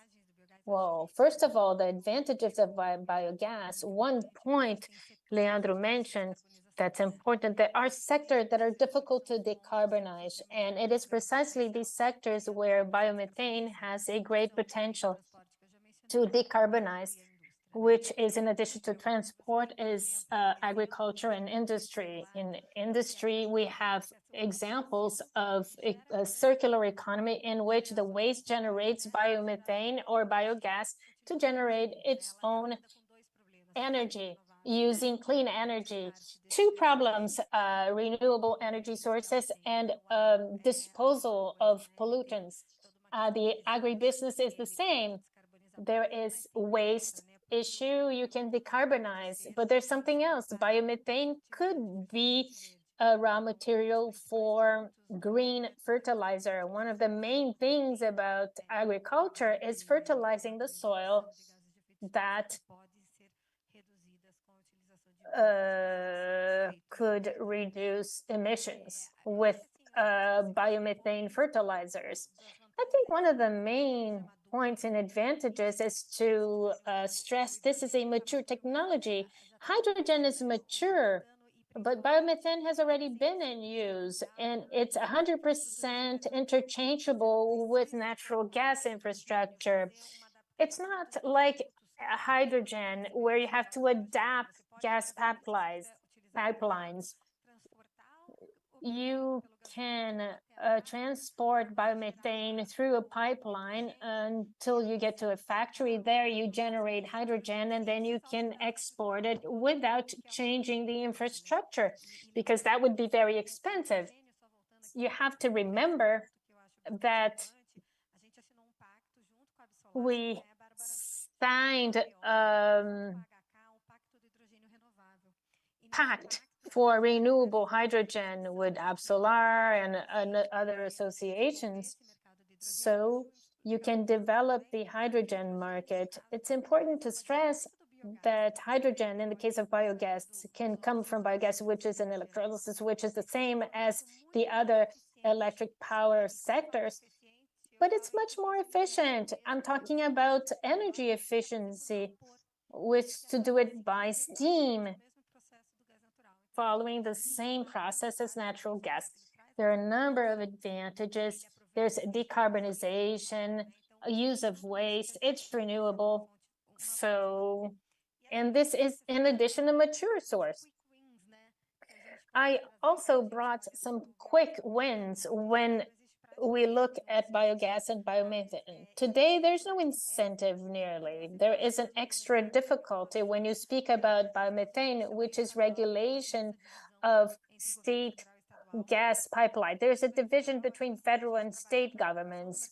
but the federal government could be working on regulation of the carbon market and taking the life cycle into consideration. Also, the issue related to infrastructure.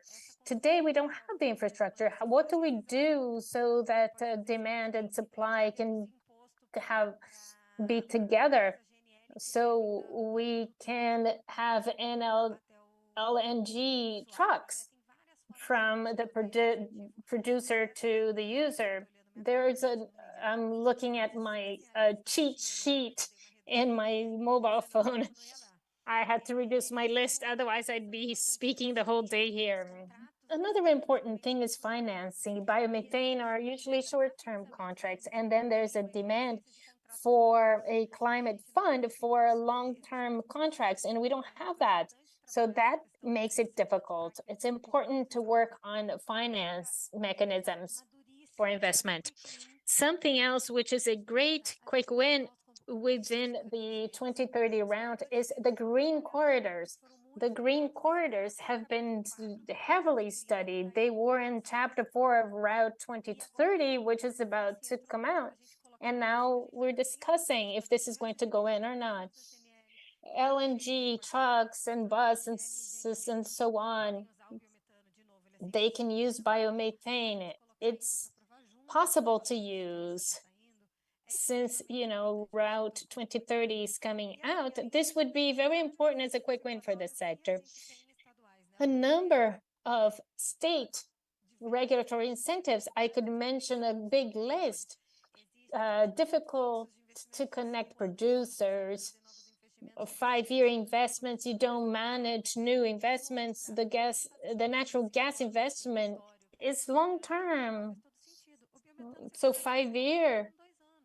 But biomethane, you can build a plan in 1-2 years, but you don't manage to do it because of this limitation. So there are a number of regulatory measures. We are working on an ebook to bring to states, and I cannot give you details because I don't want to use your whole time, Ardengue. Otherwise, he's not going to be my friend anymore. Well, thank you, Renata. Roberto, now we have an offshore wind energy study. Seems to have a lot of synergy with oil and gas in operations and expertise. But I'd like to know your perspective when it comes to this kind of synergy, and that you could give us a scenario for the next 5 years. Well, thank you so much, Davi. Well, I think this offshore wind document, as I said in the beginning of my presentation, the commitment the sector has with decarbonizing, with new technologies.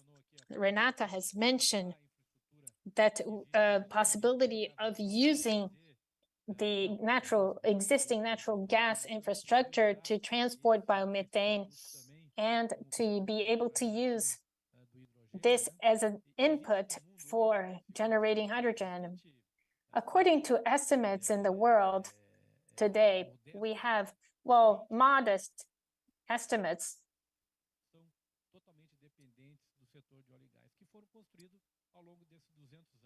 A lot of dependency on oil and gas because of the 200 years of history, supply $23 trillion.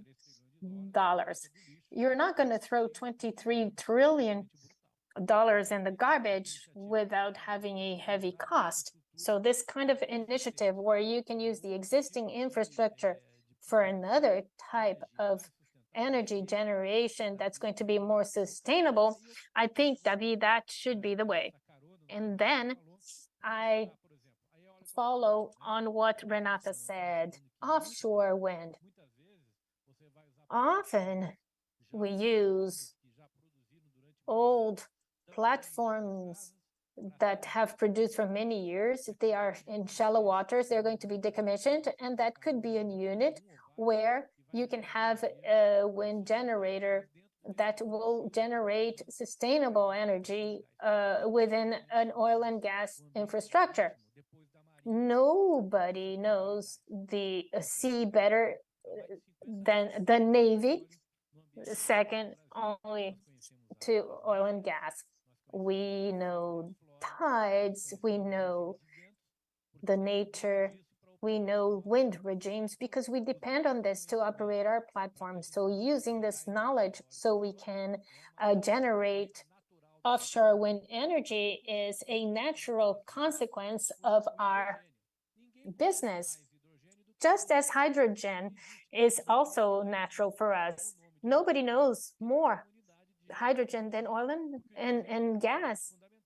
Hydrogen is critical for, but this is brown hydrogen generated from a fossil source. But from then on, transport, storage, oil and gas knows a lot about this.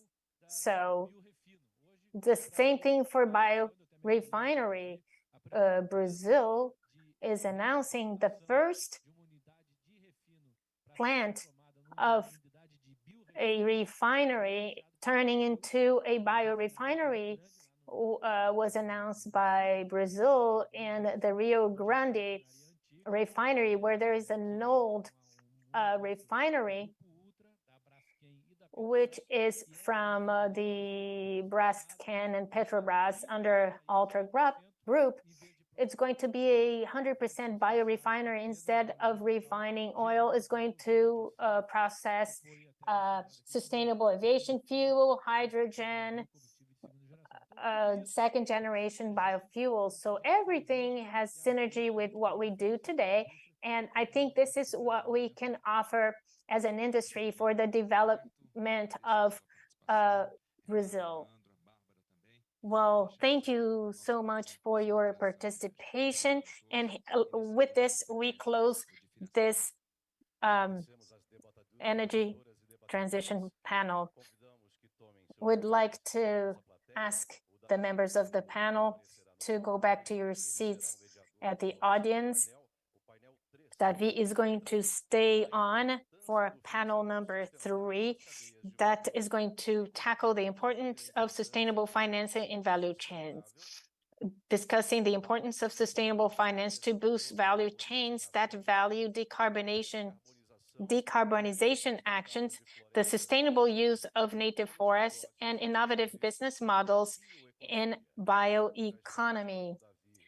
Davi Bontempo is already here on the stage. I'd like to invite Marcelo Mitterhoff, Advisor, Department of Infrastructure, Energy Transition, and Climate Change of the Brazilian Development Bank, the BNDES. Karina Vitral, Advisor of the Brazilian Ministry of Finance.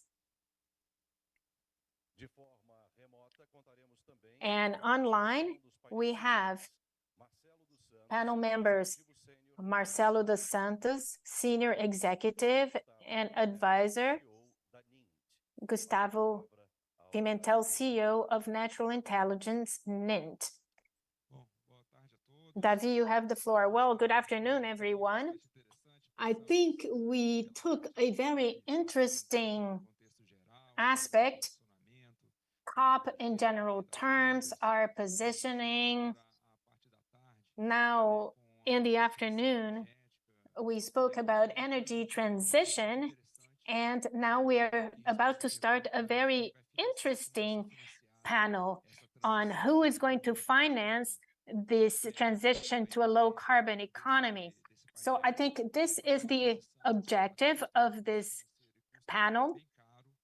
Transition is going to cost some financing. The estimate is 4 to 6 billion per year for this transition. So we transition to a green economy.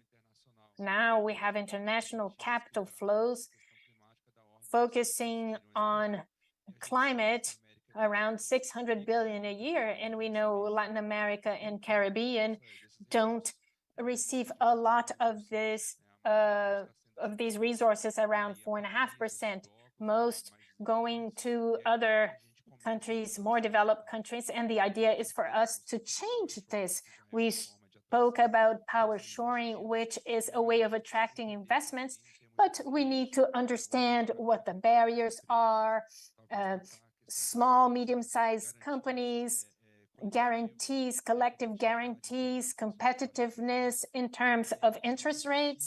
So the idea is to start the panel within the context and starting with the question, what's missing for more access to financing?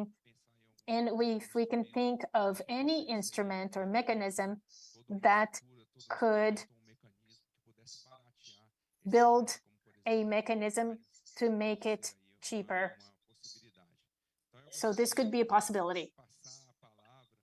So I'd like to hand the floor over to Marcelo Mitterhoff so that he could speak and share his views on this such important topic to everyone who is attending both here and online.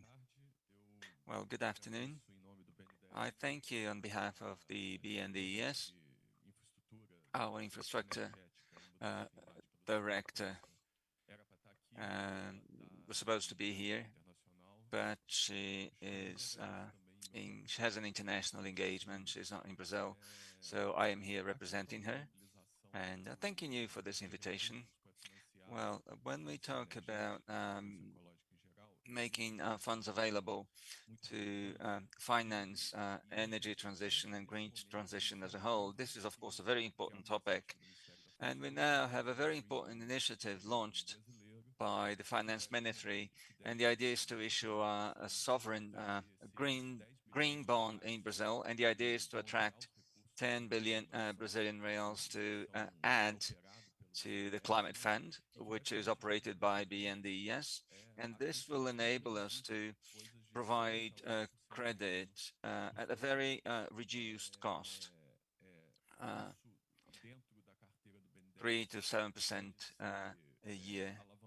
And within our portfolio, this could be leveraged through blended finance instruments. And I think that this is a very important initiative, but it's also an initiative that's anchored on a government issuance, because, you know, and Brazil can do that because our reserve levels are very high. And then that means that the state is sharing, let's say, the cost of this issuance. And this in itself is not actually any type of subsidy, because Brazil has very large reserves. And I think it's a very smart initiative that will enable us, you know, enable the bank to unlock different types of finance with a focus on blended finance. But it's still a limited source of funding. I understand that part of the financing operations could be mobilized internationally, either through the capital market or through BNDES, by attracting funds overseas, because a large part of these projects, they attract an international market. So when you talk about green hydrogen, there's significant demand overseas for that. So it is an export product. And the production chains that are associated with the, let's say, hardest to abate industries, such as steel production and green chemical industries and fertilizers, which are very important for Brazil, but we've never been a leader in the production of fertilizers. So these industries, and even electrical buses, which is something that, you know, Brazil is not a major exporter, we could have actually a natural hedging, which could strengthen or support funding in other currencies, US dollar and euro and Chinese currency. But I also think there's limits to what we can do in that regard, because when you start thinking about infrastructure, these are sectors that where most of the revenue is in local currency. Most of the revenue is in Brazilian reals. And we have to understand that development banks in particular the BNDES, they have some cost advantages that could be shared with these sectors, which are very intensive in externalities. And depending on the sector, these externalities, they're very strong because some of these sectors, of course, we have to pay attention to environmental issues, but also these are sectors that enable the country to develop an industry and an industrial policy that we have very rarely had an opportunity to do. So instead of catching up or running after what's there in the technological frontier, we could try to benefit from our natural comparative advantages such as land, sun power, and winds and biomass, and start investing in some sectors that do not even exist yet. So, as we were discussing earlier, the role of Petrobras in the generation of wind power, and I believe that BNDES should be able to access funding, so larger sources, basically, with some sort of, let's say, incentives or benefits so that we could unlock these funds. So, for example, if we think about what is happening in the US and in Europe, for example, the new Green Deal or the Green New Deal, and what's happening in China, we can see there's a lot of subsidies that are being devoted to these sectors. But Brazil, on the other hand, has self-imposed restrictions, which are true, and that will prevent us from doing that on the same level. But we have an instrument here, which is a chain, a number of public banks, in particular the BNDES, which will enable to spread these subsidies associated with sustainability-linked sectors. And I think this is very important. Thank you, Marcelo. And now we'll invite the other Marcelo Santos, who is now representing a CAF. And CAF has worked in partnership with CNI on another event related to power shoring. So I'd like to invite you, Marcelo, to start talking about the obstacles that we may face regarding obtaining cheaper and easier credit. Well, thank you, and thank you, CNI, for hosting this very important discussion. And on behalf of CAF, which is the Latin America and Caribbean Development Bank, I'm also part of these discussions. I like to try to contribute to the discussions. Now, going straight to the point, I believe that we have some very important data that we need to take into account. For example, data from the International Energy Agency show us that if we consider the time between now and 2030, the demand for financing and investment for the generation of clean energy is around 250 billion per year. And past 2030, it's over 300 billion per year. I'm talking about emerging sectors in Latin America. If we consider the whole world, we're talking about trillions. And if we think about concessional funding or blended finance, which is another term for that, it's about 5% of that. So what's blended finance in this regard? Well, we're talking about grants, but also warranties and concessional funding, which is basically credit lines that are cheaper, and other models that will enable funding in local currency, for example. If we also address the amount of FDI in Brazil up to 2022, Brazil attracted investment in the order of $91 billion. And this accounts for 41% of everything that was invested in Latin America.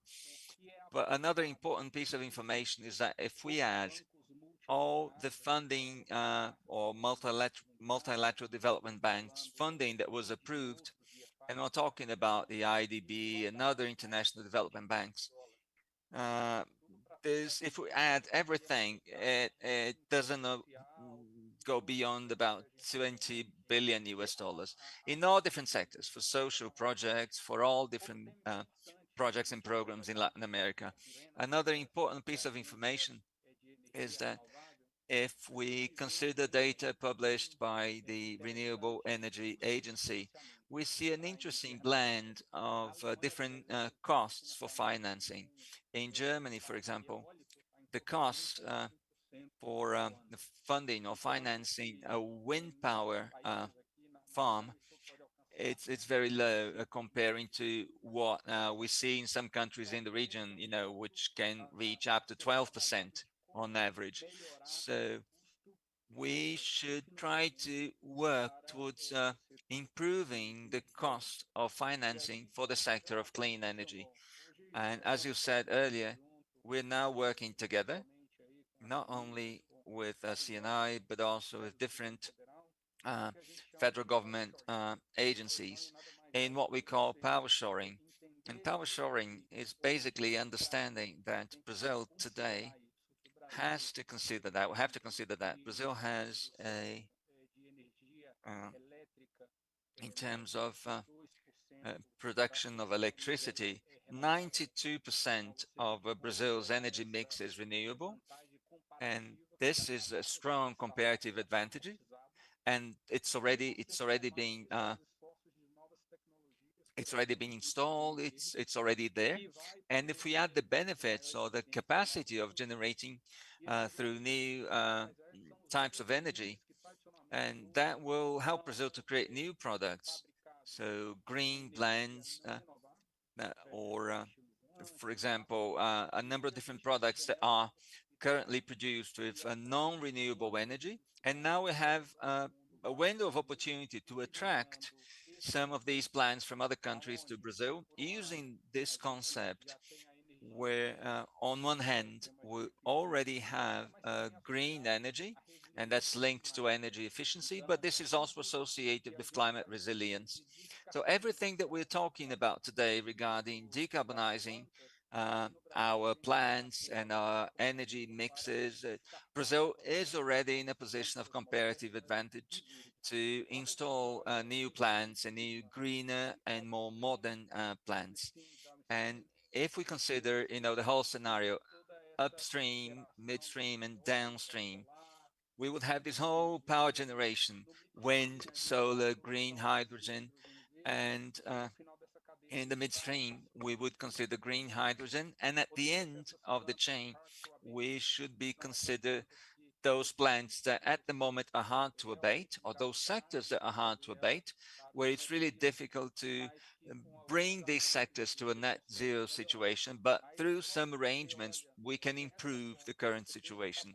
So when we consider that, we would have the ability to create a huge green production chain in Brazil. Consider that the plants would already be here. They would be supplying and sourcing other plants that could export to other markets, where in addition to some subsidies that are in place, they would still be facing some sort of protectionism.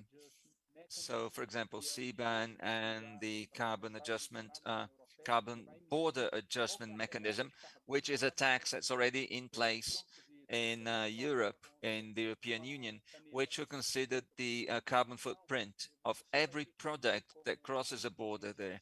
If we take, for example, a pen, a ballpoint pen, we would measure through this export mechanism what is the actual and full carbon footprint of that specific object.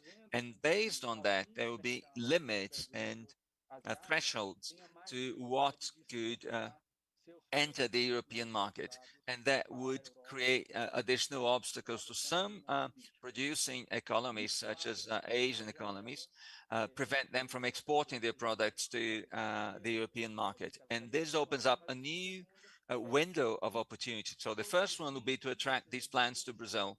The second one would be to produce these manufactured goods that could generate high quality jobs in Brazil, would also generate higher revenue and in Brazil and would improve the quality of living in our region.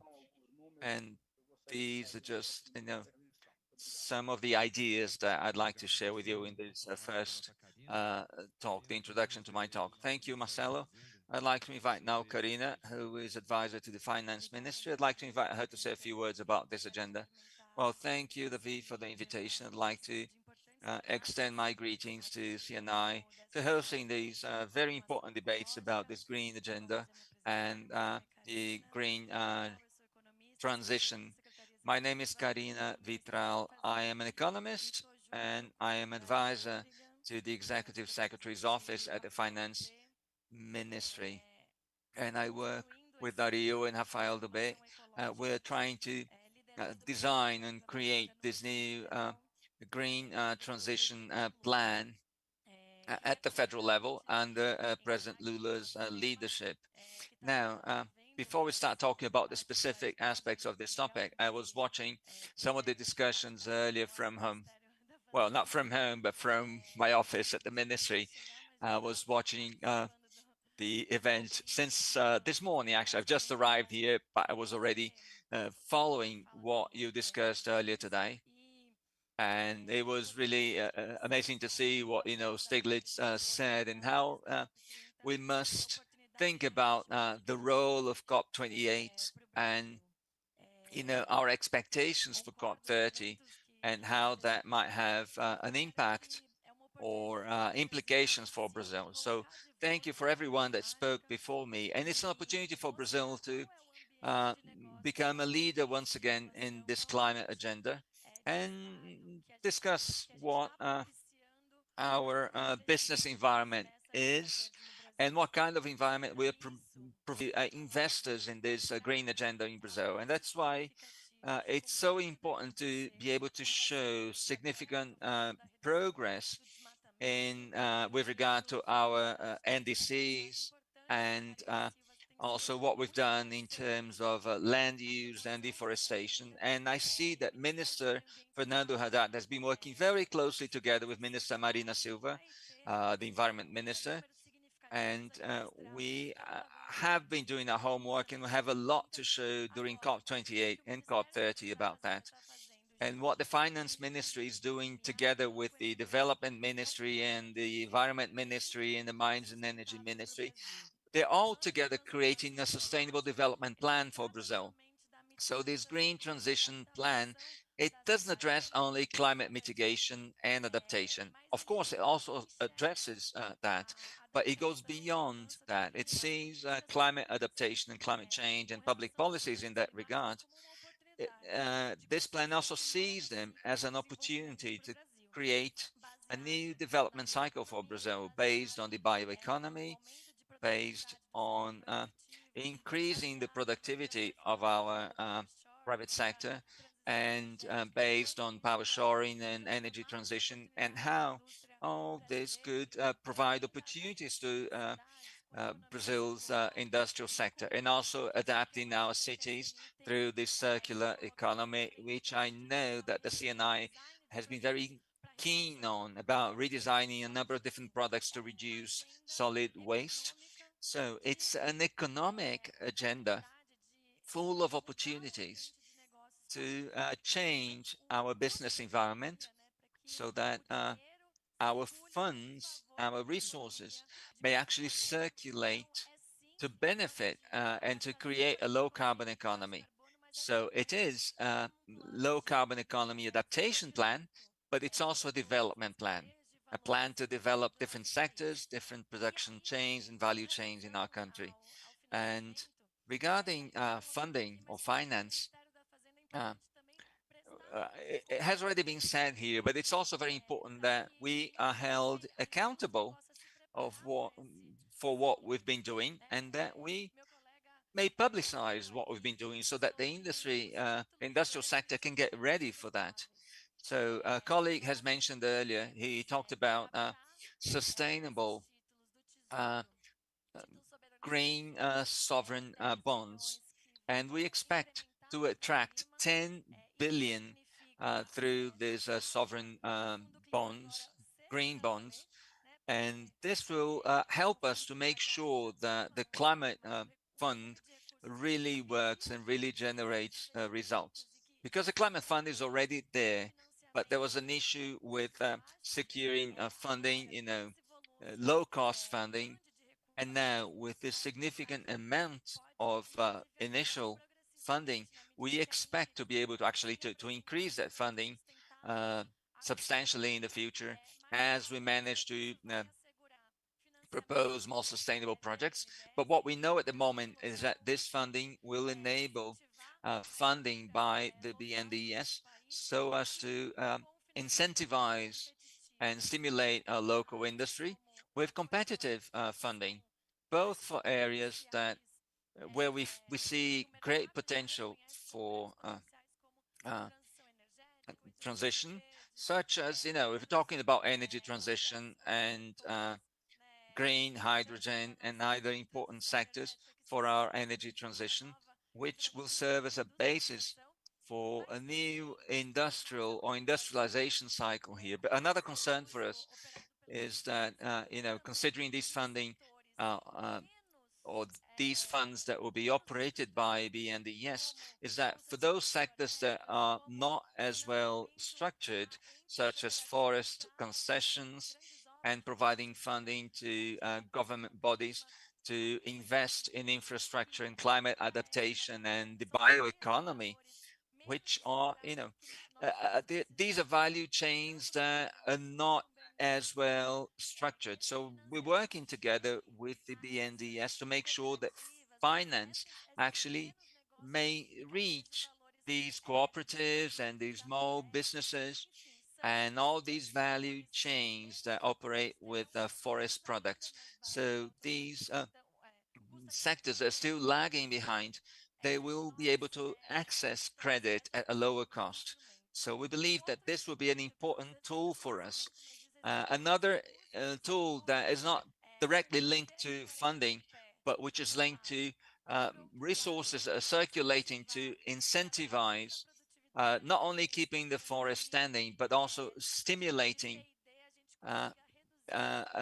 reduction in our carbon footprint. And now, of course, I'm talking about the carbon market. So the Brazilian system for trades in emissions. So our project that was developed together by the Ministry of Finance, together with a number of other ministries at the federal level in Brazil, it is there, it is ready, it's being presented as a substitute bill of law for the bill of law that was being sponsored by Senator Leila.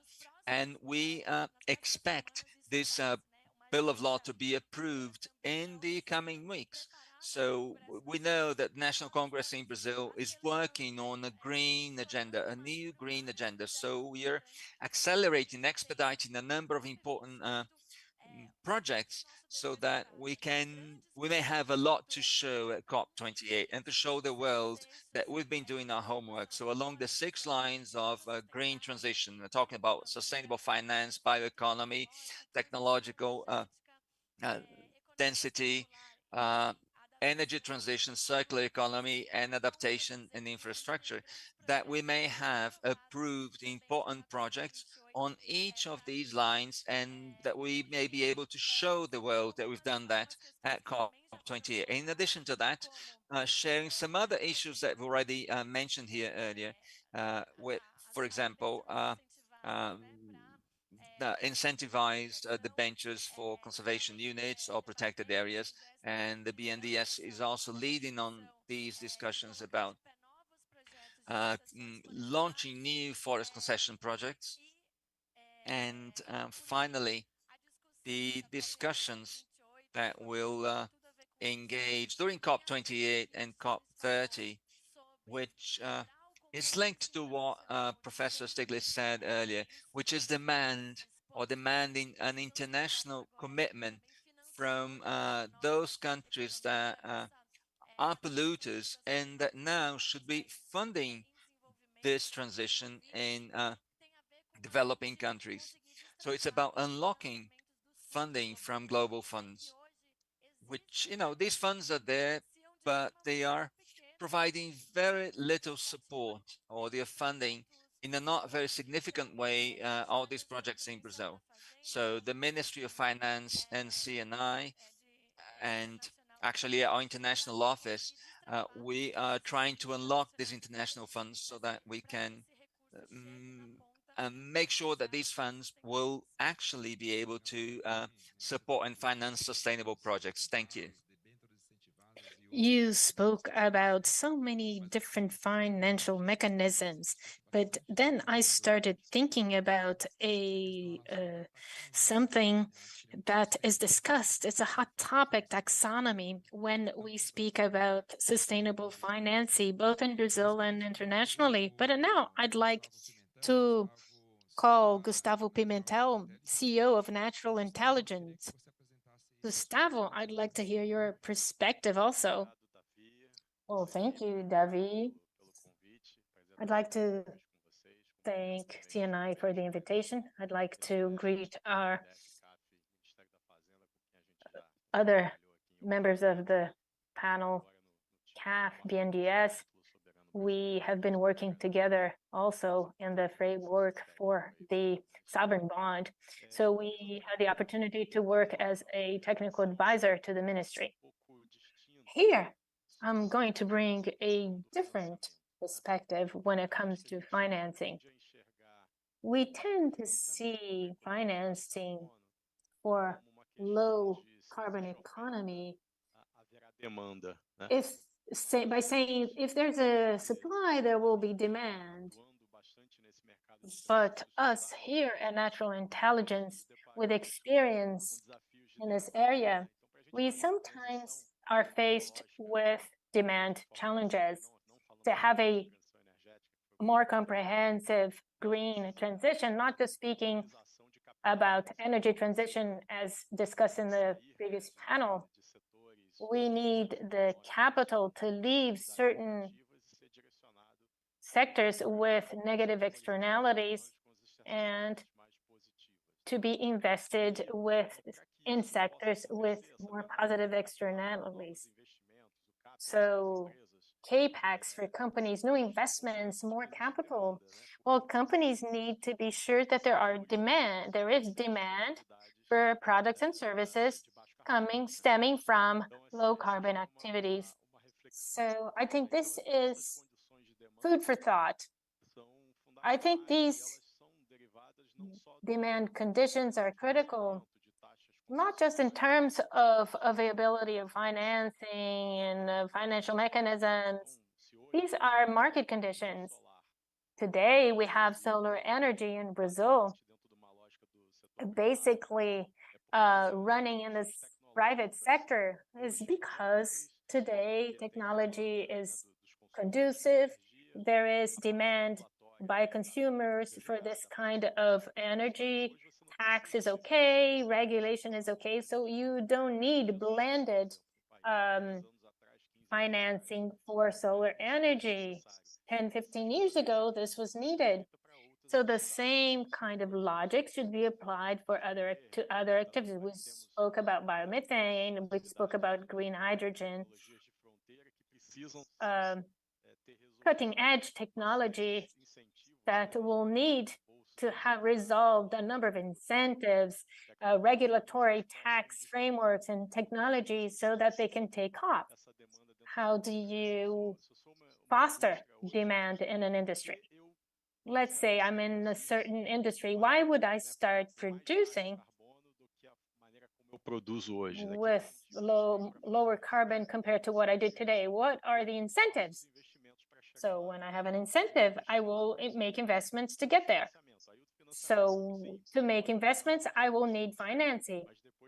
Financing may become a barrier, but only after we have seen the elements of demand for capital.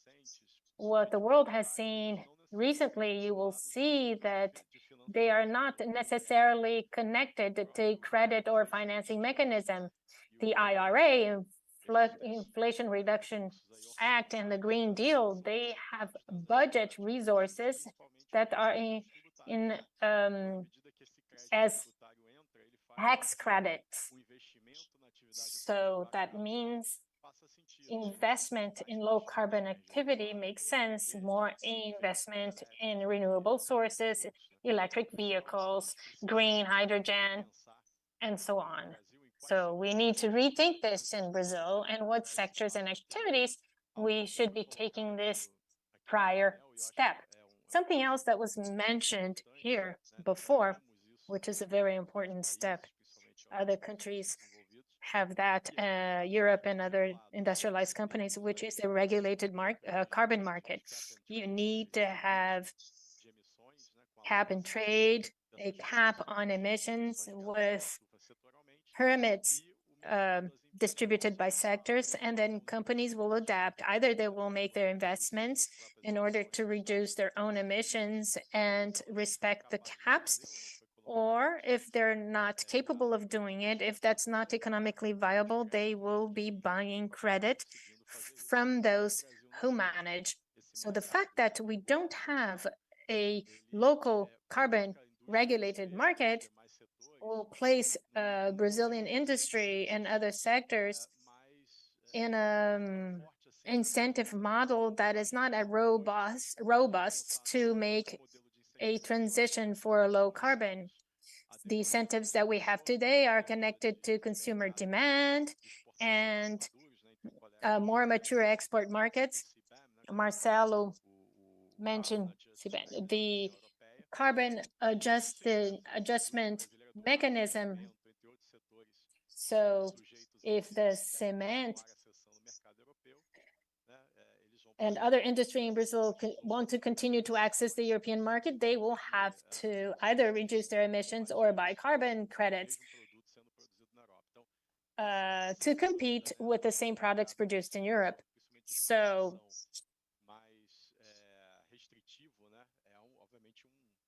incentivo de mercado para que as empresas se movam. Se a gente consegue. So this is a market incentive. If we manage to do this locally by a regulated carbon market that will, across the Brazilian economy, put in another piece in the incentive puzzle. So once you have demand to decarbonize whatever sector, you will see demand in capital markets, private banks, development banks will create credit mechanisms and direct portfolio to demand.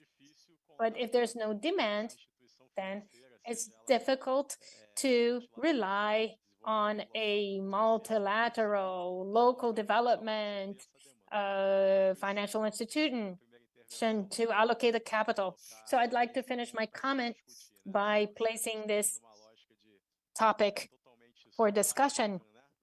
If we are on a supply-driven logic, or if we have to work on a mechanism to stimulate demand. Well, for sure, Gustavo, both are important. You mentioned the carbon market connecting with the international agenda, especially there when it comes to offsetting their challenges. So we should be using other mechanisms and other instruments. I'd like to now go into more specific topic, financing the bioeconomy. And I'd like to speak to Marcelo from BNDES to tell us, what do you need in terms of financing? This is focused on forest conservation. The government has a role in terms of inspection and clamping down on illegal deforestation, but there's also a role from the private sector when it comes to the bioeconomy. Can you tell us a little bit about this in terms of financial mechanisms? I had thought when you asked this question, I was thinking of having an answer that is quite similar to what Gustavo just said. It's good for the sake of time, and we will save us some argument. From what Gustavo said, I'd like to bring you an image.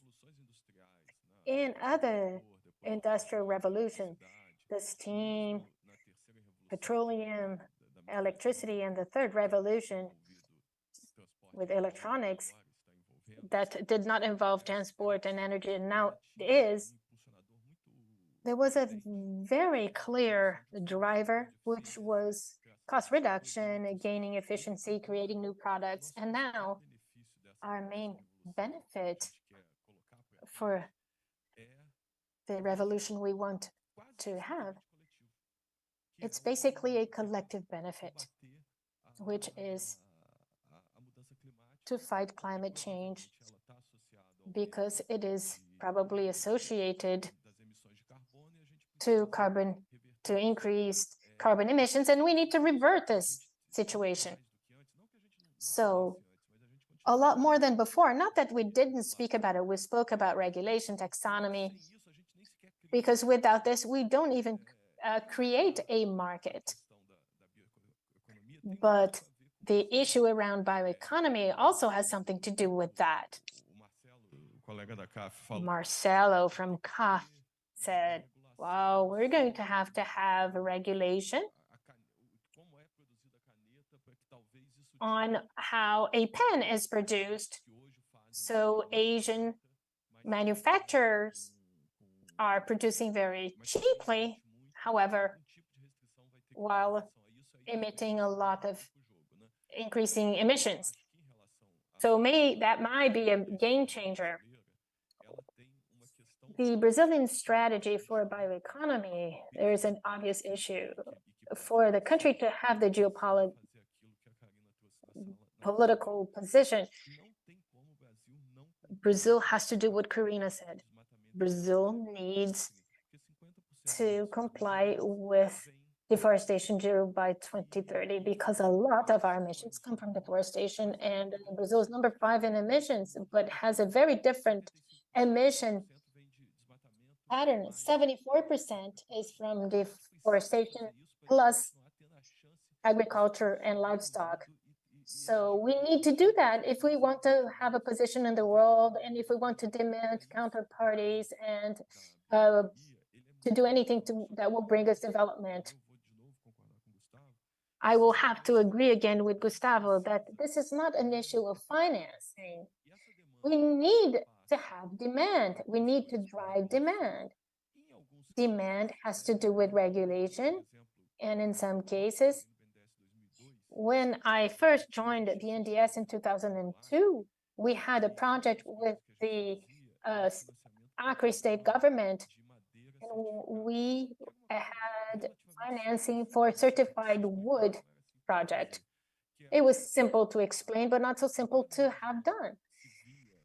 For each region, you could identify the age of the trees. We know that 3% of the trees fall down naturally, and then the 3% oldest, before they fell, you would extract it and certify the wood, and there was a market for it. But this is a niche economy, and this is a challenge because we need to bring opportunities to the forest for those who are having activities that lead to deforestation. You can't have a mining person by just giving them a contribution, a money subsidy. You need to have an activity. Some things will depend on us. The Amazon Fund will contribute some, but we need to think there is açaí, knowing that sometimes we think something is sustainable, but when you look closely, it's not exactly that sustainable. So this is a situation in which we are on the right track, but I do not believe that the main obstacle is financing. Marcelo, now the other Marcelo from CAF.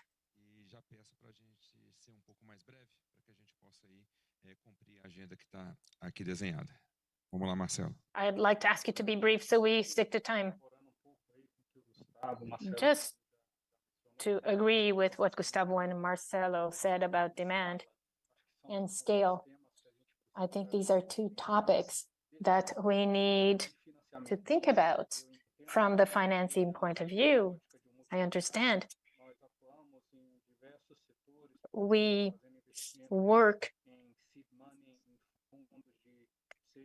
investing in venture, private equity, venture capital funds with programs for governments or the private sector.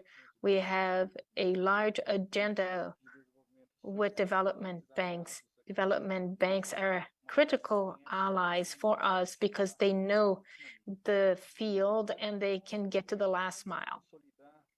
The last point is how to consolidate or accelerate and scale some markets. When you look at the bioeconomy, we have to think how you have $1 to $10 million finance for an activity that's not organized. How do you organize activity?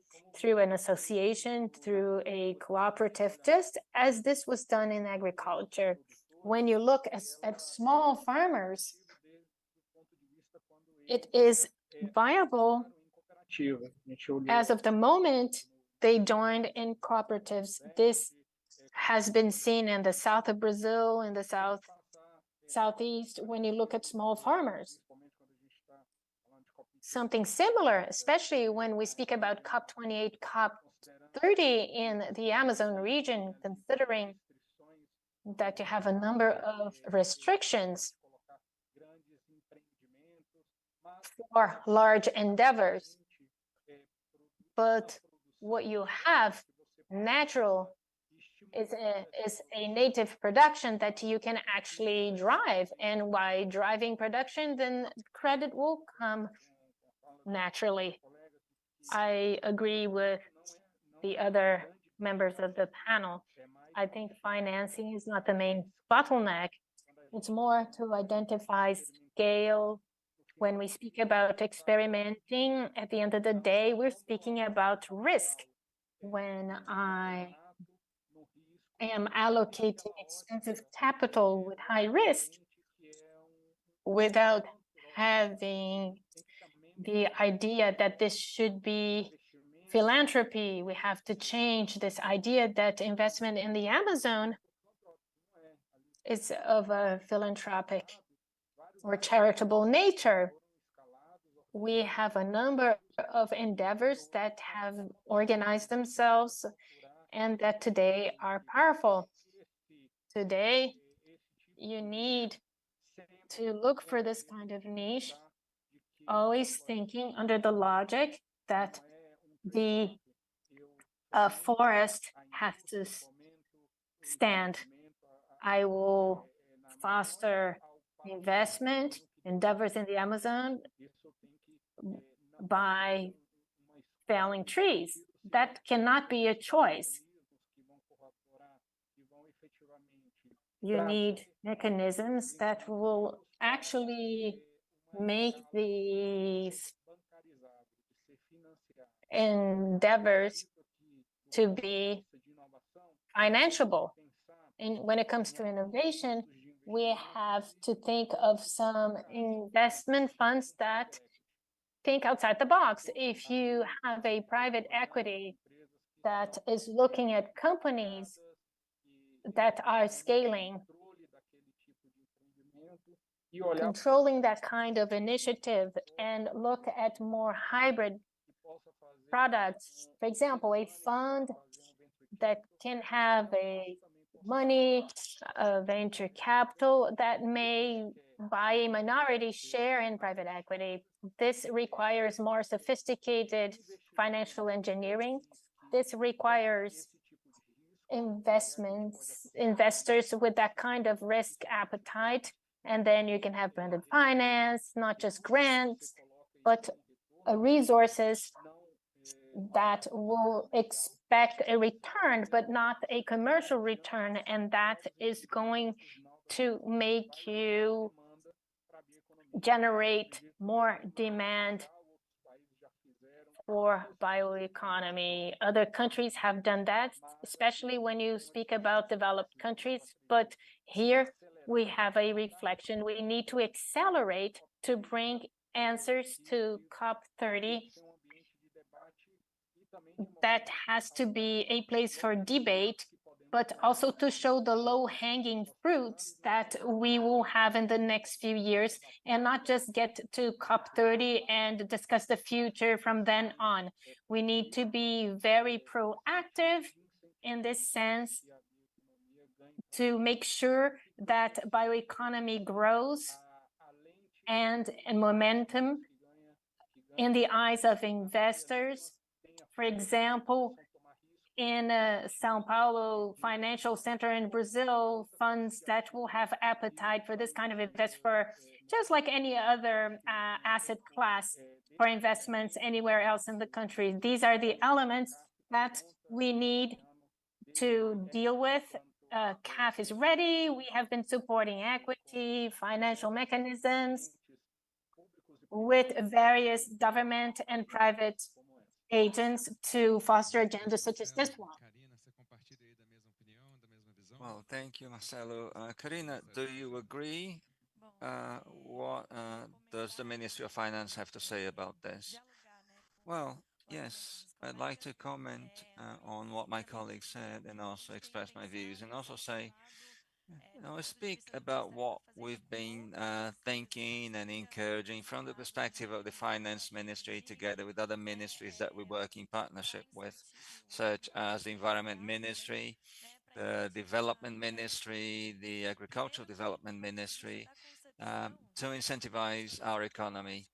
Well, regarding the energy transition, or sorry, the green transition or the green change, well, we talk about family farming and bioeconomy and forest products.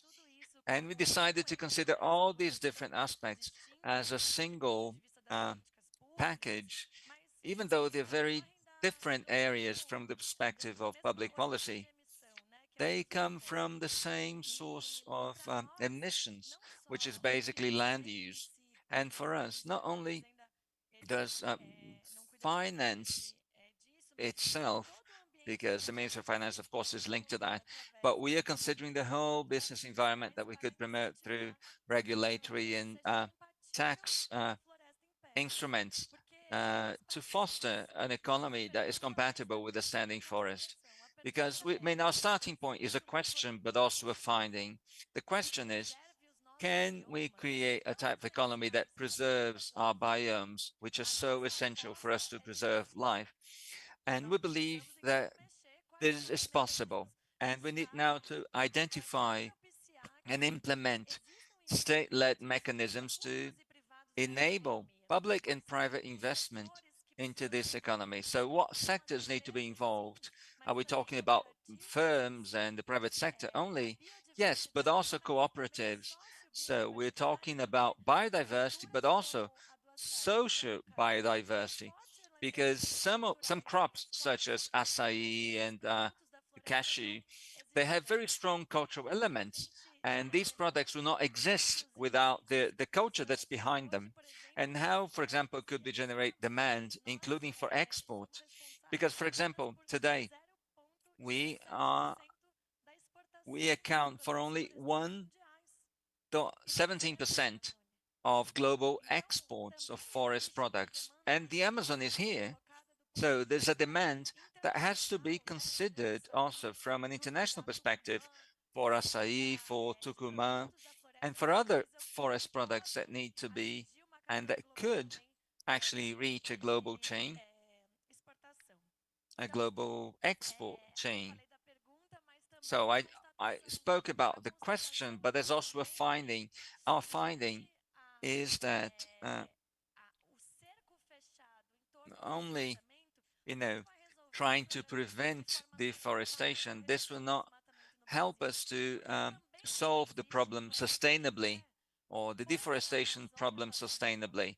Because, what's the point of having a standing forest if the populations that are living in the Amazon are starving? So we need to bring the economy into the equation so that we may be able to keep the forest standing and incentivizing potential and possible economies for example, green cosmetics and green farming and sustainable management, and the possible economy for an extractive industry based on cooperative principles. So what kind of economy do we want to stimulate? So talking about these three very clear sectors, we have a number of different challenges.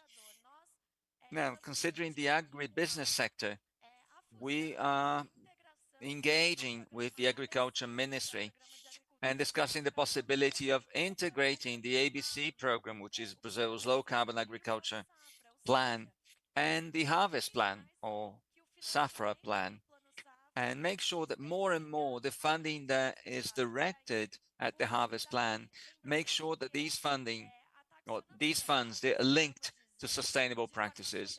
And so what Davi said is really important. We have to establish a taxonomy. It is Brazil that has to say what is sustainable in Brazil, because Brazilian technology also has to be valued in this context, and similar to what Europe will be doing and the US and China. So we also need to incentivize our own technology, and these incentives and the potential is huge, considering biofertilizers, for example, and bioethanol, for example, is also very strong. And I talked already about the export of forest products and forest concessions as well, which was also cited earlier, and the use of technology and the importance of research and development, and also a number of different resources and support, and everyone that's engaged in this green transition. And finally, the role of family farming in Brazil. Family farmers, they are responsible for most of the food that is consumed in Brazil. So we're also discussing a package of incentives for the adoption of sustainable practices in agriculture, and also investing in regenerative agriculture. So how to develop agriculture in these biomes so that we can produce business models and ensure that our business models may generate reforestation and carbon credits and create an economy that circulates around keeping the forest standing, but at the same time increasing our food productivity or food security, because we're talking about people and sectors and regions in Brazil that are very unequal. And I'd like to reiterate that the forest will not remain standing if the forest peoples starve. So this idea of presenting the Amazon as a favorable business environment for green jobs, it's also a target for us at the Ministry of Finance. Thank you, Karina. I'd like to invite now Gustavo to say his closing remarks. Well, thank you, Davi. I started saying that funding is not so important, but now in a plot twist, I will actually reiterate the important role played by funding. Of course, we need financing, and a very important point for us to consider here is that we need to consider financing from a more strategic perspective, especially if we think about public investment and public funding, and the place where we are in Brazil and Latin America, and the number of development banks that we have here. Perhaps Brazil is a leader in this regard. We have a federal development banks, we have regional agencies as well. So we have a very strong position and a very important reach as well to enable us to provide carbon financing there on the ground. And the question is, how could we expedite this agenda from this, let's say, catalytic perspective, and what we can do in terms of our promotion agencies. Now, Karina talked about the ABC plan and the Harvest plan. Well, up to not too long ago, we had like these two options, and farmers believed that it was a lot easier to access the Harvest plan rather than the low carbon agriculture ABC plan. So even though the rates were different, sometimes farmers prefer to apply for support from the Harvest plan because the whole process was easier. Now, all this is very important, but we should consider this credit availability that we have in Brazil through development banks, both domestic and multilateral. And the moment that you realize that low carbon funding is available, together with other options provided by the same actors and without the same requirements, often industries and companies will choose the easiest option. So I think we need to ask ourselves how we could ensure that green finance is actually attractive when it's there on the shelves, comparing to the other alternatives.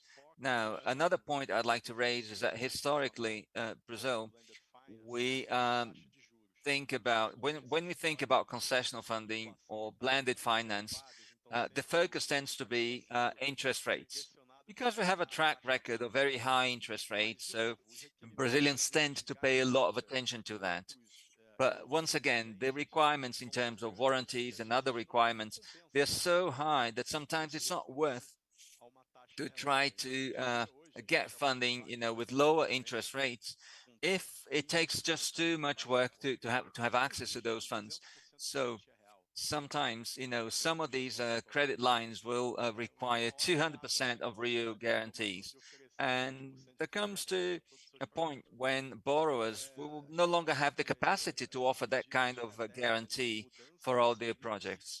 So we might need to take a more strategic approach and strategic measures to change that mix, perhaps not reducing the rates so much, but reducing perhaps the number or the level of the warranties that are demanded. Of course, we have some legal and regulatory obstacles that we'll have to address regarding that, and we'll have to decide what we need to do in terms of, at ministerial level and involving the central bank as well. But also touching on what our colleague from BNDES said, there's a recent study published by BNDES comparing their work with other development banks in other countries.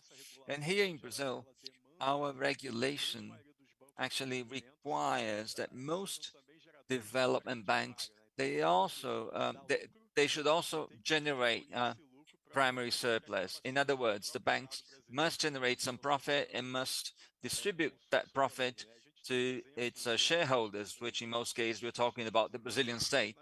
We have examples of other development institutions where profits do not have to be shared with shareholders. And this is exactly the kind of money that is reinvested to say enable and facilitate blended finance mechanisms and perhaps take a more risk-based approach. So these are some changes that Brazil has to consider. So we need to build on our assets, our advantages, but also adjust the system to make sure that all the tools are aligned with the low carbon economy. Well, thank you. Thank you, Gustavo. I'd like to thank everyone here for their presence, their contributions, and we're bringing this finance panel to a close. Well, thank you, David. Thank you to all panelists and also the participants online. I'd like to invite all panelists to please return to their seats, and I'd like to invite everyone to please join us for special session 4, which is the role of private sector, and with the goal of introducing measures to ensure that we may have positive impacts on industrial productivity and competitiveness. I'd like to invite Catiana Aragão Menescal, Executive Manager of Health and Safety in Industry at the Social Service Industry. Eduardo Spinozzi, General Manager of the Zarena Foundation under Ambev. And Marcia Agosti, LATAM Consultant in Corporate Medicine and Health Risk Management at General Electric. I'd like to invite Ms. Menescal, Executive Manager of Health and Safety in the Industry at the Social Service Industry,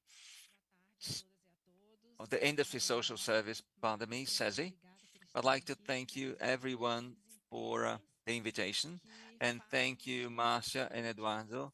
Thank you for being here representing two such important companies that invest in the health of their workers. And before actually inviting you to speak, I'd like to share some statistics on Brazilian workers' health and safety. If you could please share the slides. Well, what we know here from IBGE, which is the Brazilian Institute of Geography and Statistics, we know that by 2030, the number of elderly people in Brazil will surpass the number of children and adolescents. So we're talking about demographic transition, and of course, older people need more healthcare related expenses. So they have a number of different characteristics and a number of chronic health conditions, and they require specific health investment. And this is something that has been done by SESI. Over 100,000 workers in industry receive support from us in that regard. And what is the factor that makes these workers more productive? So what kind of needs do they have? So we know that a healthier lifestyle helps people to become more productive. So sleeping well, eating well, that has a direct impact on their health, but also workplace conditions, the whole environment has also a positive impact. So if people feel safe at work, they're also more productive. And thirdly, issues related to mental health, depression in particular, which is something that we see that's growing a lot in Brazil, especially since the pandemic. And last but not least, an important piece of information that we saw in a Deloitte report last week, presented in the UK, that says that every dollar invested in mental health programs, the return for each dollar is $6.55 in return to these companies that invest in mental health for their workers. So I'd like to invite Spinozzi here. Spinozzi is the general manager of the Zarena Foundation, and the work that they do is very important for thousands of lives. Well, thank you, everyone. I'd like to talk a little bit about the private health projects or supplementary health projects that we have there at Ambev and in our foundation. When we talk about healthcare, we talk about quality of living and opportunities for everyone today. We've been developing over the past 10 years assistance models that are very close with the focus on providing real healthcare to our beneficiaries. And we have managed as a result to improve quality levels in a very representative manner. I'll share some figures with you through a number of different programs that were implemented through data, analytics, multi-intelligence, bringing together artificial intelligence and human intelligence, helped us to achieve these results. Here in Brazil, we have an asymmetry of healthcare, which is huge. Considering the size of Brazil, of course, we cannot compare the kind of access that the population living in capitals or capital cities in the southeast of Brazil with some smaller municipalities in the northeast or the north of the country. So how can we ensure that we have some sort of symmetry in the type of care that we provide? Well, delivering, making sure that every operation we have support staff, we have trained professionals. We also promoted telemedicine systems, and it created also a single medical record for all our workers and their families. And as a result of that, we have all the information available that helps us to deliver better healthcare and better care in general.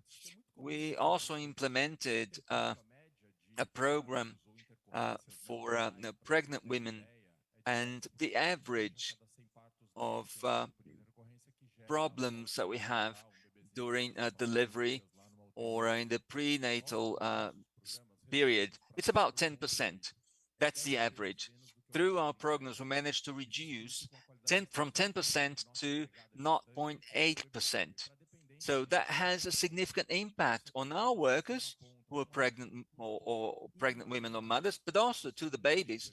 And this also has a significant economic impact because as a result of that, children, once they're born, or these babies, they do not need to be admitted to hospital, and mothers can have a safer return to work. What we need the most is to make sure that we have people supporting us and lead us towards a healthier pathway. Sometimes we don't know what we need. Unfortunately, the system that we have today for private healthcare, we are led to consume what they offer us based on their supply, not necessarily what we need. So what we aim to do is we aim to guide people along this pathway based on what they need. And due to the asymmetry that I mentioned earlier, often we need to take people from a remote corner of the country to bring to an urban center to treat them for a medical condition. And we make no difference there in our company on what job a person has and whether they're senior or junior or what kind of position. We treat everyone in the same way. I'll just give you some examples, and sometimes it's easier for us to understand through, let's say, a more concrete example. So we had a former worker that was going through a very difficult or risky pregnancy, and we knew that her delivery would have to be very short, otherwise both she and the baby might suffer or might run a risk of life. And she hadn't taken all different steps during the prenatal stage. And the nurse asked her, or the medical professional asked her to present the exams that she took during the prenatal period. And she hadn't taken all these exams because she lived quite a distance from the nearest urban center. So basically, we knew that we had an issue there and something had to be done. Or what we decided to do was to hire a hotel room for her a month before delivery to make sure that she would be close enough to the hospital as soon as she needed, as soon as the time for a birth arrived, so that she wouldn't waste any time. And the result of that was that the delivery was safe and the baby was born safely and they went back home very quickly. And when we actually pay attention to people, when follow up on them, this makes a huge difference. And it's not simply about paying for a private health scheme, but actually caring for people, making sure they have access to the service and to the healthcare that they need. We had an employee that was hospitalized in the interior of São Paulo with a very serious condition, and nobody could diagnose. And we escalated upwards so we could understand if he stayed in that hospital. I'm not criticizing, but because it's so asymmetric, health services are so asymmetric. So then very quickly we brought him over to another hospital.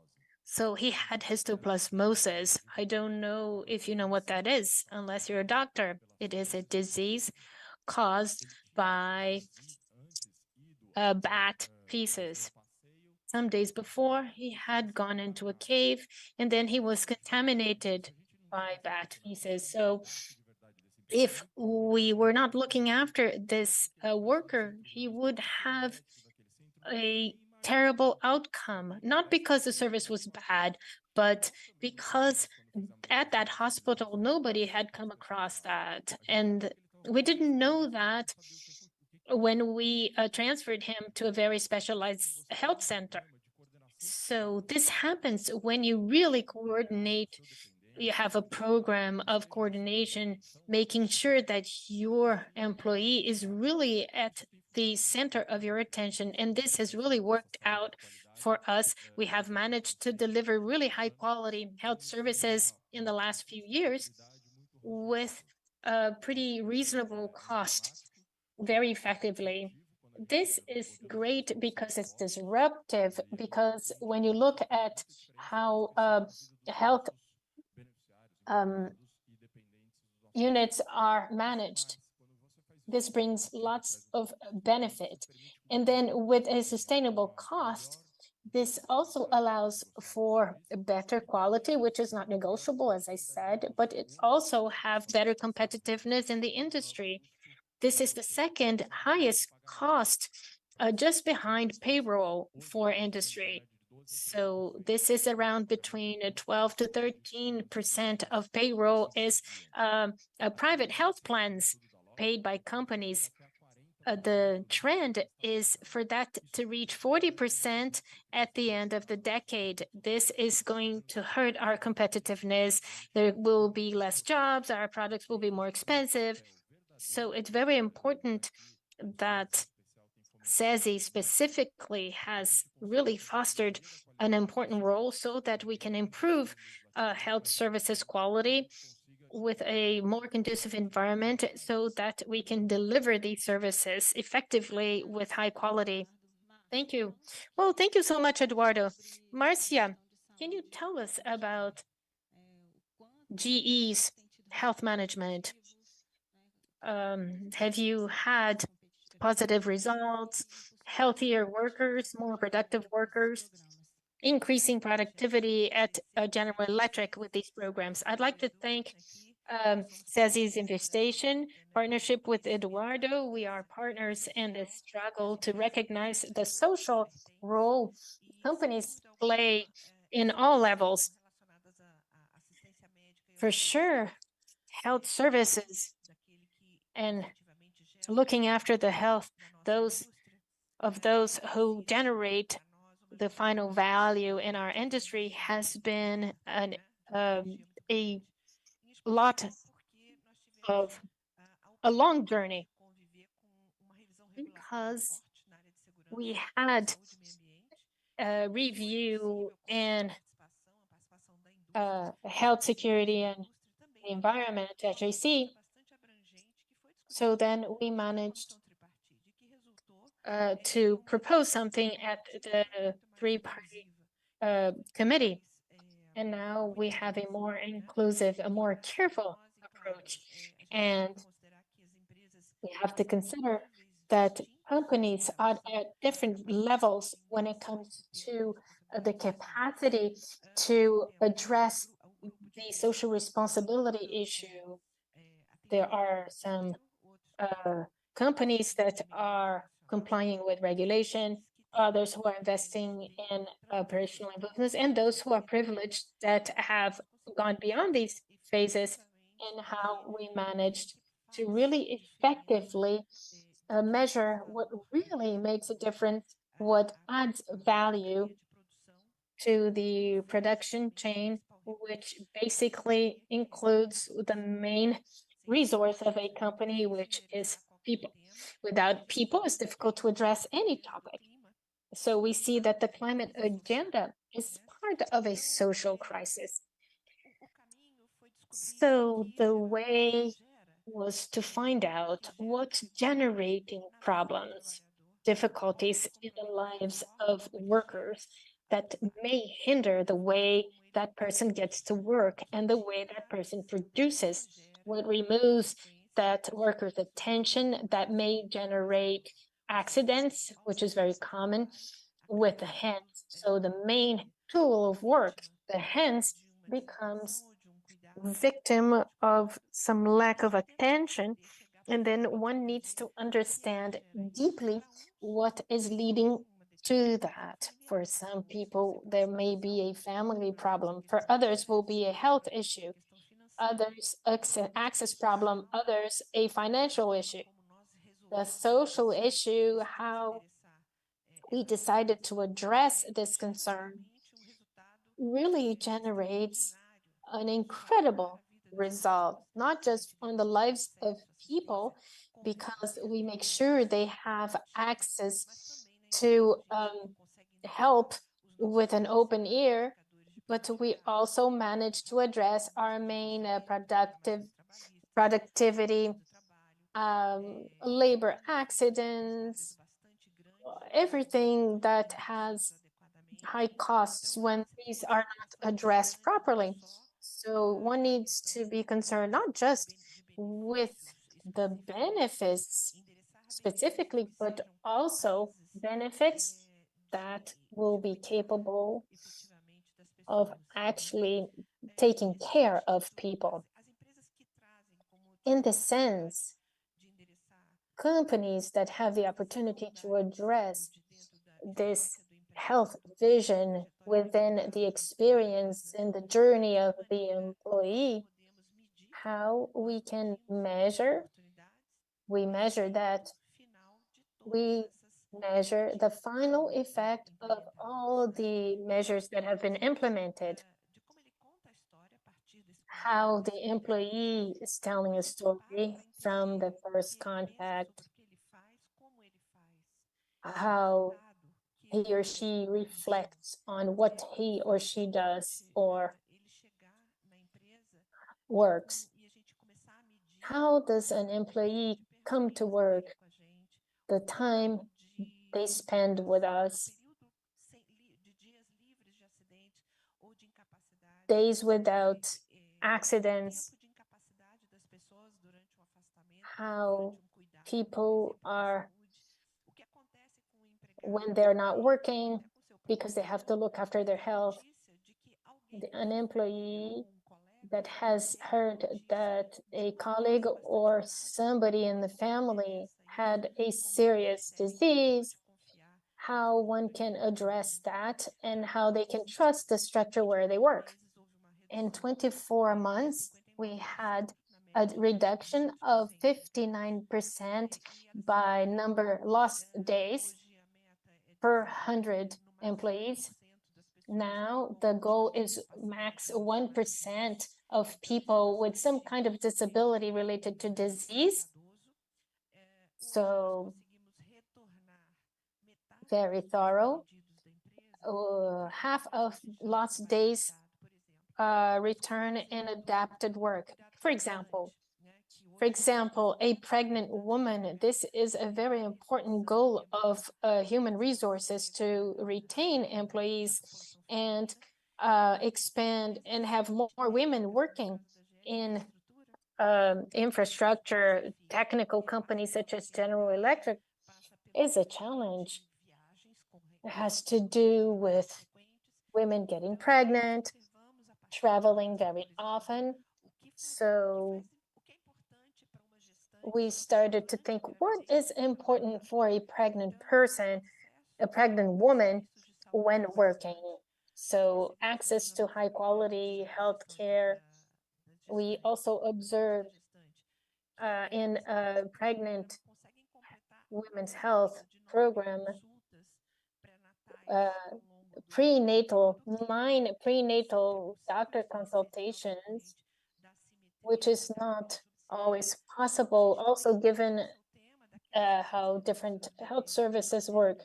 Also, those who have miscarriages during pregnancy or at the end of the pregnancy, how about during that time at work?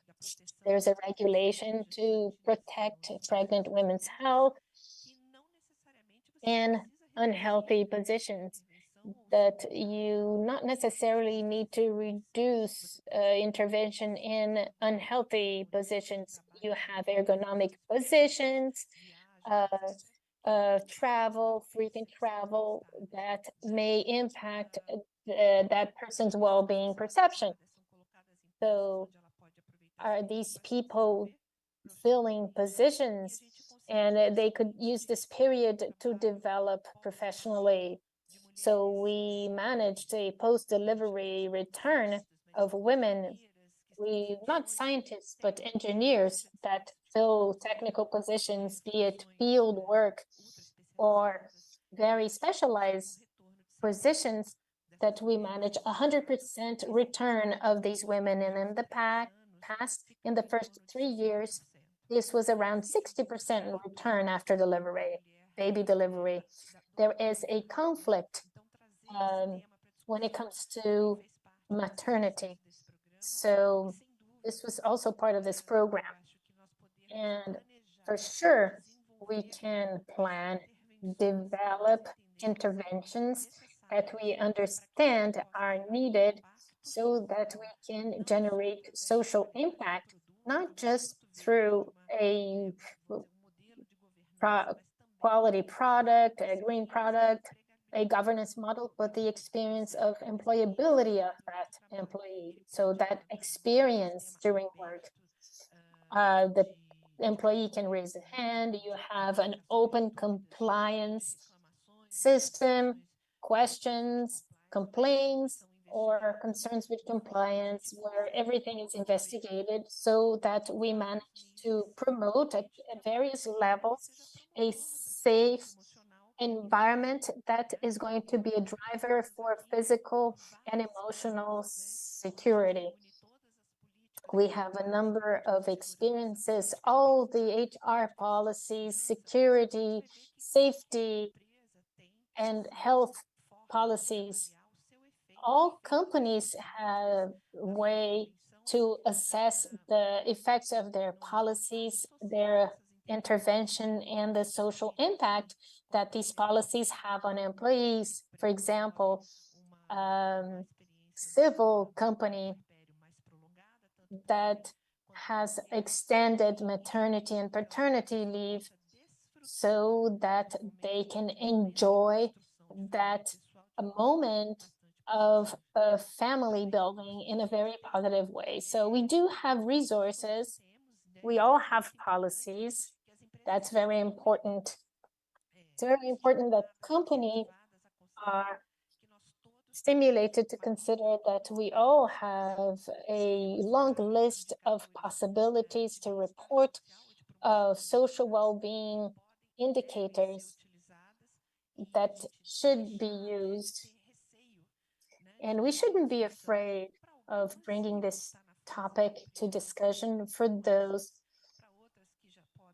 in regulatory compliance. It's okay, could be these ones. For those that have a more robust management system, you can address other topics too, and how the company positions itself in terms of vulnerable communities, diversity and inclusion, how we transform structures that will transform society. Thank you so much, Marcia. I know we have little time. This is a special session. We spoke about investment in health. It's the second highest cost. It's a private health plan for companies. But I'd like you to speak for a minute, each one of you. How do you see that investing in health contributes for productivity of the population? Do you see that different in the work that's been done both on Ambev and at General Electric? Can you tell me a little bit in these final moments? Oh, for sure, Tatiana. We implemented a program called My Doctor. If everyone has a doctor, a private doctor, an individual doctor that is inside of operation, either in our distribution centers or in our factories, we saw a 25% reduction of people skipping work. People get less sick.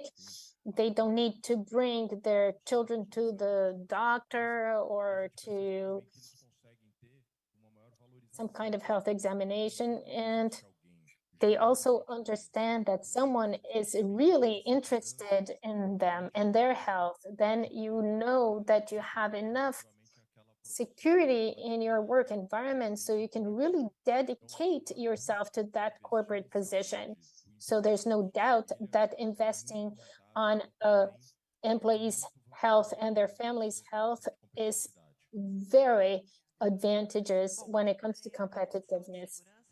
In terms of health, safety, and environment, there are a number of models that help us implement these programs.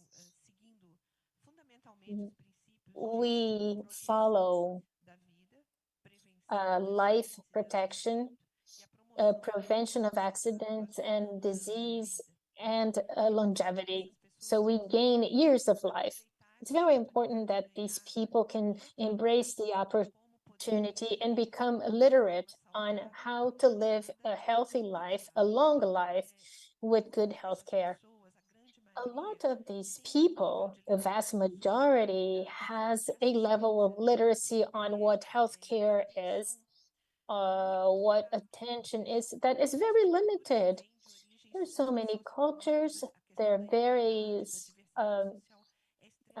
social diversity plays a role on how they understand what the company can offer to them when it comes to health care, mental health care, or social assistance.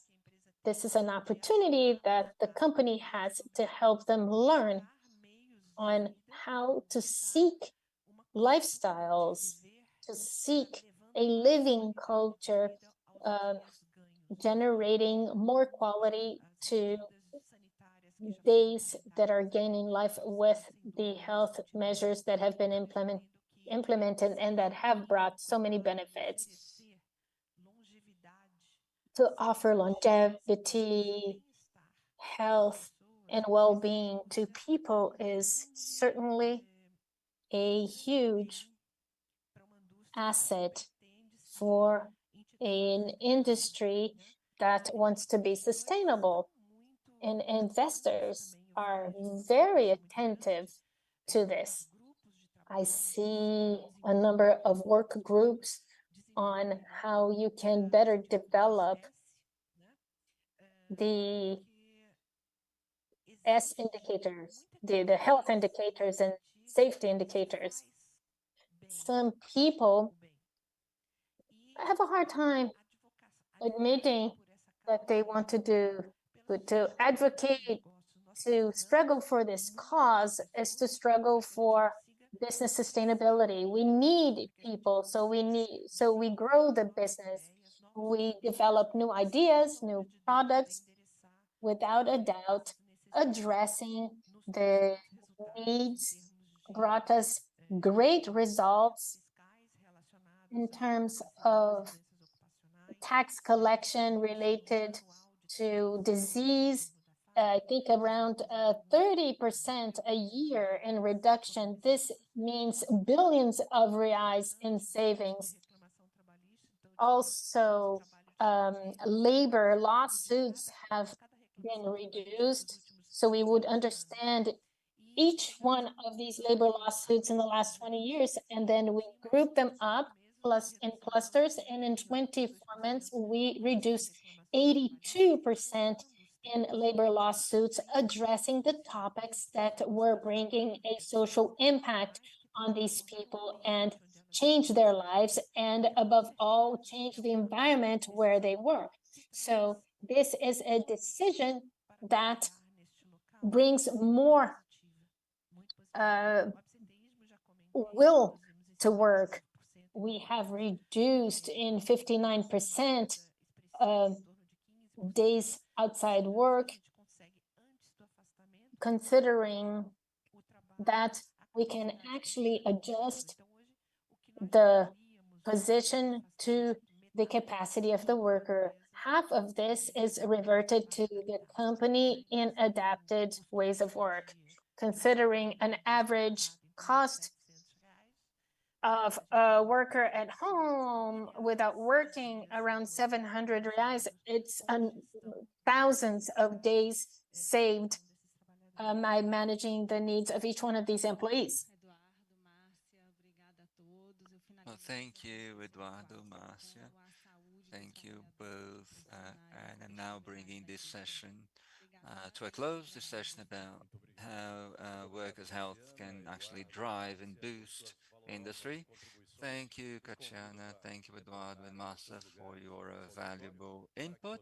I'd like to invite you to please return to your seats so that we can now open panel number 4, which is focused on how business strategies focused on industrialization may help us to understand business strategies with a focus on low carbon initiatives with a view to reducing greenhouse gas emissions.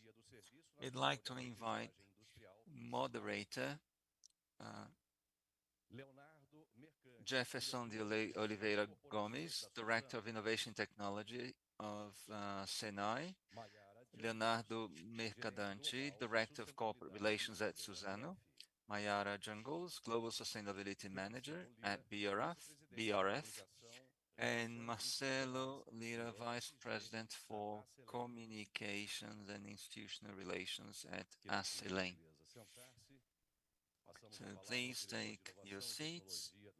And now I'd like to invite Director for Innovation Technology at Senai, Jefferson Gomes, who will moderate this session. Well, good afternoon, everyone. So we have this responsibility of bringing this event to a close with a good discussion on decarbonization. And sometimes when we talk about it, it sounds as if it was something trivial, but it's actually a very complex topic. If you consider the whole world's population and ask how much energy the whole population in the world consumes, we of course understand that there's a huge variety from one region to another. In Europe, of course, they use a lot more energy than here, but on average, each citizen in the world uses up 22,000 kilowatts per hour here. So it's a lot more than at the beginning of the Industrial Revolution, but of course, we want more and more. That's natural. That's part of being a human being. But if we consider our energy bill, it's a lot less than these 22,000 kilowatts. But we have to understand that when we talk about individual consumption, it's not only what's there in the energy bill, it has to do with transport and industrial processes. And if we ask ourselves how all this energy is generated, it usually comes from coal, oil, and gas. And a small percentage comes from hydropower and another part from nuclear power. And the percentage of renewable energies in this whole package of 22,000 kilowatt hours per year, a small fraction comes from renewable energies. So we have to decarbonize a lot more than what each one of us uses up in their day-to-day, in their homes. Now, considering society as a whole, it's a lot more complex than that, because our population, thanks to development, thanks to a number of different beliefs that we have, our population lives a lot longer than they did in 1955, for example, because in Brazil, people lived up to the age of 55 in Brazil, but nowadays the life expectancy is 82 years old. It's different from the east region of São Paulo, where they live a little less than that.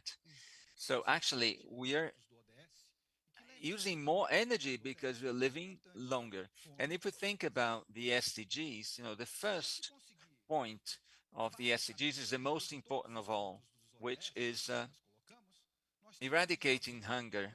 And if we meet all the sustainable development goals, we remove about 1 billion people from poverty. We raise about 1 billion people from poverty. And that means expanding our energy consumption by 1 billion. So it's not a petty calculation. It's not a trivial aspect of our existence. So we need to ask ourselves how we can work having an industry that produces glass, metal, and plastic in everything that we use. And we use these elements, these products that require a lot of energy, and how we can mitigate our dependence on coal, gas, and oil. And in order to do that, to address these questions, we are very pleased to have with us three people that have launched very important initiatives in their own companies. When we talk about BRF, we are talking about 17, 18 million hens that are slaughtered every day. And, you know, if we consider the amount of corn that all these chickens consume per year, so every chicken will consume about 3 kilos of corn, of maize, and we're talking, these are huge numbers. So we're talking about, we are here to discuss your policies and how BRF addresses that. So Mayara Jungles, thank you for being here. I'd like you to talk to us a little bit about what you're doing there at BRF so that we can feel proud of this Brazilian company and how this Brazilian company is addressing this problem. So first of all, I'd like to thank CNI for this opportunity and for us to describe our sustainability journey at BRF. I'd like to start by talking a little bit about our sustainability plan. For us, sustainability is not something that started now. It's something that we've been working on for decades, even long before Sadia and Perdigão merged into a single company. And we publicized our sustainability plan in late 2020, and that's available on our website too. And it's based on 5 strategic pillars. And of course, we're talking about climate change, which is the focus of our discussions today. But we're also talking about natural resources, making the most efficient use of these resources, also benefiting from engineering on how to acquire clean energy. We are also talking about animal welfare, and this is strategic for us because we that's the area where we work, and we also have to consider our value chains. So how we manage our suppliers, but also how we connect to our final consumers. So we have now 3 carbon neutral products. And finally, we have this social responsibility pillar, which helps us to understand the impacts that we have on the communities where we work. We are one of the largest employers of refugees. We work together with our BRF Institute, and these 5 pillars, they are present in our strategy. And these pillars, they're linked to public commitments and deadlines and targets. And this is linked to our commitment, which is actually a major challenge of achieving net zero. And I could not talk about these commitments, about climate change, without talking about science. BRF today is one of the companies have adhered to the science-based target, which is an initiative that encourages companies to set their targets based on science. And the idea is to limit global warming to 1.5 degrees centigrade. So even before we know where we want to go, we need to know where we are. So we established a target, but before that, we had to understand where we are or where we were.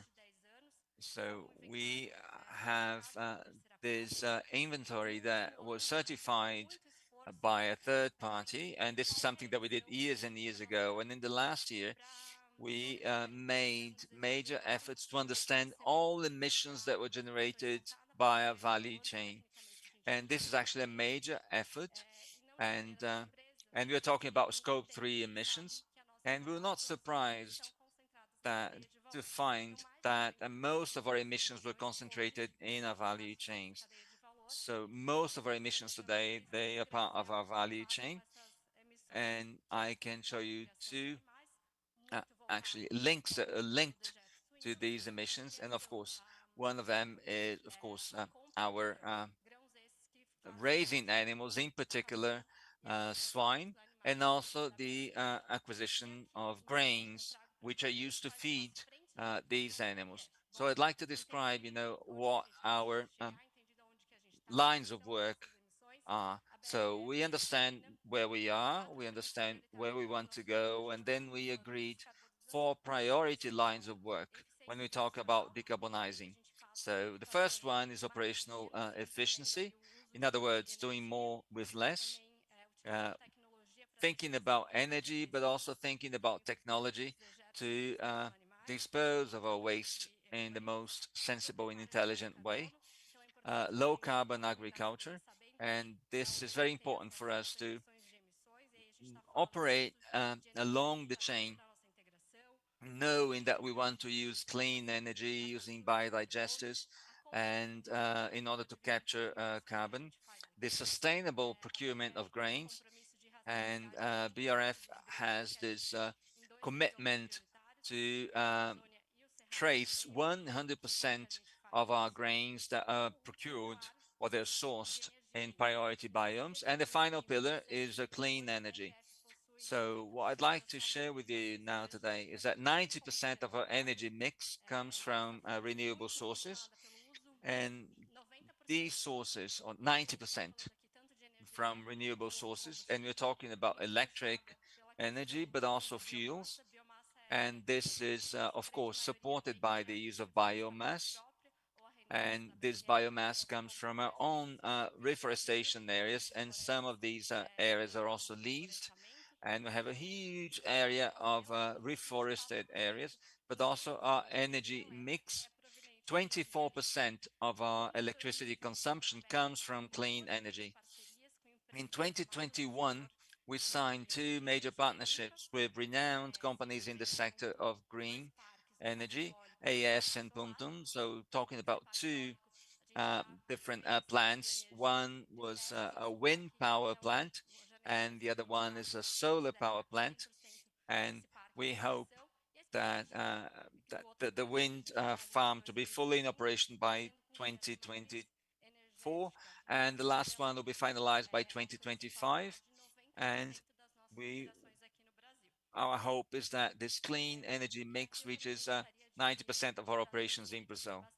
And I'd like to raise another point here that's very relevant, is that when we consider this tripod of benefits, we need to consider, when we're talking about sustainability, is to have a business that works. And we have a fantastic case here where we, of course, we consider the operating aspect, where we're mitigating the risks of supply, but we have the environmental aspects as well. We talk about reducing our carbon emissions, but we also have the financial aspects when we talk about competitive costs.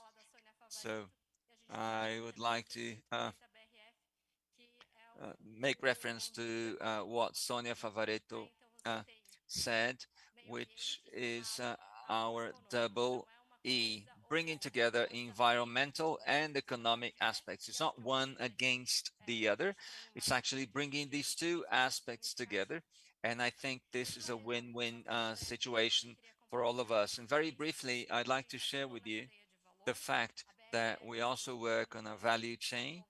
BRF has a strong plan aimed at integrating our partners and all the members of this value chain. For example, we work with Banco do Brasil to finance electric panels or electric boards for the integration. And this helps us to reduce the cost of energy by 25%. And that's where we attract new farmers, new producers to work together with us because they can see the benefits in terms of competitiveness and profitability. And finally, I'd also like to talk a little bit about our traceability work. BRF has a very strong commitment to trace 100% of the grains that it sources from the Amazon and the Cerrado region. We're talking about both direct and indirect suppliers. Well, indirect suppliers are those that we reach through an intermediator. So there are different producers that concentrate their supply into a single trader, and then we buy from these traders. So these are indirect suppliers.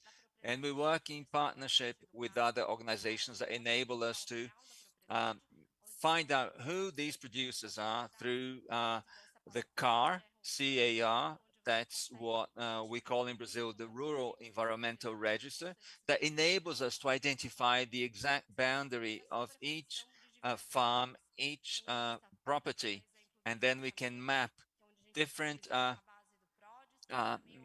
indicators and try to find an overlap, environmental aspects and production aspects and protected areas, indigenous lands and quilombola lands.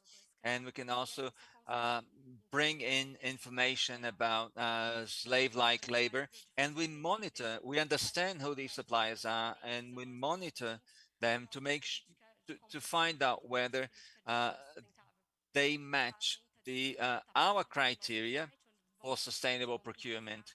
So our sustainable procurement policy is available on our site, and the criteria are very clear. And we've already established zero deforestation in the Amazon. We've been doing that since 2008. And based on the same principles, we trace their sustainability, and we have that data at hand. And this enables us to draw about a huge challenge, especially when we start considering also indirect suppliers.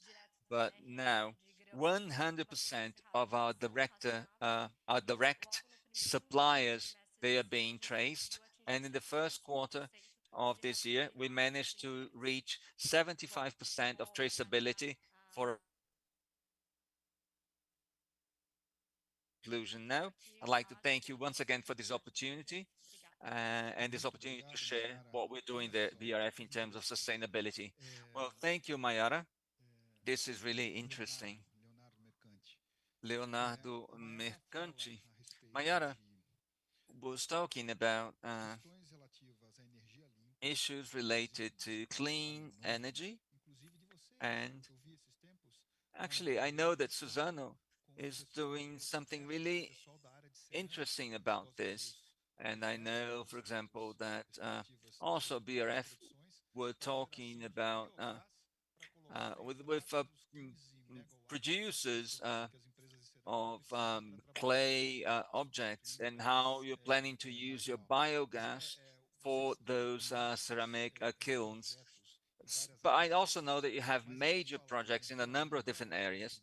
But Mayara talks about clean energy, biodigesters, and traceability.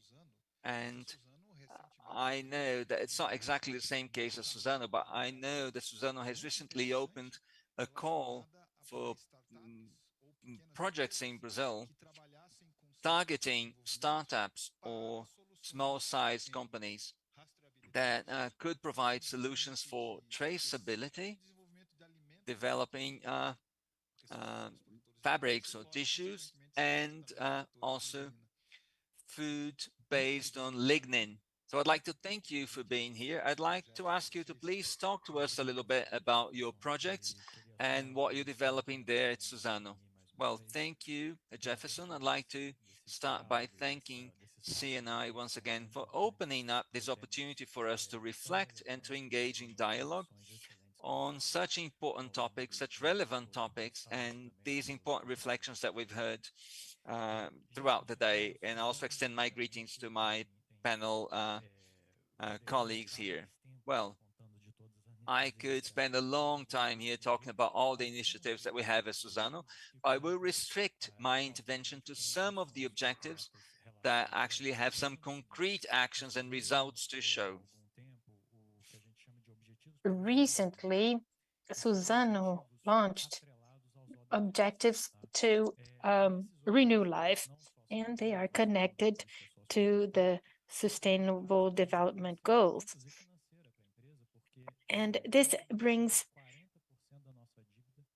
great financial benefits. We have a lot of revenue connected to green bonds related to these objectives. So this shows how serious Suzano is in dealing with the topics. I am going to touch upon some of these objectives. In connection to what you said in the beginning, starting with energy today, Suzano is self-sufficient in energy generation, very much so because input is available the whole year round. Our biomass is available the whole year round, and we generate energy. So I'm talking about installed capacity of 1.3 giga and generation capacity in Brazil. So one of our objectives is to increase in 50% the quantity of the energy that is exported to the grid, to the national grid. So our objective is to contribute to the national grid.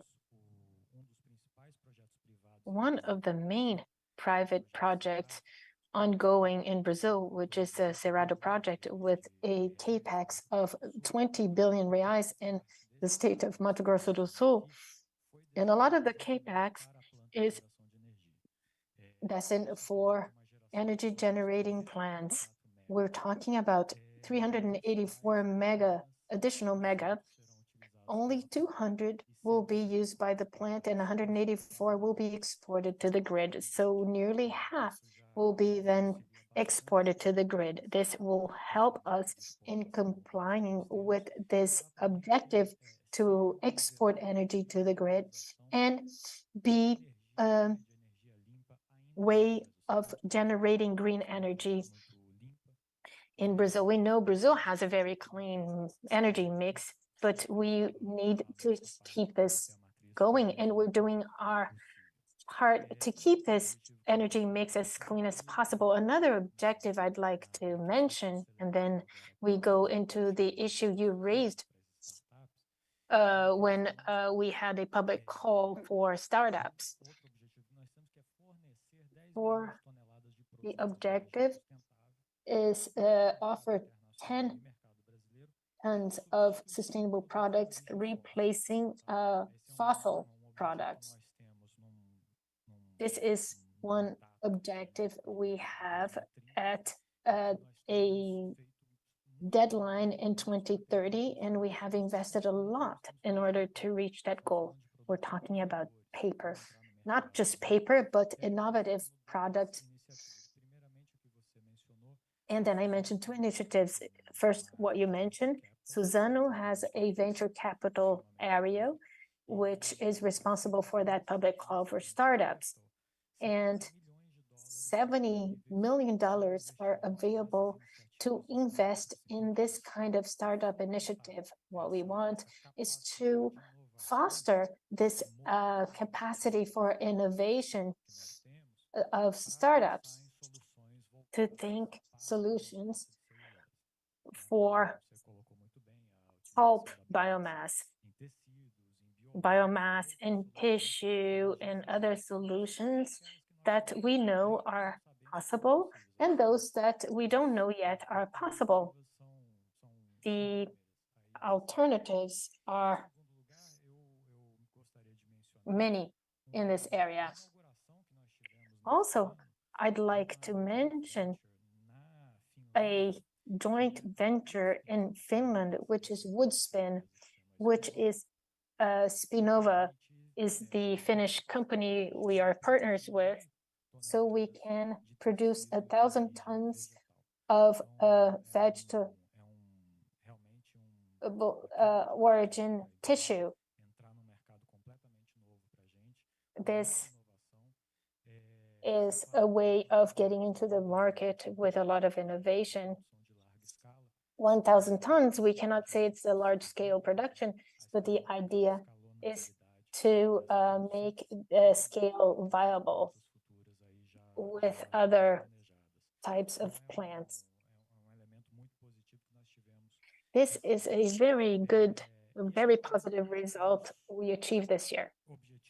And then we can also speak about all objectives are robust, but one of them is to eliminate 40 million tons of carbon until 2025 which is around the corner. 2025 is around the corner. Suzano is our input is trees. We plant 1.2 million trees per day.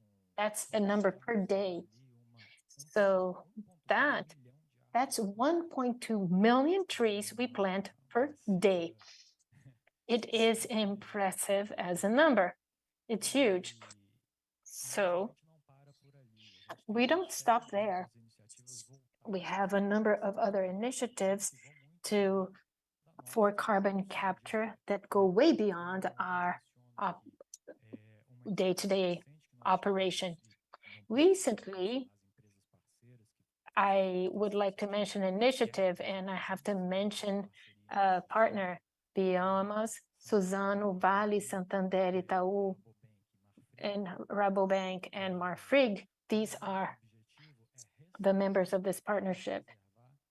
Objective is to restore 4 million hectares of native forest in Brazil in the next few years. So this is a very bold objective. And we're speaking about native forests. One thing is to plant eucalyptus. Native forest is very different. We will have to create a know-how.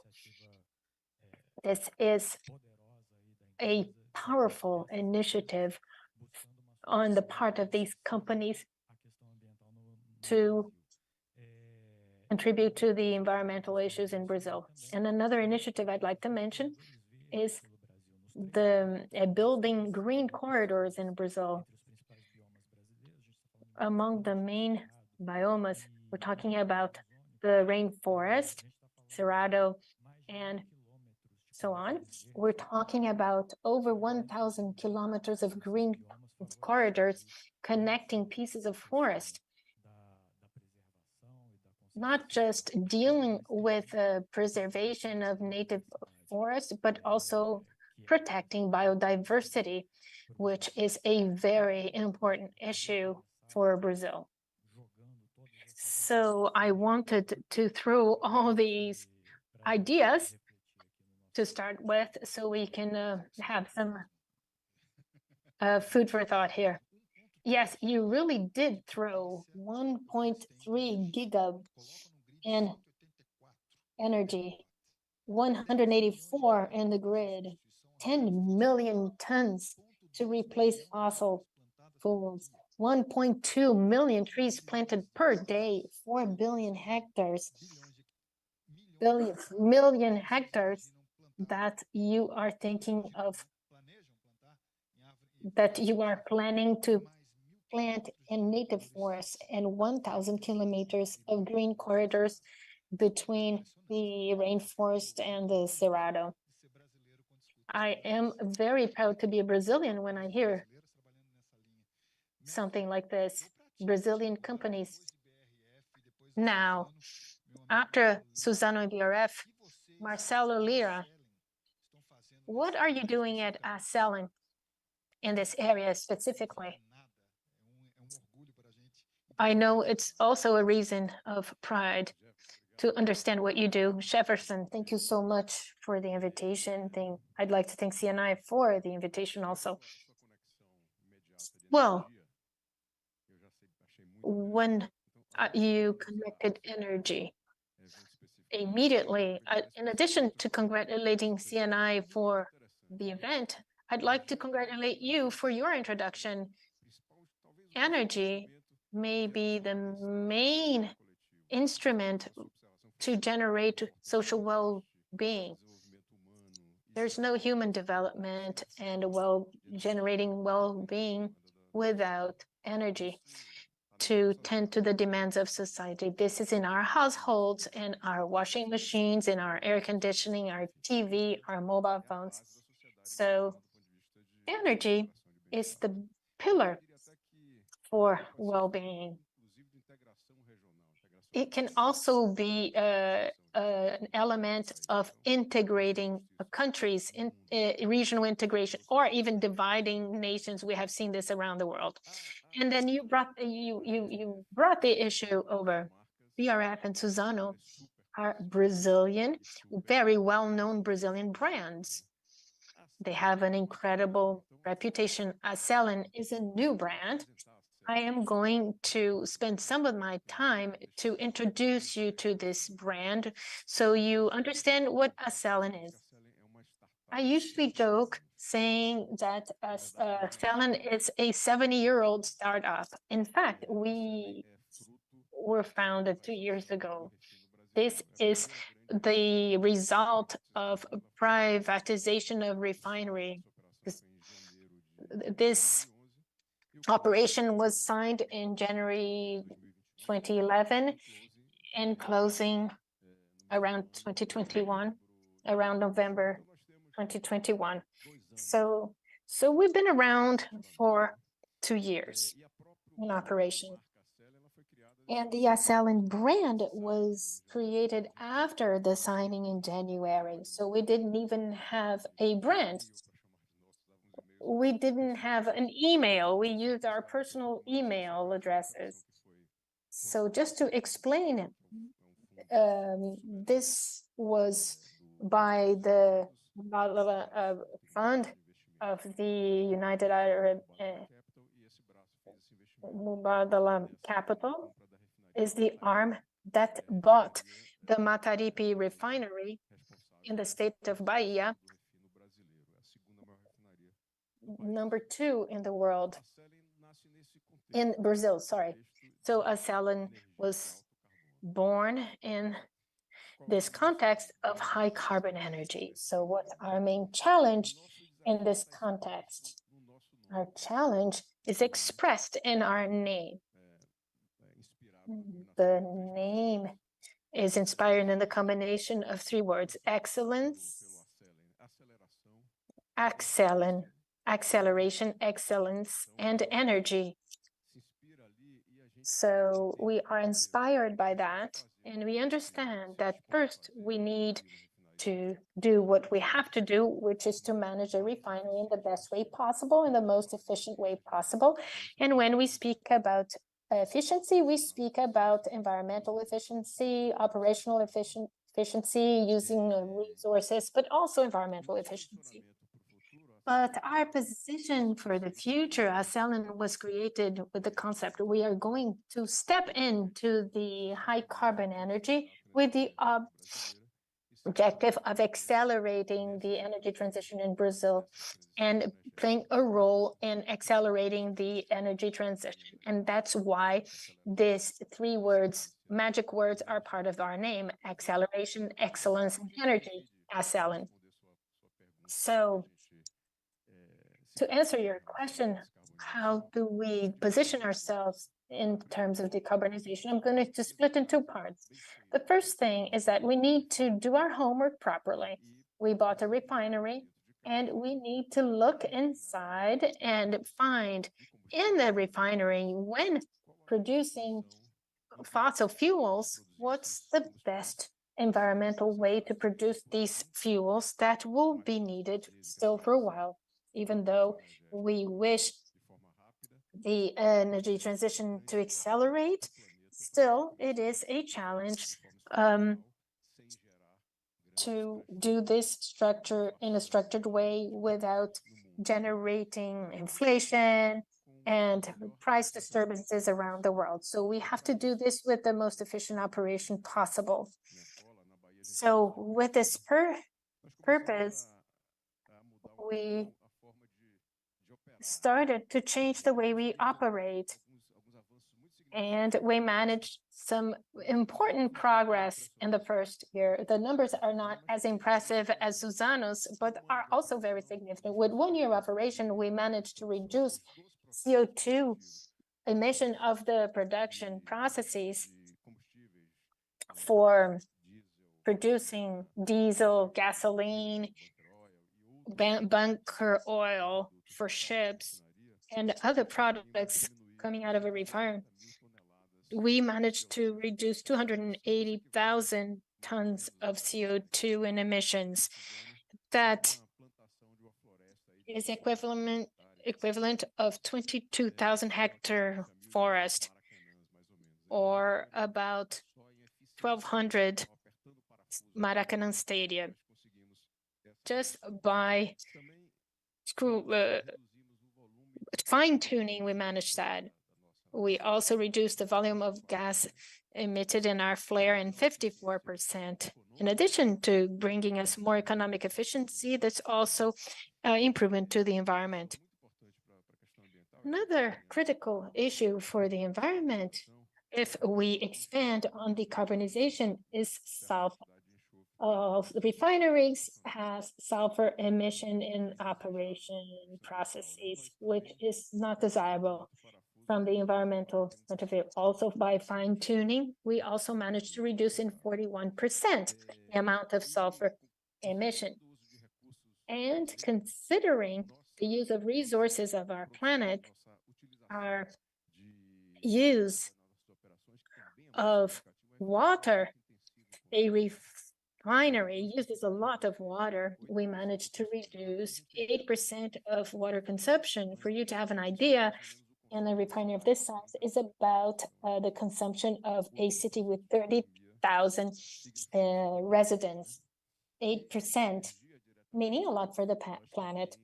And in terms of energy, Mataripe refinery consumes about the state of household consumption of the state of Rio Grande do Sul in this refinery. With this 5% reduction in consumption, that makes about the reduction is the household consumption of the state of Acre. 5% may seem not a lot, but at the end of the day is a lot. We also have carried out a number of interesting initiatives. We brought 2 oil cargoes, neutralizing the logistics, importing the oil from the origin to offloading at the Madridel's terminal, neutralizing the operation. So we treated this first movement on how to look after things. These are great results for a first year of operation, and we're very proud of it in environmental terms. Also, we know that we are on the right track, but the goal is to continue with this environmental performance, including by generating waste.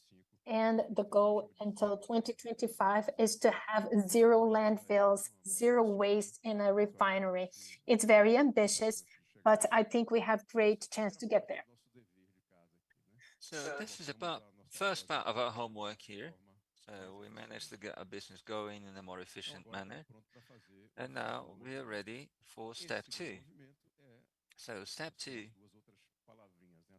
is linked to the other 2 words, acceleration and energy. And this is our most important investment in energy transition.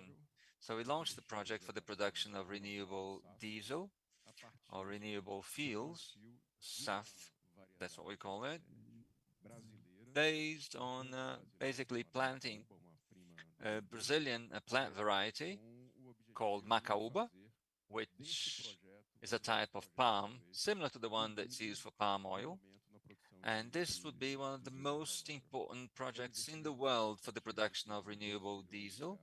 It is a significant investment, 12 billion Brazilian reals, and a huge area too, with the mission to make sure that Acelen and Brazil are among the top producers of biodiesel in the world. I have a short video that talks a bit about this project, summarizing the second step that I'm describing here, that complements or adds to our mission of producing without fossil fuels, or reducing the use of fossil fuels, and also investing in the production of renewable biofuels that will enable us to accelerate our energy transition. So if you could please watch the video now.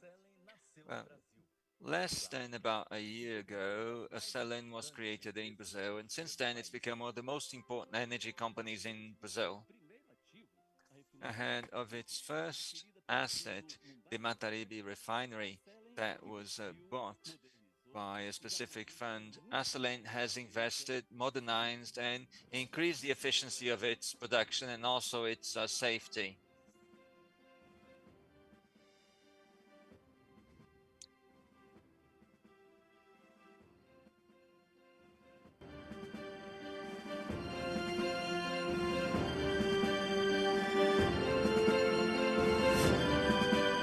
Com o compromisso de liderar a transição energética. Building on our commitment to lead on Brazil's energy transition, we have already achieved significant reductions on the impacts of its operations on the environment.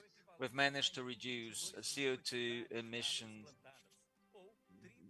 to the equivalent of 31 soccer fields. We've also reduced 41% our sulfur emissions, reduced our water consumption by 10%, and also reduced the amount of energy that we used. We were also the first to bring our oil load with zero emissions, and now we've taken yet another important step towards energy transition and a more sustainable world by investing in the production of renewable fuels. We have invested over 12 billion reais, that these will be invested over the next few years, and will become a world-scale refinery for the production of renewable fuels. We'll be producing global-scale renewable fuels in the state of Bahia. We'll be using a Brazilian plant called Macaúba, and we expect to start production in the first quarter of 2026. Macaúba is a very high productivity plant and highly competitive as compared to other crops. It is more efficient in terms of its use of water and nutrients, and this will also generate benefits for the recovery and protection of natural biomes. Our plantation will cover an area equivalent to 200,000 hectares, where we'll be deploying the most advanced agricultural environmental practices, reducing our CO2 emissions and capturing carbon from the seed to the field. And we won't stop there. Our biorefinery will initially produce 20,000 barrels per day, which is the equivalent of 1 billion liters of renewable diesel per year, which is equivalent to the yearly consumption of over 1 billion vehicles. And will deploy state-of-the-art technology, such as genetic development, 4.0 agriculture for the recovery of degraded areas, and more. In other words, Acelen will offer the world and Brazil a much more modern, efficient, and sustainable fuel, our new biofuel from Brazil. This project will open up wonderful opportunities for Brazilian agribusiness, both for small and large producers, in addition to public-private partnerships. By 2035, we expect to invest both directly and indirectly 85 billion reais in the Brazilian economy, with over 90,000 jobs. And over 70% of these new jobs will be directly linked to the project. In addition to generating positive impact for the environment and for the economy, generating revenues, taxes, and opportunities, Acelen will also improve the lives of many people. Thousands of small farmers and family farmers will have an opportunity to have a new source of income. Brazil is one of the leaders of global agricultural production. We can be a global leader in the energy transition. And we can do that by transforming agricultural raw materials into state-of-the-art fuels. And most importantly, our project will transform the social, economic, and environmental reality of a very wide region. Acelen is writing a new chapter in biofuel production in Brazil, leading the energy transition and helping to secure a more sustainable future for new generations. Acelen, we cannot wait until tomorrow to create the future. Just to finalize my participation here, we see this project as, you know, high speed, high power ESG with a very strong social perspective, but also generating revenues, you know, through this renewable energy. We signed the initial agreement in Abu Dhabi in April last year.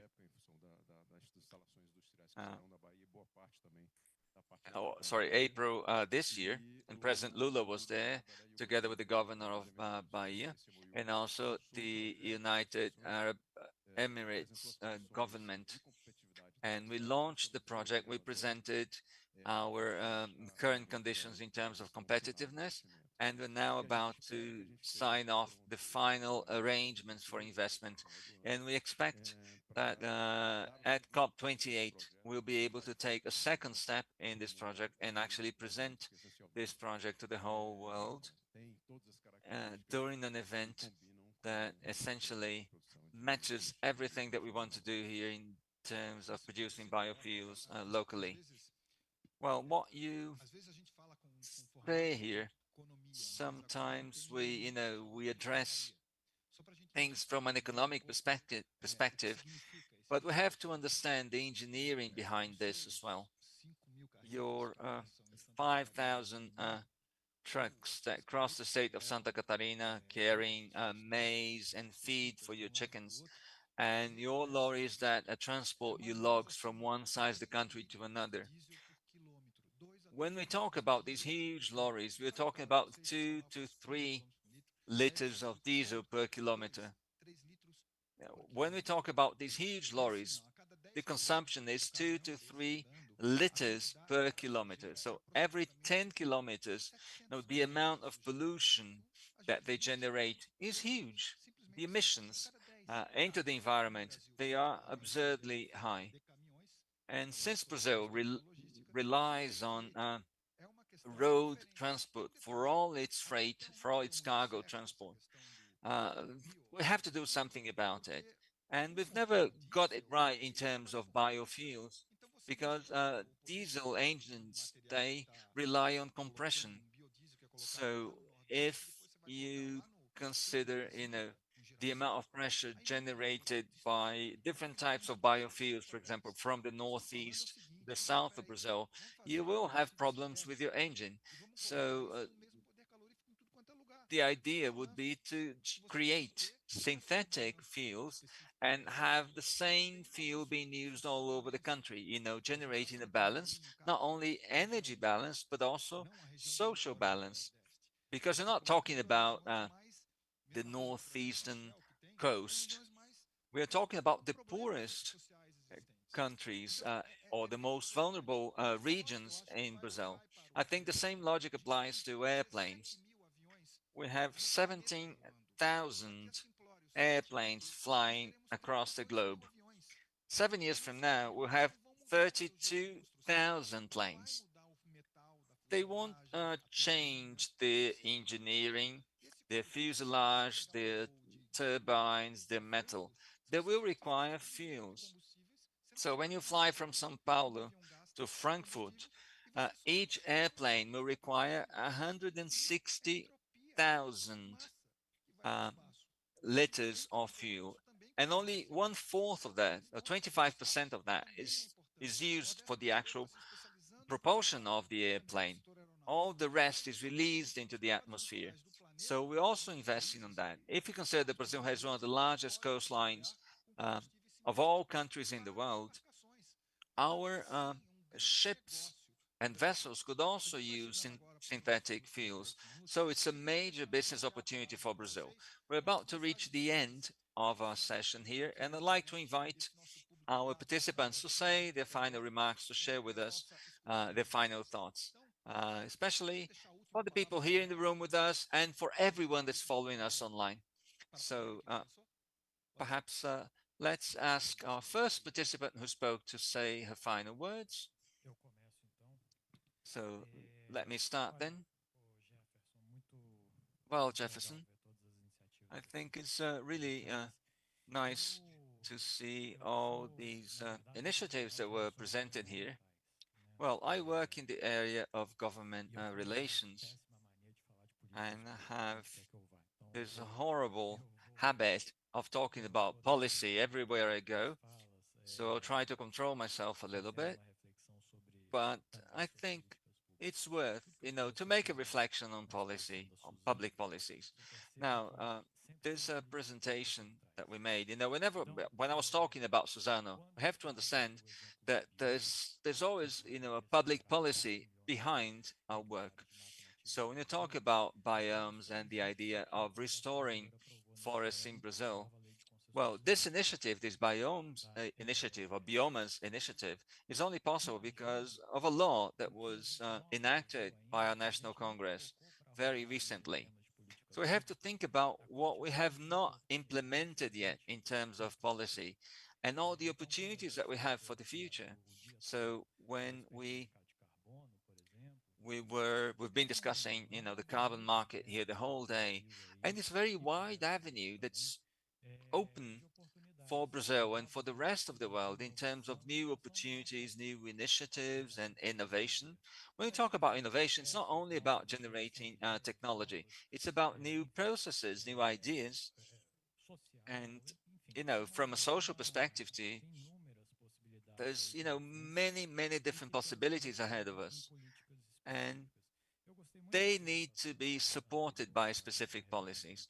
I really liked to watch the presentation by a previous panelist representing the finance ministry. And perhaps not everyone may have noticed that, but she talked about technological orders, or requirements in terms of, this whole green economy scenario. Well, this instrument that enables that to happen is a law that was enacted in 2016, but hasn't been enforced yet. So why is that? So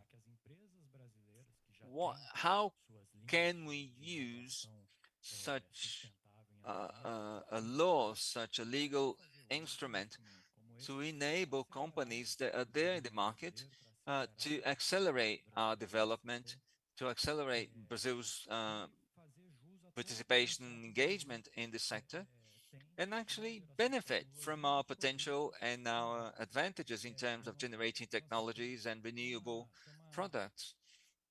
So the innumerable opportunities ahead of us, and we have to recognize that we share responsibilities. Of course, the private sector will drive innovation, will drive sustainable solutions, but we have to also recognize the role of the government. We've had many government representatives here with us, and we know that the government has plans, has ideas, and the government is engaged and very active. But we need to be vigilant, we need to be alert to make sure that public policies may actually drive actions and innovation in the future. Sorry that, I was asked to talk about Suzano and I ended up talking about the government. As I said earlier, I have this habit of always talking about public policy, so I apologize for that. Well, Jefferson, I will benefit from what, build on what he said in terms of policy, from the perspective of this project that I described regarding renewable diesel, which is not exactly biodiesel. It is basically a molecule that replaces fossil diesel, but it's renewable. Basically, you don't need to change anything in terms of logistics. You can use the same fuel, the same renewable fuel for the same modes of transportation. So the same airplane that used fossil kerosene, now you can use a renewable one. So it's an important accelerator for the economy. On the other hand, it's not a simple project. We're talking about a huge planted area. We need to have, let's say, this land architecture that is different from what we've had so far, involving family farming, large-scale farming, a lot of technology used for agriculture. And all this project has to be implemented on degraded lands in degraded areas to generate the carbon credits to make it viable. So it's part of the architecture of the project. And that's why I said it's, high scale ESG. So there's a whole land architecture that has to be structured to make sure that the project works. And now, considering the contents that we discussed during the day today, we also need to consider funding for the equation to work. So we need to consider a new approach, a disruptive approach. And at the same time, we have to consider taxation systems that may be appropriate for this moment in time when new fuels are being introduced in the market. And that's why I said there's no similar project anywhere in the world, and there's no way to do that without working in partnership with the public sector. There's no way for the private sector to do it alone. And that's why, I said I was going to build on what my colleague has said. It is important for us to consider policies and to benefit from the fact that the federal government has been assigning great importance to this issue, and the whole concept of a technological revolution that's been discussed, at different spheres, in Congress and different levels. I think it's a very important, a very special moment for us, with amazing opportunities for projects such as ours to come about. And this alliance between the public and the private sector is the key to all that. So this is my final remark. Well, it's really difficult to be the last to speak, but I'd like to say that I understand that it's a shared problem and a shared challenge. So the idea is like, as if it were a jigsaw puzzle where everyone has a piece to add, everyone has a role, responsibility, and we must understand those roles and work together, and each one doing their part to create a better world. And I also understand that we have many challenges ahead of us, and we need to have this disruptive approach also from the production sector, but also from the financial sector, in terms of providing access to credit to small farmers, family farmers, to all sorts of producers, so that they can engage in sustainable production, but also generating income and revenue. And that's how I'd like to end, reminding everyone of their responsibilities. Olha só, encomenda tecnológica, arquitetura fundiária, financiamento e tributação, organizar o land architecture, organizing the puzzle, articulation, access, among other things. We have a lot to do. Everyone, thank you very much for sticking to time. We have 2 minutes until the end of our time. Thank you so much. It's a great reason to be proud to see Brazilian companies working this way. Thank you for those who stayed around. Thank you very much. CNI, with sponsorship from SESI and SENAI, would like to thank the on-site participants as well as online participants. And Dialogue, Pre-COP28 Dialogue, the role of the industry in the climate agenda. I'd like to wish everyone a great evening.